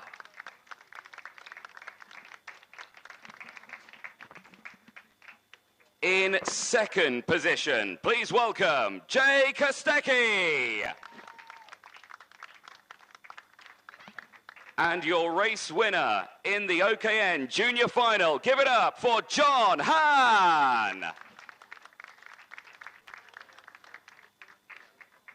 Well, once more, a superb race for the OKN Juniors. Once more, we'd like to welcome Martin Bean onto the podium to present the winners' medals. Firstly, heading to 3rd position, Axel Nocom. A great run for Axel, taking that bronze medal. The 2nd place medal heading to Jay Kostecki.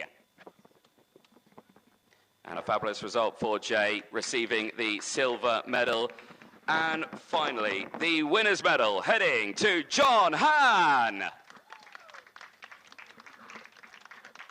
Superb result. And Martin, once again, if you'd like to join them on the podium for that one. And it's a very happy podium because, of course, it is Axel Nocom's birthday today. So happy birthday, Axel. Well done. And a podium for you as well. Lovely stuff. Nice big smiles to all the cameras out there. And we'd like to get you all on the top step of the podium as well. I'll save you from the burden of me singing happy birthday over this PA system. It probably won't sound too good. So there you go, Axel, you join in. Nice big smiles. Perfect stuff. All squeeze in. There we go. Don't forget the helmet. Perfect. Thank you very much, Jay. Nice big smiles. There we are. Ladies and gentlemen, one big final round of applause for your OKN Junior finalists. We will now head over to the OKN Senior category now for their final. And what a final it was. Martin Bean comes back over to help present the medals. But we'll start with announcing our top 3. Please welcome, finishing in 3rd place in the OKN Senior final, it's Yara Kojima.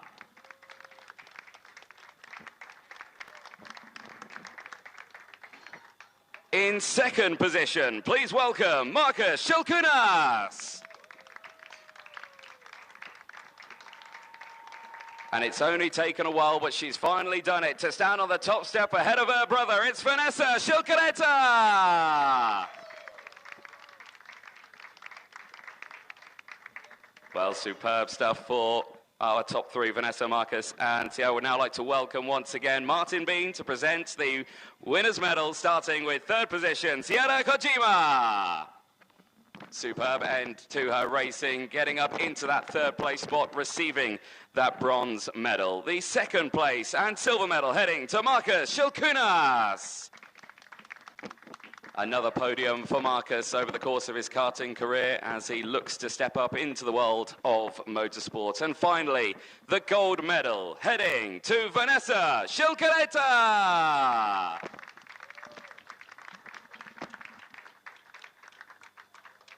Again, a very fabulous result. Brilliant work. Martin, photo, don't forget. There we go. Getting it on it. Perfect stuff. Nice big smiles to the photographers there. And then we'll ask all of you to jump up on that top step of the podium also. Thank you very much. Squeeze in nice and close. As then we'll turn our attention over to the Champions of Macau trophies. Quite a few trophies we've got to get through as well. Nice big smiles. Ladies and gentlemen, your OKN senior finalists.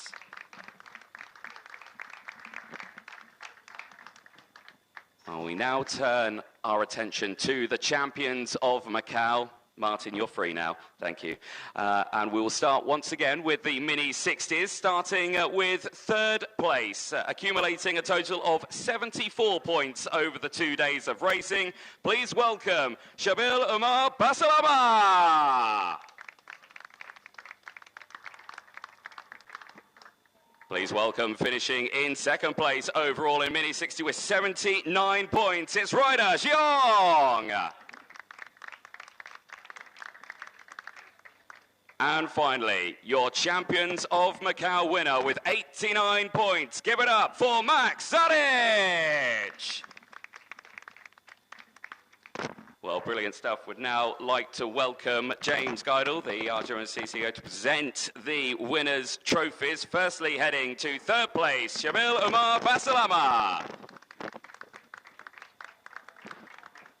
We'd also like to welcome the AAMC President, Roberto Azario, also to present the International Kart Grand Prix trophies as well, also heading to our top three. And firstly, to Shabil Umar Basalama.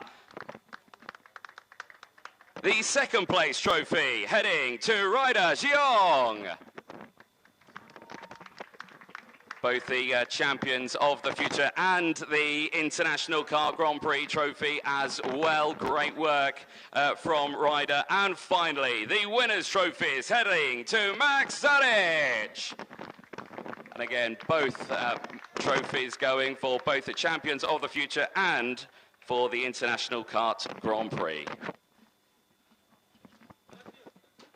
A mic swap there, and nice big smiles for all of our top three in the champions. This might be tricky to get you all on the top step with all those trophies, so we might just call it. We can try and squeeze you all on if we can. This might take a while, but yeah, if you want to try and. Yeah, that was the concern I had, but perfect stuff to our top three. Ladies and gentlemen, one big final round of applause for Mini 60.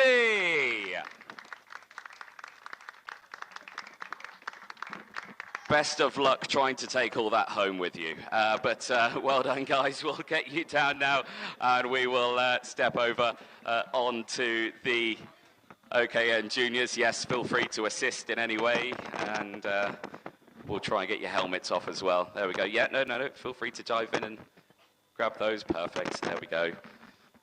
We'll help the drivers out as best we can. Thank you very much, guys. Well done. And we'll see you for the rest of 2026. A long future ahead of the Mini 60s in their racing careers. Over to the OKN Juniors now for the Champions of Macau trophies, plus the International Kart Grand Prix trophies. Please welcome, finishing in third place with 80 points, it's Jay Kostecki. In second position with 88 points, it's Axel Nocom.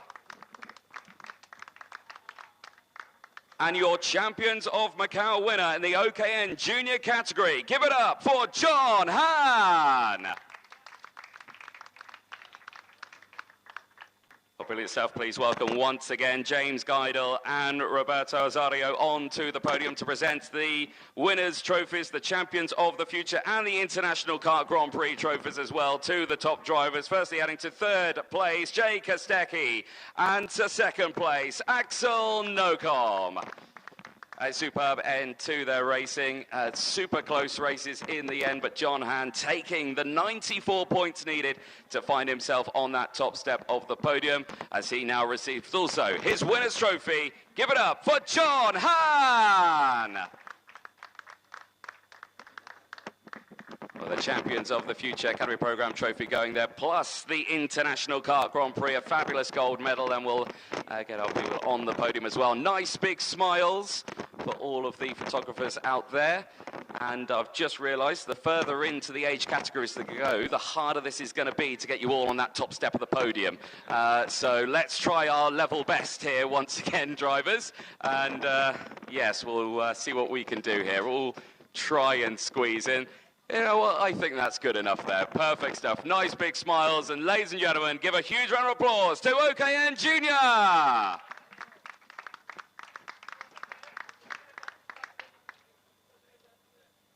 Well, superb end to the racing and great work from the juniors again. And we'll sure we'll see these guys racing very, very soon in a kart paddock near you somewhere in the world.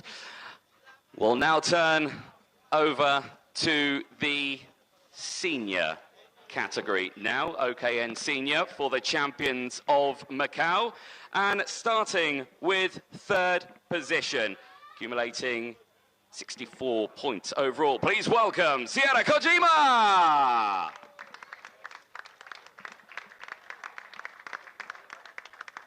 In second position with 94 points, it's Vanessa Schilkereta! And with the help, with the fastest lap of the race, that cheeky extra point, 95, goes to Marcus Schilkunas! Well, once again, we'd like to welcome James Geidel and Roberto Azario onto the podium to present the winner's trophy. The third place trophy is heading to Sierra Kojima! Seattle receiving both the International Kart Grand Prix and the Champions of the Future Academy Program Macau trophy as well. The second place trophy is heading to Vanessa Schilkereta. Yeah, Vanessa receiving the two trophies, and I'm sure that's going to be an interesting conversation to figure out how we get this in the hand luggage on the way home. And finally, your Champions of Macau winner goes to Marcus Schilkunas. A superb end, receiving both the trophies as well, the International Kart Grand Prix trophy here in Macau. Once again, drivers, nice big smiles for the photographers out there. And then, again, we will do our level best to get you all on the top step of that podium as best as we possibly can.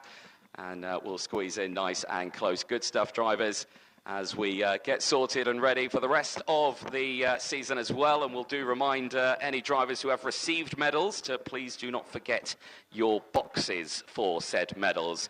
Ladies and gentlemen, one final round of applause for OKN Senior!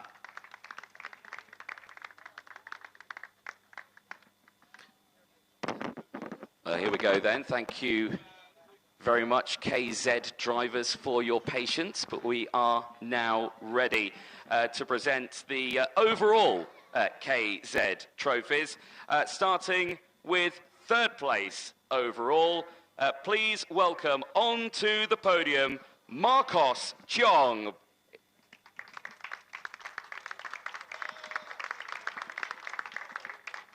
Please welcome second place overall, it's Asbjørn Rolfing.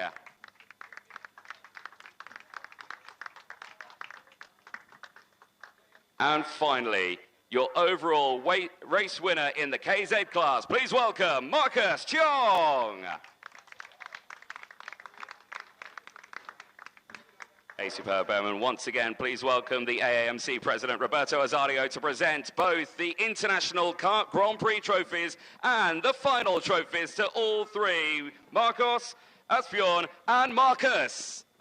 Well, an excellent end to their racing for the KZ overall. And a brilliant end. So drivers, nice big smiles for the photographers here. And of course, Roberto joined them on the podium also. And finally, if we all try and squeeze in on that top step as well, guys, all get in nice and cozy on that top spot. Perfect stuff. Good stuff for our KZ. Ladies and gentlemen, please give one big round of applause for your overall KZ grid. Thank you very much, guys. We'll now step over promptly to the KZ Academy class for this one. Also looking at receiving both the final trophies and the International Kart Grand Prix trophies. We'll start with third place. Please give it up for Felix Leong. Dashing race suit there for Felix as he takes a stand on that third place podium. The second place on the podium, please give it up for Elvis Liu. And finally, your race winner in the KZ Academy, give it up for Theo Chong. Brilliant racing for the KZ Academy. Once again, please welcome the AAMC President Roberto Azario to present those winners' trophy heading to all three, Felix, Elvis and Theo. Round of applause, please, for your KZ Academy. Clap. Excellent. Well, brilliant stuff there for the drivers. Nice big smiles for the photographers there, and then we'll get you all squeezed up on that top step of the podium as well. Will drivers jump in nice and close. Thank you very much. There we go. Brilliant end to their racing today, which saw them fighting some difficult conditions. There we go, yeah. Get rid of the phone. There we go. Get rid of the phone for the photo. Perfect. Excellent stuff. Nice big smiles. Ladies and gentlemen, give it up for KZ Academy.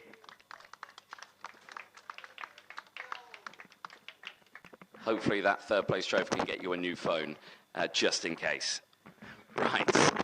One more set of trophies to give out, and this one heads to the KZ Masters. And again, superb driving from the Masters, which sees our top three. Please welcome in third place, Jason Cheong. In second position, please give it up for Walter Wong. And finally, your race winner in the KZ Masters. Give it up for Asbjorn Rolfing. And once again, please welcome the AMC President Roberto Azario to present those winners' trophies heading to third, second and first after a very taxing day of racing here in Macau. Beautiful trophies going for both finals and, of course, the International Kart Grand Prix trophy. Nice big smiles for the photographers in front of you.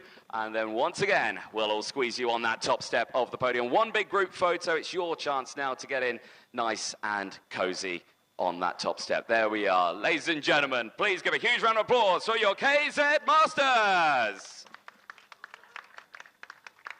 Thank you very much, guys. Very well done to all the classes here today. A big thank you to everyone watching at home and a big thank you to everyone here at the circuit. But from us here at the 2026 Macau International Kart Grand Prix and the champions of the future Academy Program, it's goodbye for now. Thank you.